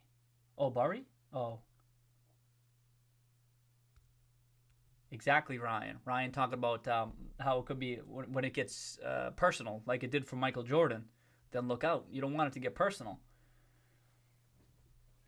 You piss him off. Give him a reason. Give Ryan Cohen a reason. I think Ryan Cohen already has a reason, frankly. If you're Ryan Cohen, right, and you take that stake, take a 9%, 10% stake, and the short interest goes up, we understand there's other reasons to be short, but aren't you like, what the hell? A little bit, right? I think the market is still, Ryan Cohen is still early in his activist career, right? Exceptionally early. But when you think of like a Carl Icahn, imagine a Carl Icahn like taking a stake and like short interest rising. Carl Icahn would flip a table. He'd start throwing this shit. Like I joke, but I don't know. But you'd think that if you're an activist investor and then you have people on the other side of your trade, it's as if it's a kind of an implicit bet against you personally, and you kind of get like you take it a little personal. That's what I was thinking.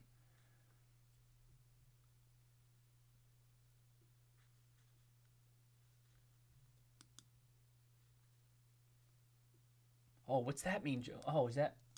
Oh, let me try. Here's a code in binary. Hold on, I don't know what that. Hold on, let me translate that. Oh, that's clever. Hold on.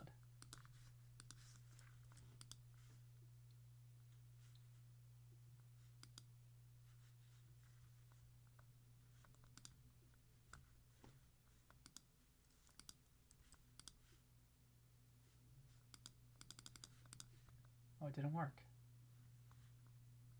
No, it didn't work. I need a different one. Ice-T? Ice-T movie? No, I don't remember. Surviving the Game? No, I don't remember that. Might be able to work with that, though. Surviving the Game?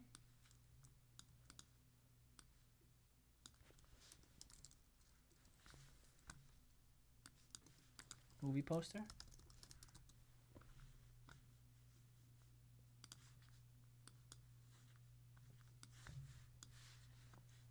Ice-T, there you go. No, I didn't know that one search for. The thrill is the kill. Oh. Surviving the GameStop. The thrill is the kill. Oh, I might be able to use this search one.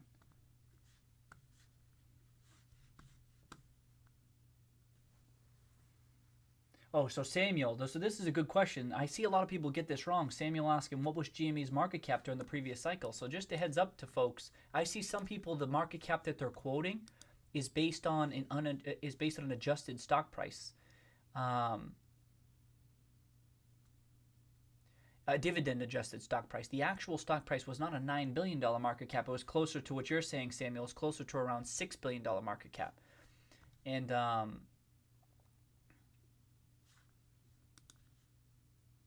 for what that's worth. Oh shit. Jay is the Steve Stock. Jay is the ninth of the alphabet. 0 is decimal, 8 in binary. J8. Oh, now this is who's got that tinfoil hat? I mean, these got tinfoil hats. I like the analysis.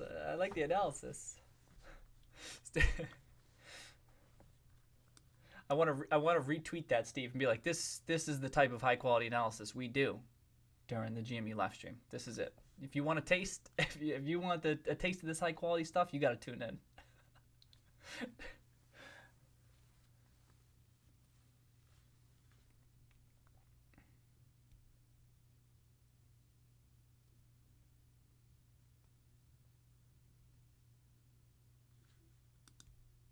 Maybe Daniel talk about Ryan like strategically adding to his position or buying just when. But the only thing is he didn't buy this whole quarter, and he could have. I think he was just waiting for earnings results to come in, and I think that he was buying just following that.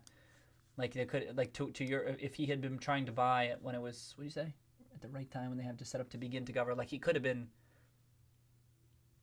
One would have thought that he maybe would have been buying back here, you know what I mean? And he didn't. I think he was kind of just waiting for earnings just to see what the balance sheet was going to look like, maybe the trajectory they were on for free cash flows. And then, I think.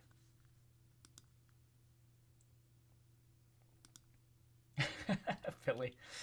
We can roll with that, Philly. Ryan Cohen sold all his SNES and N64 games to GameStop as a child for pennies on the dollar. Now he's back for revenge. That's a tagline right there. I don't know what it's a tagline for, though, if I can do it for anything. J8. What this really means is we will all reach an end like the guy in the movie. Oh, have you seen that movie Pi, Justin? Have you seen that movie Pi? I've seen that movie.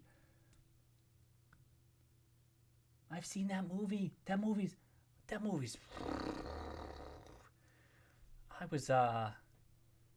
was something, Justin. That's what I feel like with you. That is us. That is what it's like, Justin. Oh, let me see if I can. Oh, can I do? That's the thing. I don't know how many people have seen that, Justin. But that is a great analogy. That's a great analogy. What was I feel like I was just making something similar to that, but I like that pie one because it's absurd. You're like, wait a second, what's going on here? All right, let me make a note of that one though. Oh, that one's absurd. That's what I feel like with GME. That's us. Justin, when you're talking the binary shit, that is. I mean, I know you're having a laugh, but even still. Oh, that's perfect. Perfect, perfect, perfect. Oh, damn. Ah, oh, shit.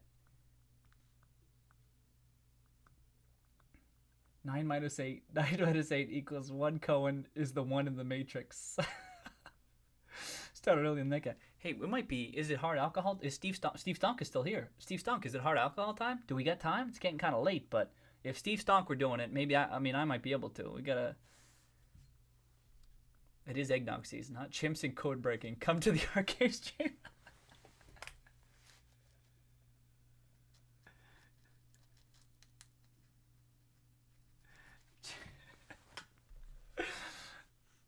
Next time we have code breaking chimps.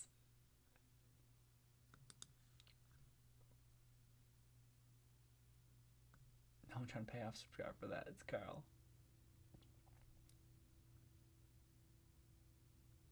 Oh shit. Oh, you think Samuel? You think a lot of people have seen that? I don't think a lot of people have seen that. Has everyone seen Pi? No way. No way. I thought that was like an obscure movie. I don't even remember. I mean, I saw it because of what you say, Samuel, because it was an Aronofsky film. So I'm like, oh yeah. I gotta watch it just to because it was one of his early movies, right? That movie.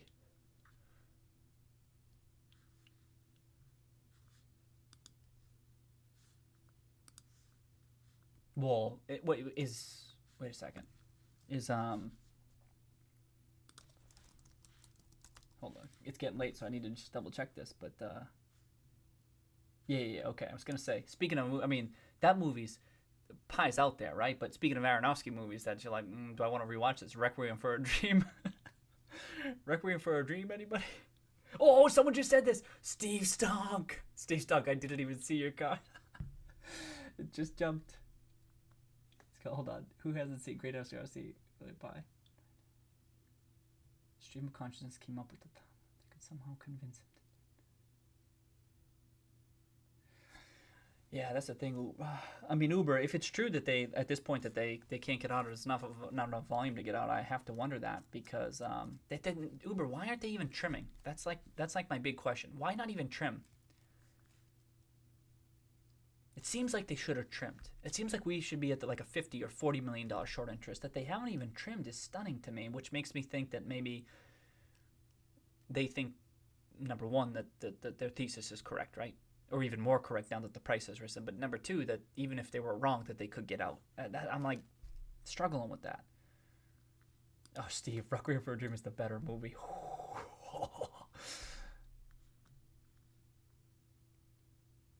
Character in Pi is Mark Cohen. Oh, Max Cohen. Oh, shit. Oh, that's just alright. Oh, Pi. Yeah, no, Life of Pi, different movie. Requiem for a Dream. Oh, to add that to the list of soundtrack. Actually, Aronofsky movies have some good soundtracks. What is it? The Fountain? That's a decent soundtrack too. Requiem for a Dream, badass soundtrack. I mean, in particular, those couple of songs. I mean, they're similar songs, right? It's like isn't it summer or winter, and then the theme song, pretty similar. But those are good songs. I agree, Uber. Yeah, they should have trimmed. They should have trimmed down here. But like to run with this point, Uber, they still felt as though they were right, and they felt vindicated in the price action, right? But now the price action has kind of went against them, right? And you might even argue by way of the Microsoft partnership that even their fundamental thesis started to break down a bit. And then you have Ryan Cohen get involved, and from this strategic point of view, holy shit, could Ryan Cohen be doing something here that's kind of going to interfere with our long-term bear thesis, right? And no trim with dramatically rising price action. Stocks up 4x since those lows.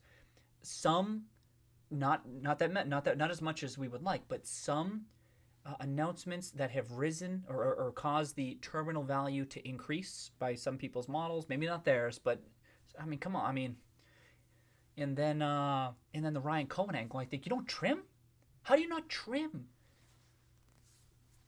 You could not trim if you were an individual investor in this circumstance. You'd have to hedge. If you're not going to trim, you got to hedge in some way. That's my thing, Uber. And that they don't, it's really confusing to me. That I think, all right, well, they know stuff that I don't, or they have screwed up in a major way, like royally mess up. That's how I think. But just because that would be such good news for the bulls that I like discount it. I'm like, that seems like too good to be true.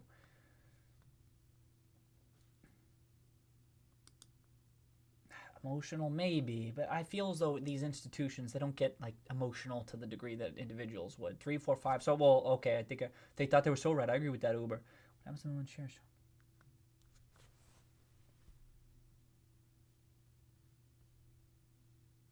This being wrong on the options. Oh yeah, and then the options positions, right? What? Yeah, let me pull that up. Hold on. You got an updated one? Let me pull that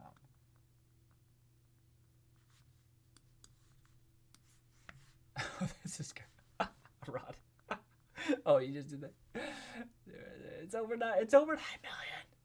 Oh, damn, that's funny. Oh, is there a new one? Look into the ESI chart from Schoening. Oh, it's right there.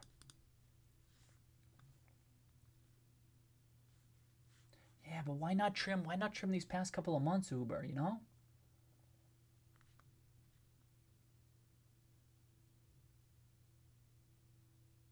Oh, you can see why they were... Oh, you talk about the historic. They're slowly covering in July and August before Ryan Cohen entered the game. Yep. Right around... Wait, hold on, sorry.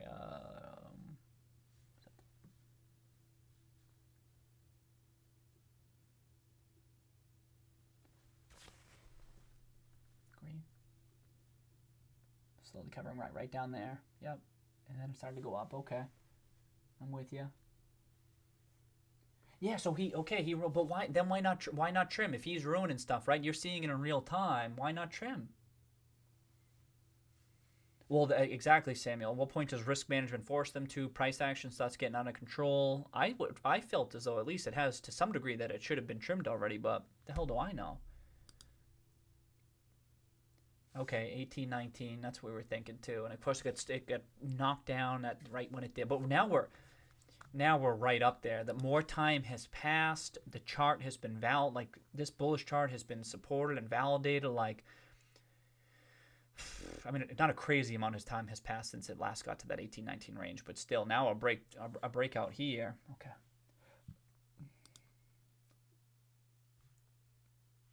Okay, you Jorge, peace in, Jorge.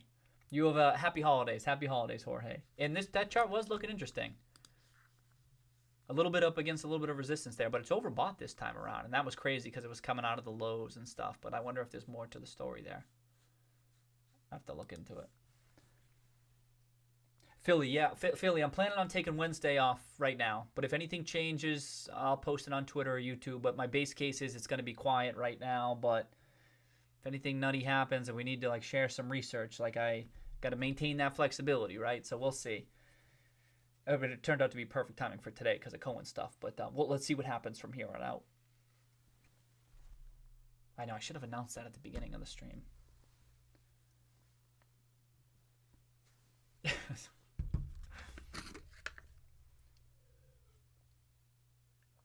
Oh, Justin. Oh shit. Oh, you know what? Okay, let me get this. Might be about that time.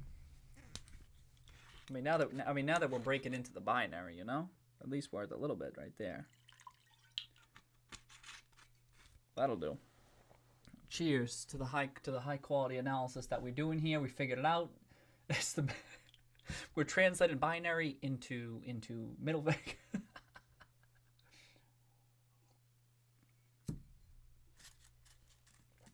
So it could be, okay, so Philly's wrong with this. They might be afraid to trigger a reaction if they begin to trim. But even a trim, Philly, like I'm okay with this, but to To not even trim, but to add. You know what I mean? They added to the position. Where did Uber's thing go? What the hell did I do with it? Like they upped it. That's the thing. They upped it.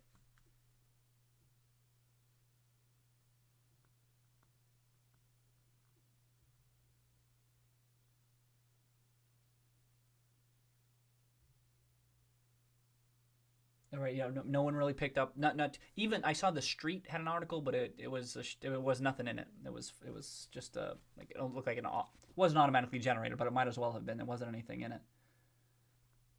So that's the thing, Philly. You say they might have been afraid to trigger a reaction, but they didn't even. They added to the position. They were even more sure, which made me think that they weren't even pricing in Ryan Cohen. In fact, what they were doing was they thought that there was even more money to be made because the price had risen, but their thesis remained fully intact. That's how I interpreted that.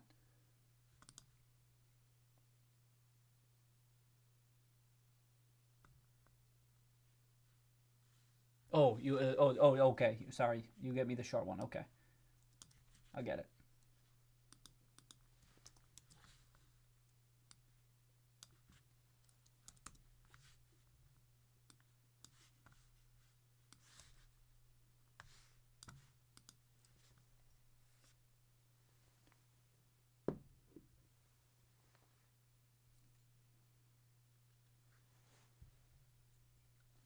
I think I might be colorblind.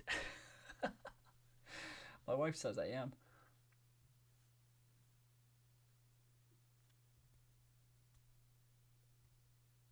Okay, so the blue.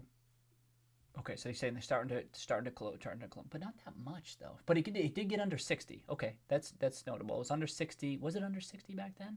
Then it got back up to. See what I mean? They added. They added.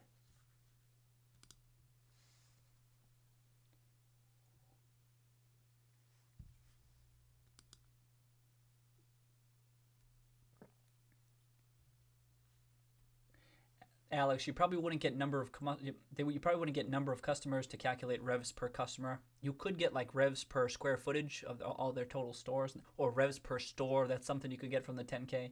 But if you're trying to get to, if it's not in the 10K, you probably just get ballpark estimates from some research firms. But I don't have any to recommend. I'm not sure about that. There's probably some that specialize in that type of analysis, but I don't lean on it too much.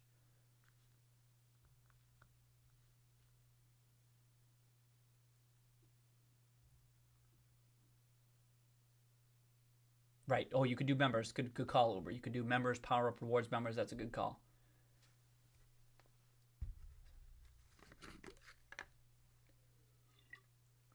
Likewise, Philly. Likewise. Cheers, cheers, cheers. Have a happy holiday if I don't see you. I mean, yeah. Enjoy, enjoy, enjoy, enjoy. Let's hope that we even get some better like even more good news throughout the rest of the week. But even if we don't, good start to the week, good start to the holidays. I hope you enjoy, Philly. So this is true. That's true, Philly. The ads could be marginal shorts. That's totally fair. I got nothing else to go on, so I'm kind of just going aggregate position, aggregate position. But indeed, they could just be marginal shorts. Absolutely, and that's important to note. Um, but even still, it seems, and we don't like it could be a rotation. It could be some of those shorts did close and new ones stepped in total. It still seems to me that it should have been trimmed. Quite like we should be under 60. We should be under 50, maybe even, because of what's unfolding here. Which makes me think that they're safer than we're appreciating. Either they can get out, or it's not likely to take off because of the characteristics of the GameStop stock. By that I mean liquidity of it, number of shareholders, blah, blah, blah, that type of stuff. They're like, no, this isn't a problem for us. We'll be okay. There'll be plenty of sellers on the way out, or maybe how they're hedged.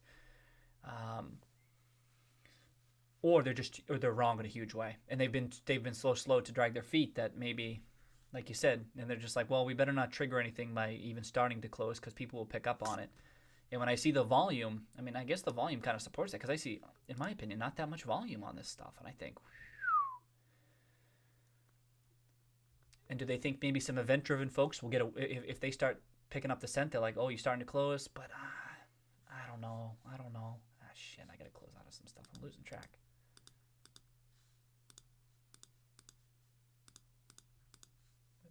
this thing.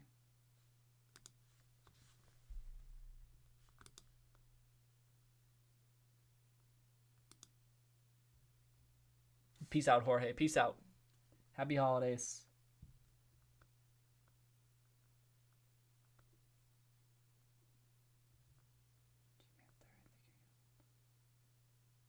That's true. I might be Samuel. Samuel says I'm giving. Well, I don't know who the shorts are, right? I mean, I see Melvin has the puts. That's why. But as far as the latest quarter goes, but it's maybe I'm giving the shorts too much. I could be. I don't know.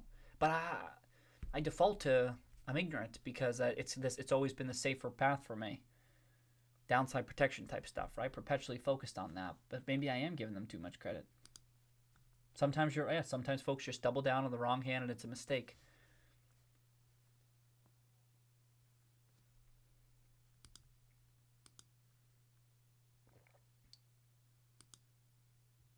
Oh, okay. So Justin's saying the short update on Thursday might show a big increase as it'll include trading after earnings. Yeah.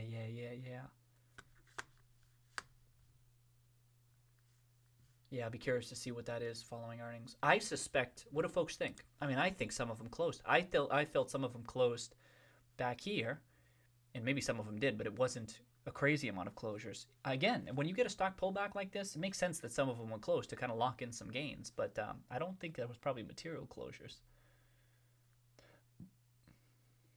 But indeed, thanks for the reminder, Justin. I actually forgot about that. It's coming in this week.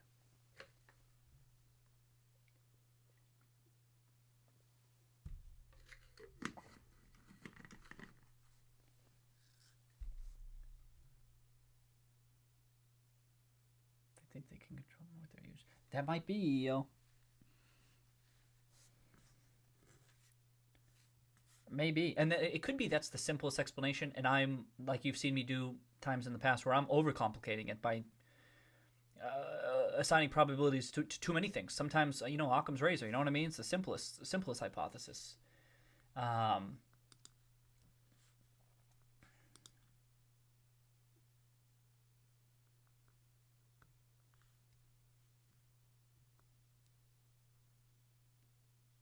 It does, yeah, it does. Ryan's calling their bluff. That's what I mean. Ryan's kind of calling their bluff. There's something going on there, I think. I don't know what the timeline looks like, but like I said, if you're Ryan Cohen, you're starting to take this a bit more personally. I would, wouldn't you? You're a hot shot visionary with these types of businesses, and you're starting to step into a stock, and they add in aggregate, or they don't close materially, and then you add some more. I mean, the stock probably give it some time, but you kind of like, I just imagine, I use Carl Icahn as like an extreme case. Can you be like, who the hell do you think you are shorting my stock? Or a management team that's willing to call them out.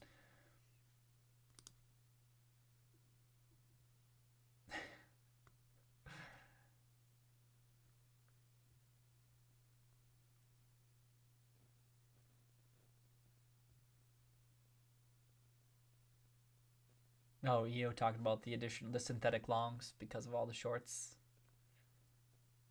Yeah.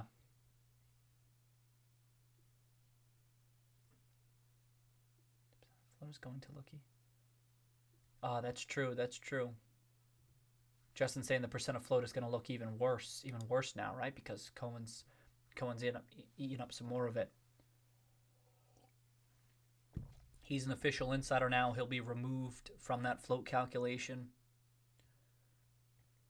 I mean, I don't know how all these different websites out there calculate float. They don't really provide complete definitions of all of them. It could be that Ryan Cohen up till his 9.9% was already being excluded, but I mean now officially need to exclude all insiders, definitely. But you know what I mean? You see different calculations out there, different metrics. I never know precisely how they're getting to that calculation. It doesn't matter to me too much, just that it's gigantic. But that's true. He's eating into, and we said this, Justin, a couple of months ago, when Ryan Cohen was starting to eat into that float, and we were talking about how like that should be an increased risk for if you're short. And then there were some folks on the stream saying, well, who cares? Who cares if it may not be that big of a risk from their perception. I think, all right, I don't know.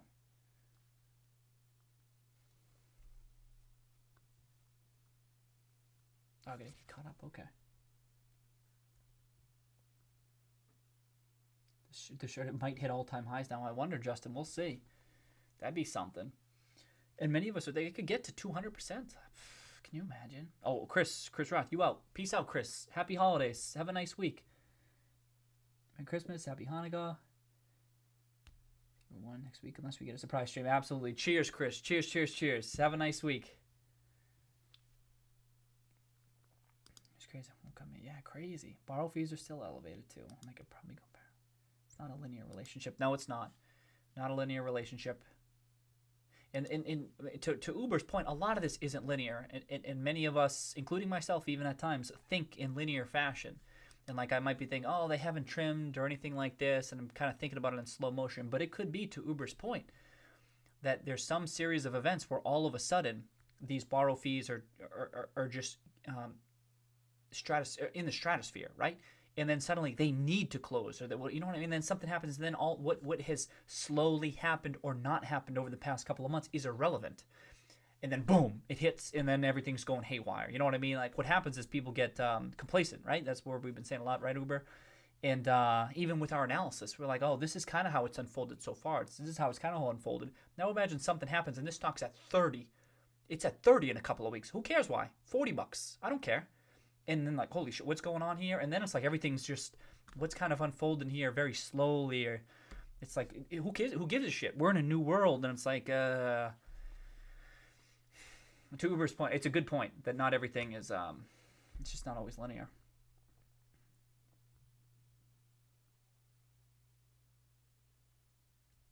And this is why, and to keep running with this, you don't want to overweight that past performance too much. You weight it accordingly, but acknowledge the possibility that there could be some future series of events that are unlike what we have seen so far, and do your best to model that. That's tough analysis too. You do your best. Yeah. Think like the financial crisis. You know what I mean? Like a series of events that we had never seen before in our financial system. You do your best to model what can unfold, blah, blah, blah. But just because there's no precedence doesn't mean you shouldn't talk through some of those potential eventualities.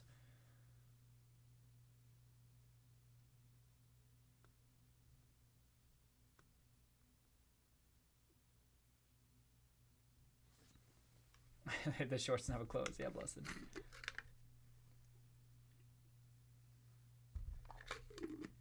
Daniel thinking today's the first day they even start to think about Cohen, maybe. GameStop derangement syndrome. Visceral, uninformed, zombie-like response to all things. What surprised me, Uber, is how long it's persisted. Where's your chart? The long-term one. You know what I mean? As you've noted many times, you see the short closures, and it's people coming around to the imminent free cash flows in the subsequent 12 to 18 months. It's that this syndrome has persisted through 2020 has been kind of surprising to me. I've said that already, but usually you get a turn. You get a turn already, and then the stock price rose, and you still didn't get the turn.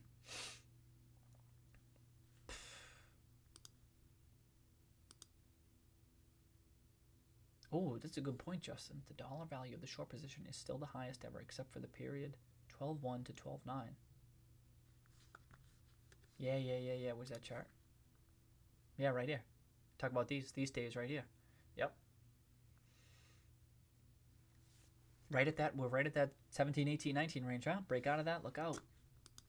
I still think that aggressive price action, whatever causes it,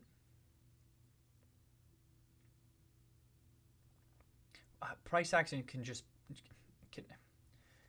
break your conviction in a thesis. Bull thesis, bear thesis.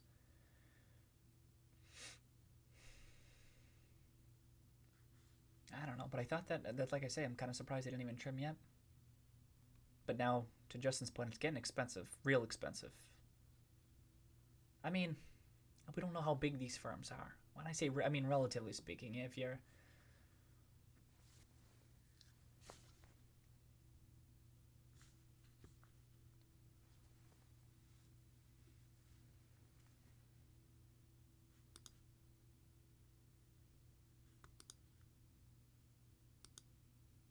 Oh, you're going to post an updated one, Uber. Okay.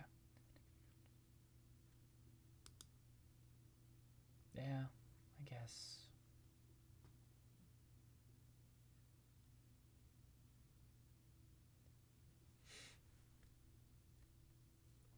Yeah, that's the thing. So Space Weirdo, yeah, what other companies pulled this off? People giving up. Yeah, Best Buy, Restoration Hardware. That's like retail. Like the whole retail is dead. And we've talked about how people have had GameStop is dead decades. This has been an ongoing thesis. But even generally retail, like that's been a perpetual thesis. Like every couple of years you see it. Retail's dead, retail's dead, retail's dead. Every couple of years. And retail sells off collectively and then it bounces back strongly. This just happened like 2018. Do we got a good example? I don't know. Things kind of sold off, and then like, oh yeah, what's one? What do I do? Can I do? Is Gap one? Maybe. What was Gap's price action kind of like? Yeah, a little bit. Okay, kind of sold off 2016 there. Then it ended up doubling. And let me see, EO. Yeah, kind of similar. So because I remember May 2017, like a lot of these. And then watch this, ANF. I read May 2017, right around there. I remember. Same thing. Okay, July 2017, a little bit removed, but I guess it was just those couple months. I remember thinking, those prices were ridiculous. Ridiculous? It was undervalued. It was like a pretty high confidence undervaluation with a whole bunch of these retailers. I thought this is silly. Boom, boom, boom. Tripled out of there. And it was a whole bunch of them. And but there was the retail. I remember it was a retail's dead. Retail's dead. No one shops here anymore. Blah blah blah. And I think, all right, let's see. And then once again, boom, comes back. And that's not to say that there's not maybe a general downward trend, but throughout that trend, you always have these. And then you see some, like even like an Amazon getting more into brick and mortar retail. There's clearly something there, but oh shit.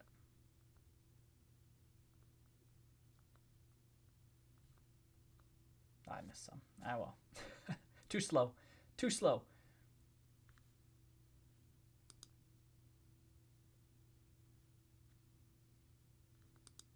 Yeah, Samuel. I think the floor is roughly 16 now. Yeah. Roughly. Not necessarily. It's not a hard floor, but indeed. I think you're going to have some people step it in, especially like event-driven folks or strategic type funds being like, no, well, Ryan Cohen was a buyer here, so it probably won't dip too far below that. I don't know about 16. It's already below 16. But that $14, $15 level. That's what I mean. The risk is to the upside. The risk is to the upside. I'm biased, but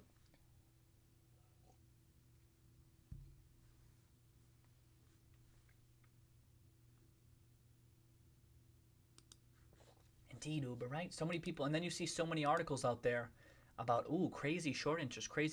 It's like 30 or 40% of the shares outstanding, and this one's over 100%. Like, okay. It's like it just seems like it should be. It's always felt like it's been more of a story to me. But yeah, who would have bet? Oh, I saw top. Yeah, I missed that one.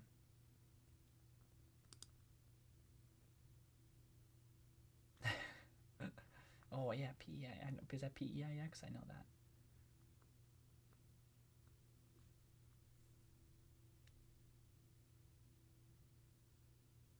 Hey, hey, I feel like we've been doing some pretty quality analysis, Uber. And then with Ryan Cohen's ad today, it seems like we even got that upside. We might even have the a good, a decent mindset anyway, with some potential upside. Just that upside optionality. So indeed.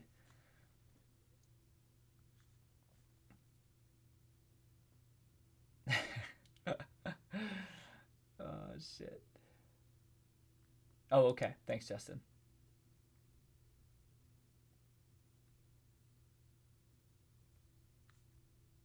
Okay, got it.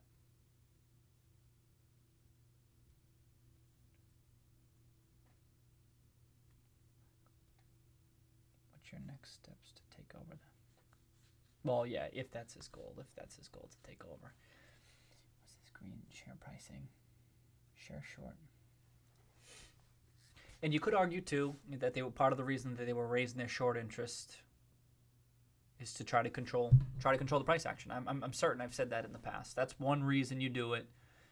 Is you do your best to try to contain the narrative If the narrative starts to break out against you, you short a little bit more. But that's the thing, when you're that short, and they maybe thought it was a temporary run up, so they think, all right, let's short and let's try to, if that's even possible. With the marginal numbers of shorts, can you contain the narrative? I remember thinking that could be what they do. But then when it held up, and it's held up as long as it is, and they didn't succumb. Boy, you have to really think. You gotta really doubt Ryan Cohen.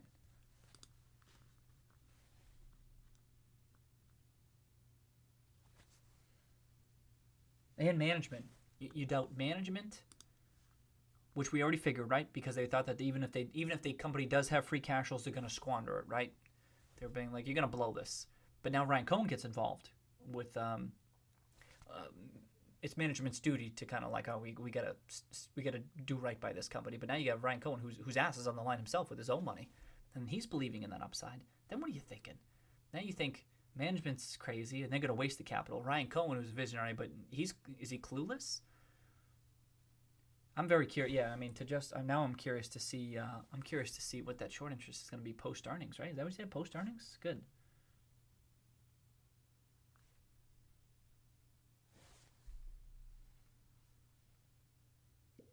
It's one of the most confounding attributes of the GameStop thesis right now for me. I feel like everything else is kind of making sense. Not everything. Cohen and management's going at it pretty aggressively, it kind of feels like.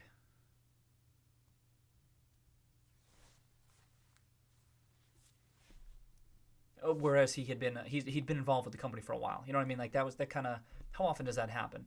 Where they're involved for a long time, kind of passively, quietly, and then they up their position and then start getting more activist. I mean, it's not super uncommon. I don't mean that. I just that I'm not dealing with too many companies where I see that happen.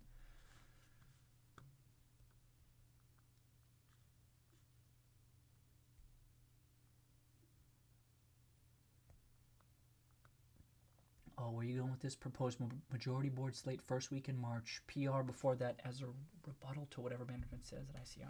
Okay.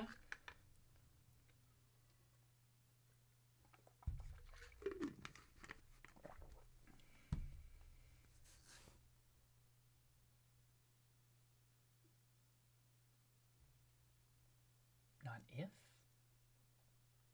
Oh, well, I disagree, Samuel. You're saying Ryan Cohen's going to buy out GameStop? Is that what you're saying? Just making sure I'm following. I know. So Dusty's saying they're hoping to bail on a bad Q3. Didn't pan out. They had to add to try to push price down, start slide, but it didn't work. I think I know, but I feel like we've been saying that, Dusty, for like a couple of months now. Q2. Well, I guess that's really it, right? Q2 and Q3. And now there's going to be the holiday readout.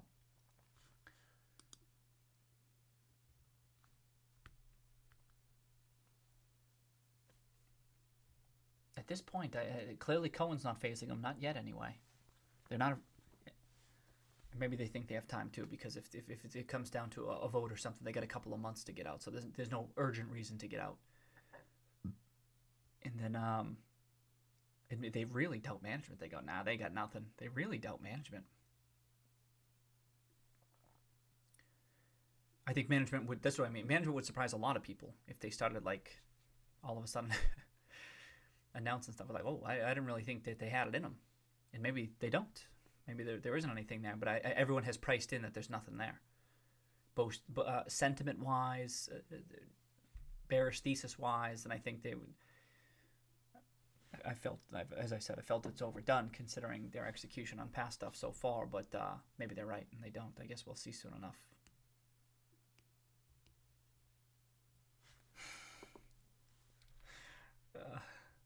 But the Cohen angle, I don't know. Oh yeah, Daniel, many of us agree with that. What Cohen did with dog food, and now it's a very similar business line to that.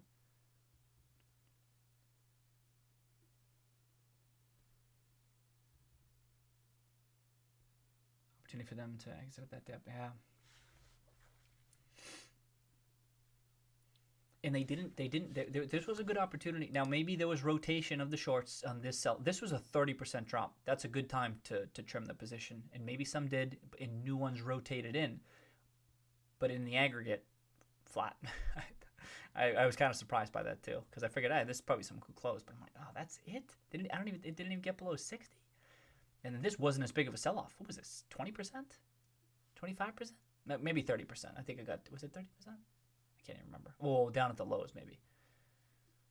So, but again, but nothing crazy big. Look at these higher lows each time. Whatever.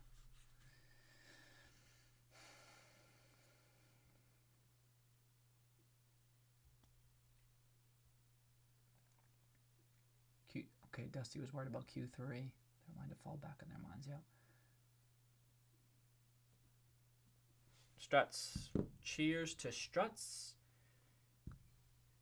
Chocolate Blizzard with both Reese's Peanut Butter Cup and Reese's Pieces. Legit. Cheers. Struts, you win. That's it. Yeah, tremendous. I don't know if I've had it with both Peanut Butter Cup and Reese's. But yeah, I think that might be the best combination.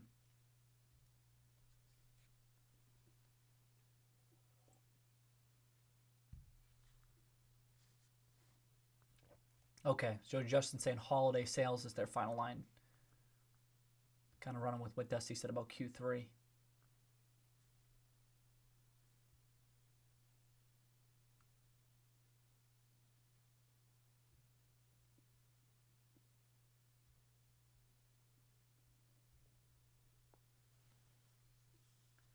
Discount the consent solicitation given the proximity to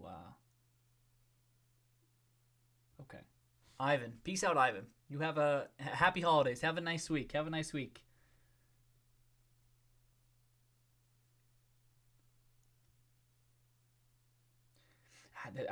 I mean, Justin, if holiday sales are their final line, like if they're pinning their hopes on, then I know we don't know, but like, I know you and I are both kind of like going to us. Like if they can just announce something else, like if you got anything else? No. Anything that can indicate you got your finger on the pulse as to where this company is headed, and I just anything that increases that can help us model a higher terminal value of the business. And I don't think you get it at the holiday. This is my thing, Jess. I don't think they get it at the holiday sales results. I don't think there's not going to be anything on there that's going to change. Just to take a hypothetical, that's going to change the perspective of the shorts, who have, I believe, a very high conviction, a bearish thesis about the long-term secular risks. I don't think you're going to get anything in the holiday readout. So then I think, oh shit, I hope you get something else. I mean, I know the ICR too, but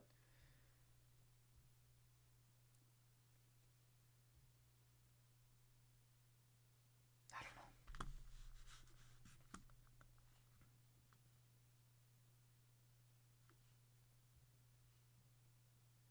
And then the final line will be Q4 earnings.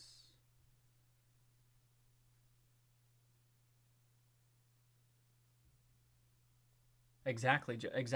And then Justin says, and in their heads, they were probably thinking Q1 and beyond 2020 will confirm their thesis. That's right. It seems as though they were taking too long on some of this stuff. In that, if you do that, in like, you know, the Buffett way, like, forget about quarterly stuff, and you just pay it, you just got that long-term vision and blah, blah, blah. Okay. But a couple of things. You better damn well have you better have shareholders who believe in you. Like a Buffett, where of course they believe. He has a reason. I mean, he has a track record there's good reason to believe in what he's doing, right? But if you don't have that track record, and even if you're executing on nuts and bolts type stuff, that legacy business model, you have to bear in mind that the other part of this thesis is a different type of a thesis, and you're not necessarily selling people on that by executing on cost cutting by way of store closures and SG&A cuts. Or spinning out an app. Like, that's not sexy enough. So you better be telling a damn good story, which they're not doing. And I don't know if they thought that they had more time, but if you're not doing that stuff, you better be prepared for shareholders to speak up. They're not going to sit by idly. I was surprised it took as long as it did for someone to, like, Cohen it was practically September by the time Cohen was, and I'm like, I thought people were going to be more vocal. I know Hesty and Perma, but I thought even bigger investors or and I mentioned PE firms that people would have been like, "What's going on here? Like, we can't. There's solid opportunities for cash flows upcoming. We can't afford to have this squandered."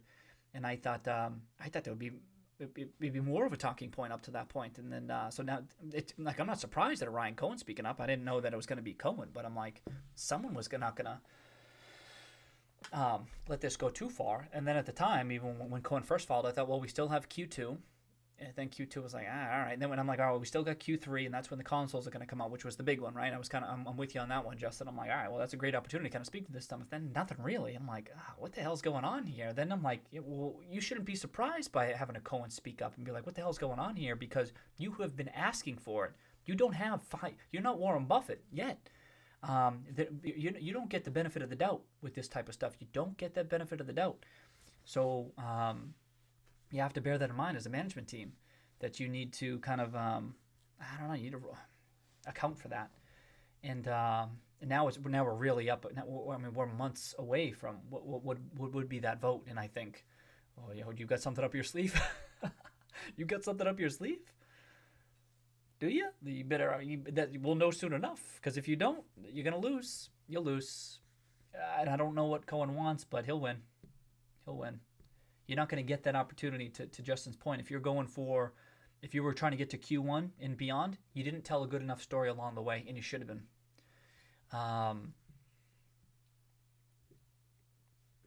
Again, I don't know what Cohen wants, but if what he wants is Sherman out and the majority board slate, like, he's going to get it, unless there's something upcoming.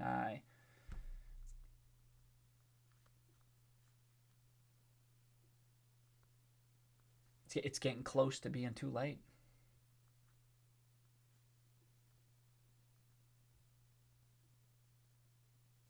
Yeah, how can they get beyond? Yep.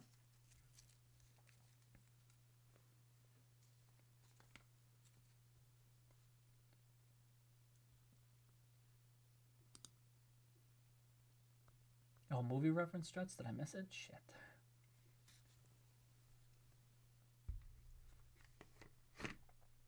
Samuel, the issue with the growth in e-commerce sale.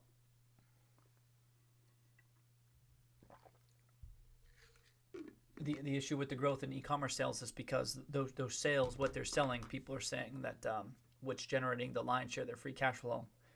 Whether you do it online or in stores, no one's going to be buying that stuff in a couple of years. Whether so, you know what I mean? Like physical discs, I mean, used games, blah blah blah. Which has historically been the lion's share of their free cash flow.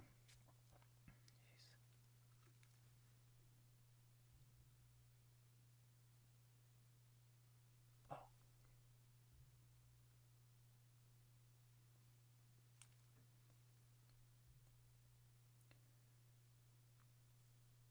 Okay, you think they know he has the nuts, but they can't lay the hand down. He is the one thing that forces them. Oh, okay. Oh, you talk about shorts. Their heads, they had a flush. Cohen is the They know he has the nuts, but they can't lay the hand down. He is the one thing that forces them to cover. Yeah, physically, no other choice. I know. That's why I just thought they'd trim, Justin. I know. But like you say, maybe they're like, no, we can't lay this down. This is our only path out is, what's that quote? Our only way out is forward, or only... You know the quote I'm talking about. You know, the only way out of this shit is, like, keep going forward. Whatever it is. But even from a risk management perspective, it's like, come on.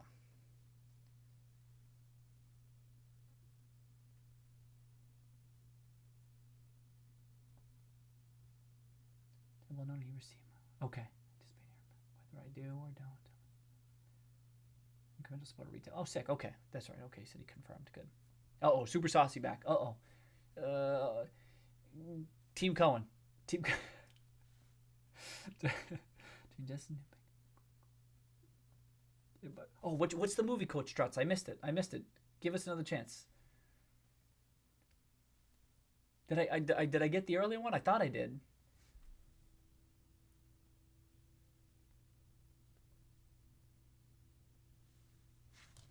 What are we talking about? Oh, that they have to close and stuff. Yeah, I don't know.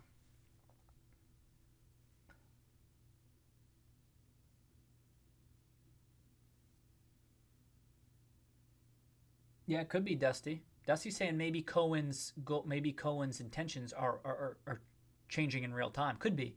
I lean more toward he has had a plan and he kind of knew what he wanted, but your point is still valid. Like sometimes you just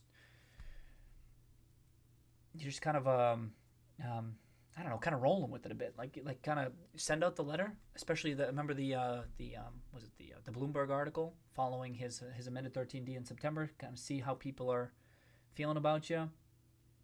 What's the chatter out there? And Dusty say maybe he wanted something smaller, but after seeing board support he has, and is now gunning for more. Maybe investor support too. Maybe he's talked to investors and stuff following his most recent November letter, and he's like, oh shit, all right, maybe I do want more. Yep, could be. With an activist campaign like this, he probably, especially because he's been a shareholder for a while, he probably had a good idea as to what he was moving forward with, but probabilistically, right? Maybe it wasn't 100% sure because it was going to be not dictated by, but influenced by shareholder support and maybe even price action, like whether he have an opportunity to add and blah blah blah.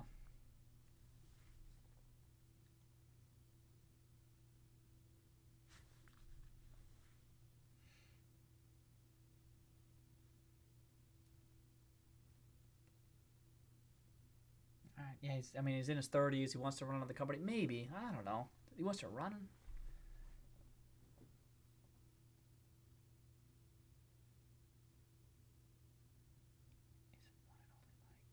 Oh man, I know Saving Silverman struts, and I can't think of that quote. Oh, I watched that movie when I was young, and I thought that was like one of the early movies that I saw Jack Black in, and I loved Jack Black after that. I'm like, oh, this guy is so funny. Wait, isn't one and only like one and only? Isn't one and only like one and only? All right, I gotta look that up after. It's not. I think it's the friend who says that, right? I pop it up. The whole thing's gonna break. I don't want to risk it anymore.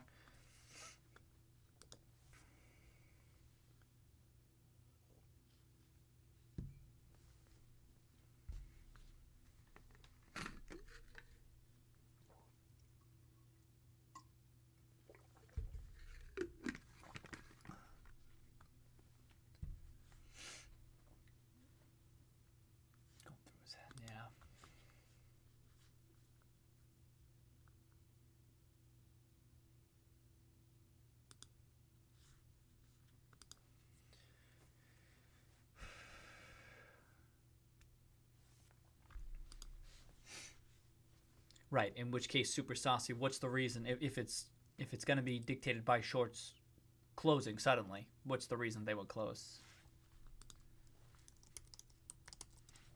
Right. It's like, oh, Jack Black said it struts. I'll look it up. I just Googled it. I got it up, but if I pop it up here, it may break the chat because of copyright stuff. So I'll look it up after. I can't remember. Isn't one and only like one and only? Boy, I don't hear too many Saving Silverman quotes. Also, that's got to be one of the top 3 Jack Black movies, right? That's like classic Jack Black.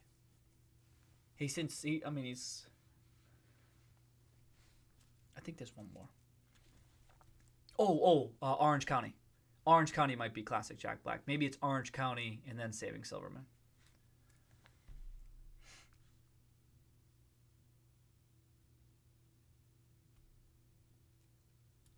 Where's your pants, Joe John? Struts, you don't know. Where's your pants, Joe John? There was a fire. It was like just going crazy and had to get out of there. There's a total electrical fire, man. Just total electrical fire. Oh,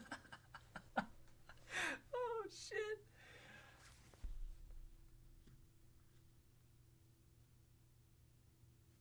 Oh, School of Rock was a good one, too. School of Rock, yeah.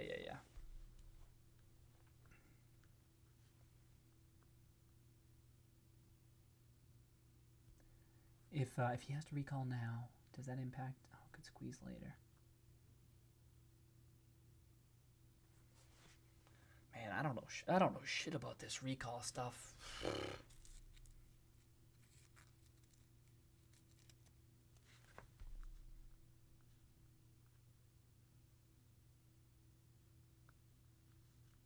Just need one large one, too. Some risk parameter hits. Could squeeze. That's true, Super Saucy. Could just be one. It'd be great to have it break above 20. Let's put this to the test. I'm not even sure we need 20. I think if we start getting above 17, we can close. We haven't closed above 17. Like close above 17, let's start doing that. We say it's 9% away. I think, and that light, it might be lucky it didn't close. I mean, it might be lucky it didn't pop today, and I think it could in the coming weeks. We might be above 17 at no point. Let's see what happens.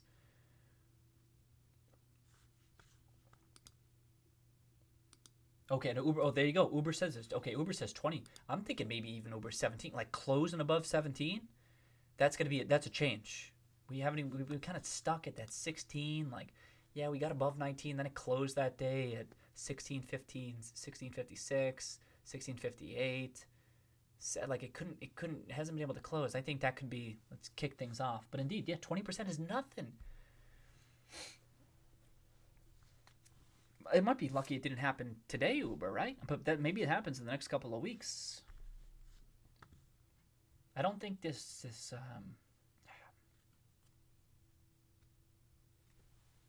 We've seen plenty of other stocks in 2020 just take off.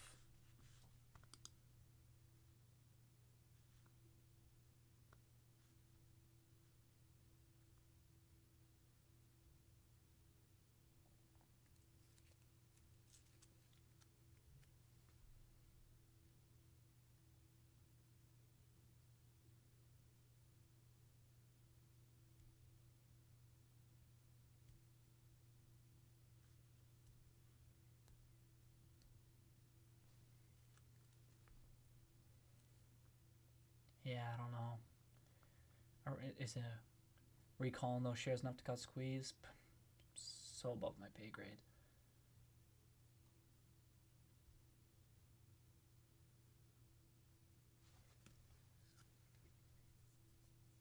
Cohen buys 2.5 million. You just have to get the weekend to make sure. That's true. Justin kind of pointed out how if it's a collection of just large institutional folks who are short, maybe just one of them closing in earnest, if not in full, a good chunk of the position can start causing that price rise. At the same time, if they do it in bits and pieces, if there's no sudden urgent need to close, we see how Cohen can buy it. Oh, that's the thing. I guess Cohen's buying did kind of cause the price to rise. A bit. Like maybe market participants kind of picking up on it. And that's why that low volume is important. If you have someone or some firms buying in earnest, I don't want to ascribe too high of. How much of Ryan Cohen is the cause of this run up? From 1270 up to 15, and he bought. Yeah. Oh, is that what you're talking about? Oh, that's what you're talking about, Super Saucy. Sorry, I misunderstood. 2.5 million shares and the price goes up 30%. Exactly. Okay, right, Super Saucy, you were just making that point. I missed it.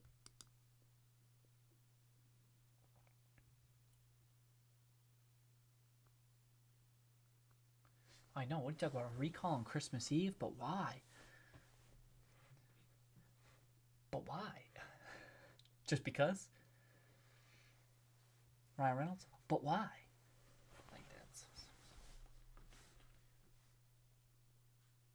5 million shares short, maybe. Yeah, it's a good point, Super Saucy. What if you only got 5 or 10 million closed? That could cut. Maybe based on again how kind of the Cohen price action. And maybe this is supportive of why shorts haven't closed. It's because they know that even if they try to close 10 million, the price goes. It seems like too good. It seems like too good to be true. You know. Which isn't really quality analysis, that viewpoint. I know that.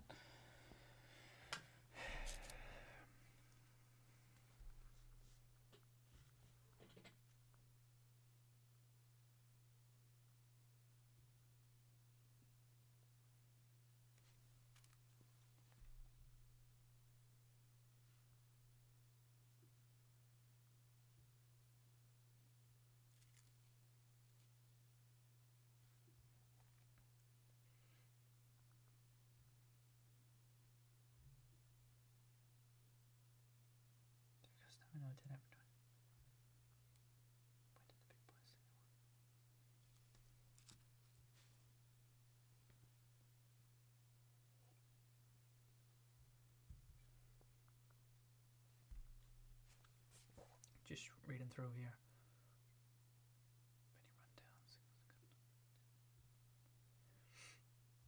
Okay, Uber. Is Uber out? Okay. Peace out, Uber. You have a nice night and a good week. Happy holidays. That's right. Keep an eye on the price action. Let's see what happens tomorrow. I'm very curious to see tomorrow and the rest of the week. It was definitely a bit odd that it was just down today, I think. Market's just digesting. Let's watch. Let's watch.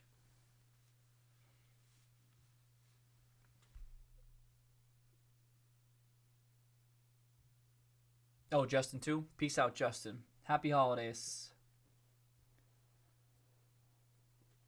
Leo, adios. Adios, Leo. What time is it? Oh, shit. Gonna be 5. Gonna make it, gonna be a 5. A 5er.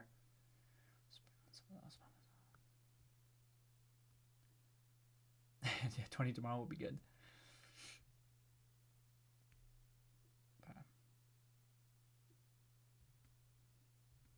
Later, Super Sauce, if you're out too. Later. It seems like everyone's rolling, huh? Whoo! All right, what do I get to? Some good takes tonight. Some good takes. Oh, what is this? I was gonna say that name sounds familiar. It's up 54% today. What the hell?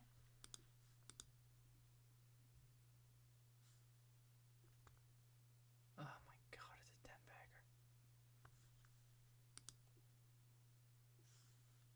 Oh. Alex, peace out, Alex. Peace out. Happy holidays. Oh, shit. Nah, whatever. Those semiconductors, look out. They can be volatile. I just want to check what was, this was the week, but I just wanted to see if I missed anything. Gee, silver. Oh, silver breaking out? Space Burrito. Peace out. Peace out, Space Burrito. Happy holidays. Nice to see you back, too. I'll get bouncing here.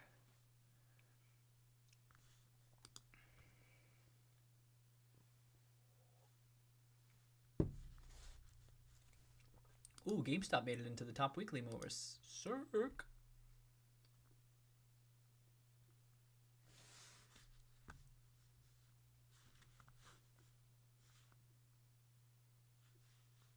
Oh shit, I missed that. This one I did not go heavy enough into. And I trimmed. That was a mistake. Should have kept that on a little bit longer. Yeah, I felt good about that. That's okay.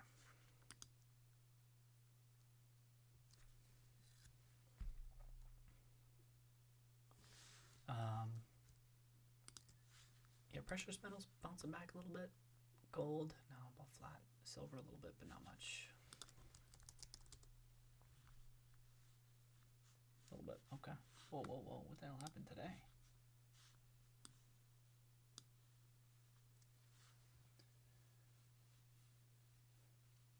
Hey, Polygon, we're wrapping up. Well, now we got to get to, I mean, at this point, we got to get to 5 hours. We got 5 minutes. We got to get to 5 hours. You know we got to make it. And then probably wrap up. Everyone rolling out Polygon. Oh, we still got a good, hey, cheers, everybody. We still got a good crew rolling right now. I know, can you imagine? I mean, I don't know. If that'll be, any near-term recall would be educational for me.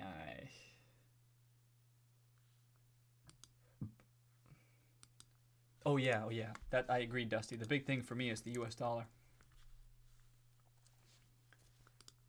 Oh, what the hell happened today? Look at that move. That's a big move for the dollar. That's quite the long wick, huh?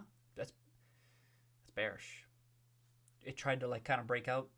It tried to break out, and yeah, this is kind of dictating, I think, a lot of what happened today, right off the bat. As many of you know, it's the U.S. dollar that I've been watching. That's kind of I think heavily influencing a lot of the other moves. But when you have this big long wick up there, it's like it was an opportunity to like change the trend a bit. Crush right back down.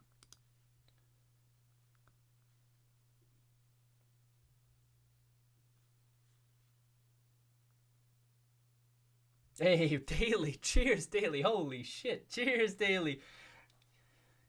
Cheers, here, cheers. Yeah, it was dude. Check it out. We had a good time tonight. We had lots to discuss. Nice. Glad you were able to make it. Happy holidays too, Daily.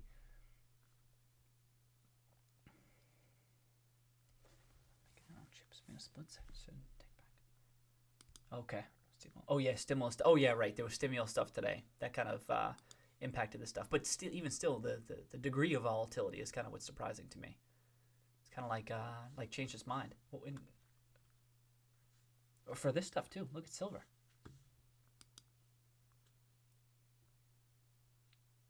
Oh yeah, Polygon loves TSM. I remember this because it was a hell of a chart. I was just looking at, was it Copen? I don't know. Enough about it. Hold GME. Hey, I track rare earths. Check this, Struts. Not that you care, but I check it into the risk column that I got here. Just like right here, boom, 62. That same high? Holy shit, that is high. Oh shit. For like kind of risk on behavior.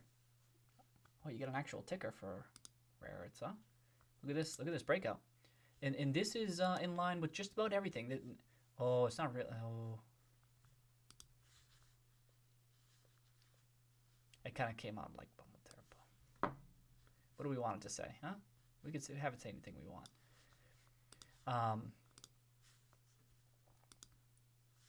Wow, that's quite the move up. And again, you're not just, this is rare earths, but you're going to see it. You're seeing it in a lot of commodities. And the big driver of this is the US dollar. That's the context here. That a lot of hard assets are running, but inclusive is rare earths. But rare earths, the reason I included in this column here is because it's kind of a reflection of kind of risk-on behavior, right? Few people are going to be dealing on like rare earth type investments unless there's some risk appetite. That was my thinking anyway. And it's not a science. You see, it's grouped in with commodities and stuff. I saw, was lumber taken off again? What the hell? Man, it's crazy. Quite the chart. Oh yeah, let me pop that up, Struts.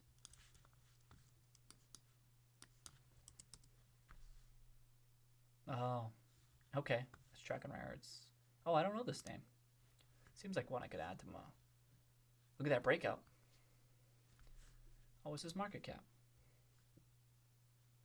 I didn't track too many individual rare earth names.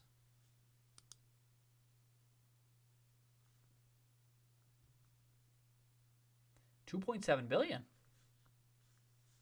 Oh, is it a Canadian company?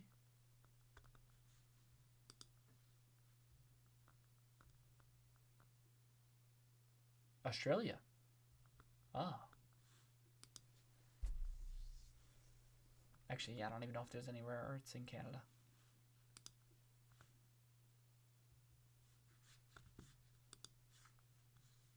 Oh, this seems like a name I could track.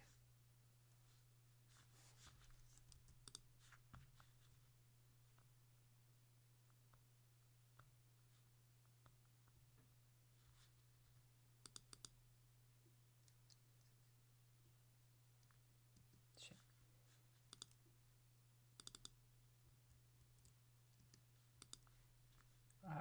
I'll probably forget what that is. A couple of days.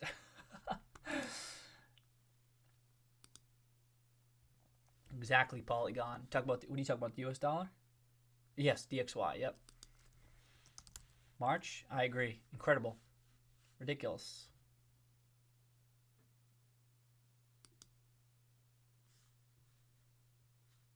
Yep. Polygon saying the dislocation in March on the DXY will be visible for years. You just very rarely see that in a currency as stable as the US dollar.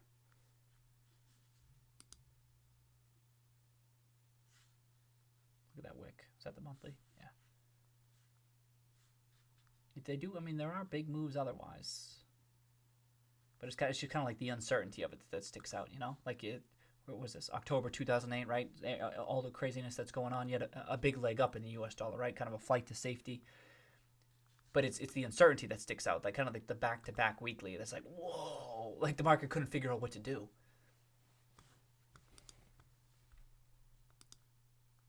Oh, did banks bounce today too? Yeah, what Struts? You were talking about that, right?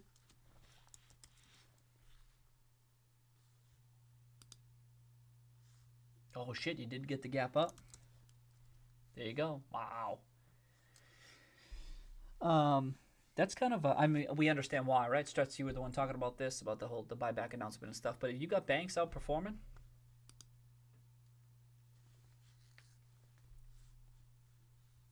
Ah, what the hell is that? What's the ticker for the sector? Oh, I got it right here. What's for banks?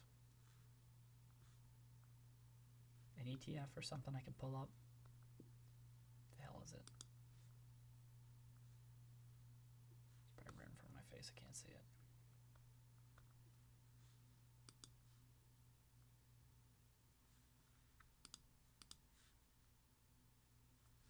Oh, okay, still early. But they would tend to outperform with some of the traditional value type investments you may see.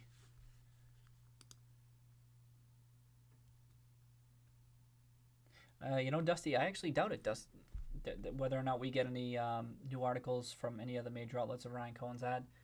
My base case, no, but because it would have come out today, like if you like a Bloomberg or a Wall Street Journal type, like that's the type of thing you kind of on the ball. You get that out day of, day later, nothing. I don't think you get anything prominent. You might get some like some fluff type stuff, similar to what you saw on like the street type, the one that came out today. But like I don't think you get anything. I don't think you get anything big. Maybe it's not. Maybe it's. I mean, it's not sexy enough of a story. I don't know. In light of the short interest, one would think.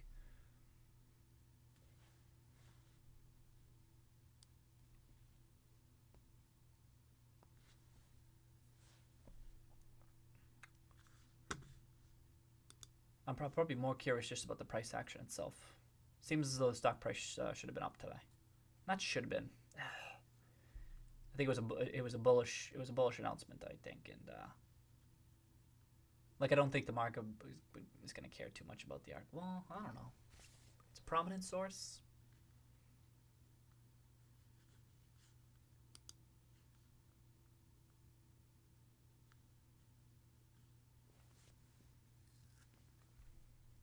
Going first track to dips, like hours down with some boomer. Folks who talked about it, so it went up 6%. I don't even know what that is, Polygon. Man, I feel. Whoa, shit! Look at that.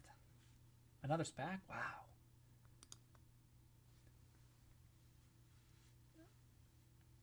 Six reasons Ryan Cohen is wrong about GameStop.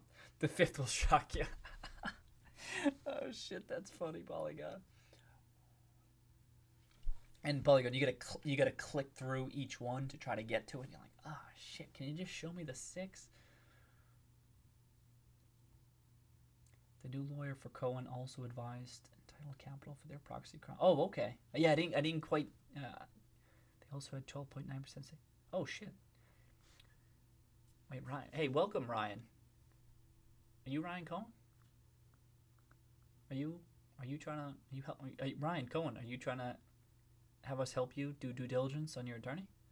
I feel like that's what's happening here. I didn't get a chance to dive deep into the attorney's background just yet, but I'll look into that. Yeah, I don't think there's any relevance or importance to the 12.9% stake. I was asking about whether 14.9 versus 19.9 matter, but it may just be coincidence because it was right around 9 million shares in the case of GameStop this time. But good question, but I don't think so.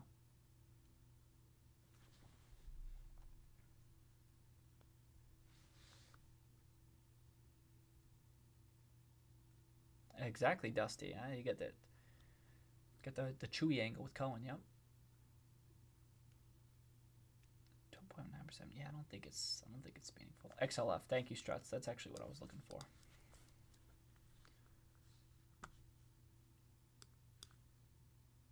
Oof, it's right there. Got some work to do, but it's trending up like a lot of the other shit. I'm still holding up. Overbought though. Oh, sold off today. Okay. Oh, but it came up. Look at that.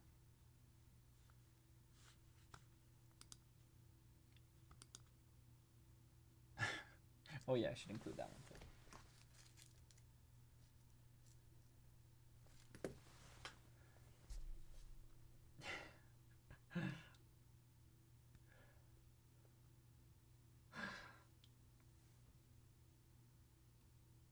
Yeah, I was wondering, Struts. You would think, like I said, if you get a long-term plan in motion for an activist campaign, that you'd have the attorney selection ironed out too. But to Dusty's point, maybe he's reassessing along the way. But what'd you say? For a PR aspect, could be. I don't know. I don't know enough about this stuff.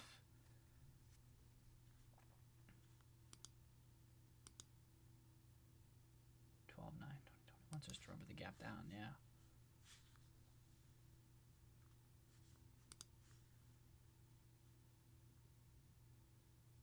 When do you start buying again? 15th. Next day. With a small purchase. Then they got bigger.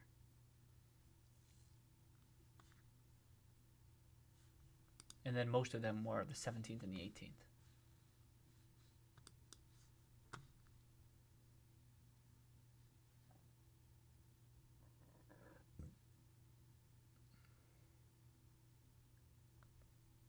It was pretty impressive how much the stock price bounced those 2 days.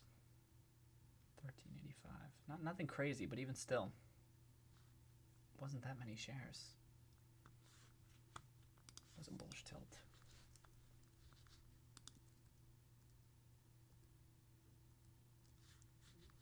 I didn't even get to some of those.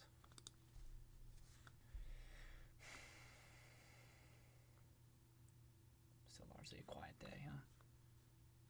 Oh, we're gonna see GameStop in the insider shit, sir. There it is. There it is. GameStop made the cut. Made the cut. $1 billion market cap. Boom. What's the sub industry? Computer and electronics retail.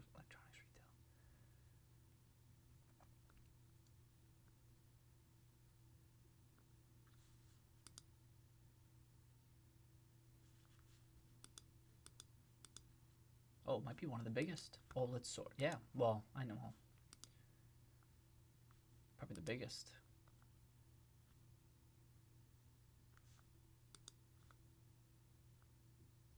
Cool. Exactly, Alex. Yeah, large move on what do you say? On little shares. Yeah. So if the shorts, yeah, maybe I'm giving them too much credit. I don't know. You know how hesitant I am when I don't have super high conviction on a certain aspect of my analysis. You're kind of in a perpetual state of doubt or just uncertainty.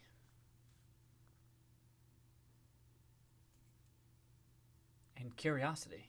Like, oh, what's going to happen? What's going to unfold? If this were to happen. Right now, it's been beneficial to just wait. And it's the chart holding up has facilitated that. There's no doubt about it. And then each of those, it's really just been the conference calls, and they held up okay.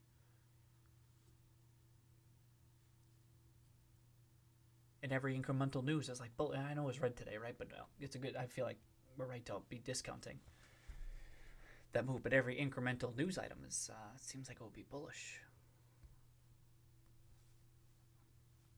Holiday and then ICR. I don't think Ryan Cohen adding to his stake has any impact on my outlook on holiday results, right? There's no reason that would impact that. I don't think he's taking that stake because he's bullish on that, right? That's not the type of play this is for Cohen.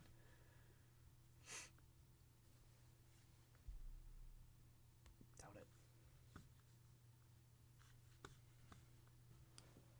Yeah, as Dusty says, keep it simple. Just trust the 8-ball. Keep it simple, stupid, right? Kiss. Don't have it be crazy. If the 8-ball says yes, that's it. John. Cheers, John. Cheers.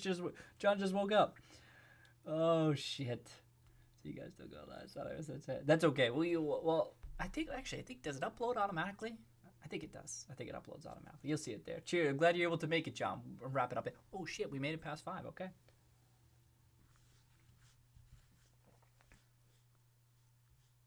Oh, I gotta leave that open because I want to check that.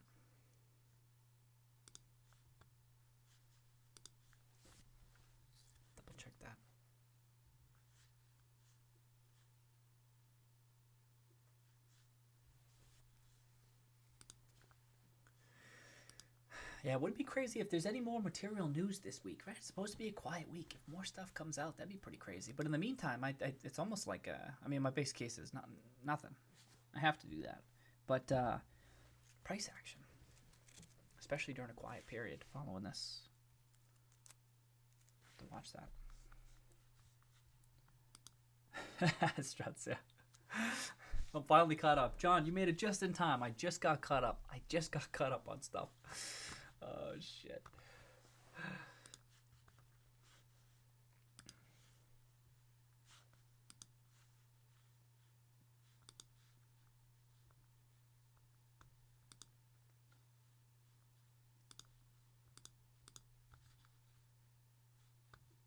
No, gold.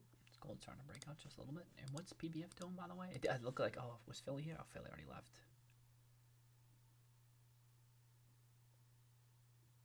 Yep, I was kind of giving up some of the gains like we were talking about. Man, GBTC $30. Holy shit. Nice.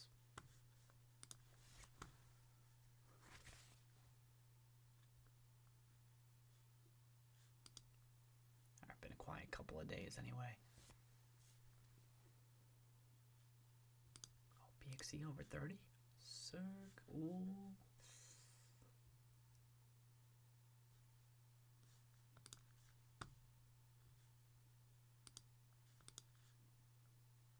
Market kind of just waiting. I mean, it was up quite a bit.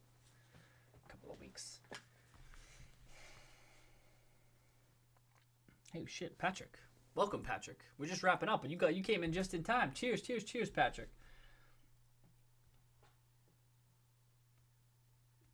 Discounts the consoles on the agreement the customers. Game 7-9 about the strategic partner. Hey, at this point, maybe any partnership, huh, Alex? Oh shit. Oh damn. Like, remember when it was like. Well, it was 2017 when you just add cryptocurrency or add any kind of anything like that to your name. Well, it was like the .com stuff, right? You had .com to your name back in the 90s, but even a couple of years ago, yeah, it's say in some way you were affiliated with cryptocurrency. Boom. Maybe, Alex. Or EV stuff, or even EV stuff lately. That could help. That's what Hugo's been joking about. Oh, did you maybe want to search? I'll keep an eye out for it.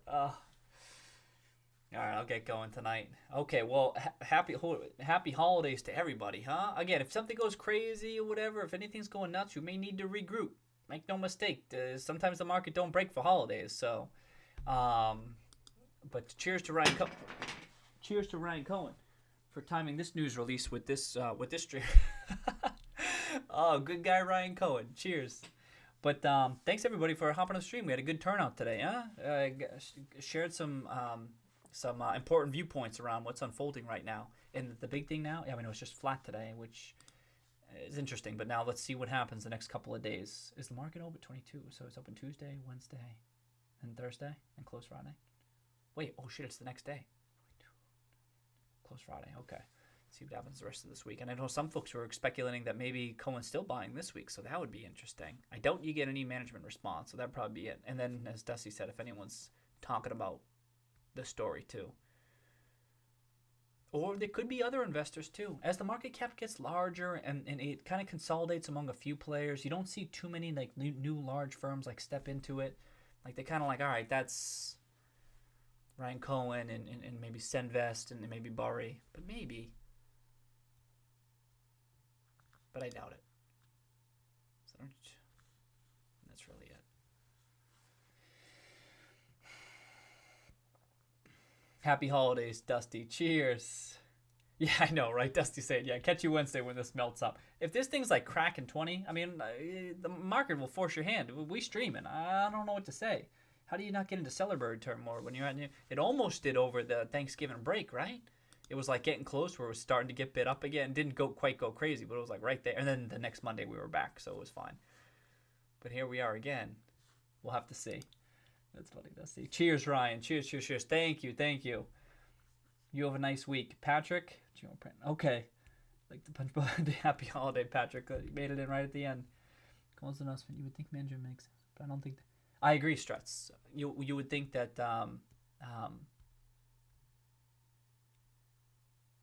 Yeah, I mean, Cohen could continue to buy, I suppose, but the question is, could he write a new letter following this? Could he write a new letter following this? I doubt it. I mean, I think he made his sentiment. He got his feelings out there via the purpose of the transaction. This section here, right? I don't think there's need for a letter right now, but I agree with you. I doubt management response would probably just be the next would be the conference. Unless they had anything else. If it's not a direct response to Cohen, but just, hey, we had this. But as time passes, that seems more and more like wishful thinking. But just needs to be sent somewhat of a probability, that's all. But now it's getting late in the year. Now it's a quiet time anyway. Seems like a weird time that you'd announce something like that. Like I said, that's what I was thinking. It might be quiet, so we'll have to see.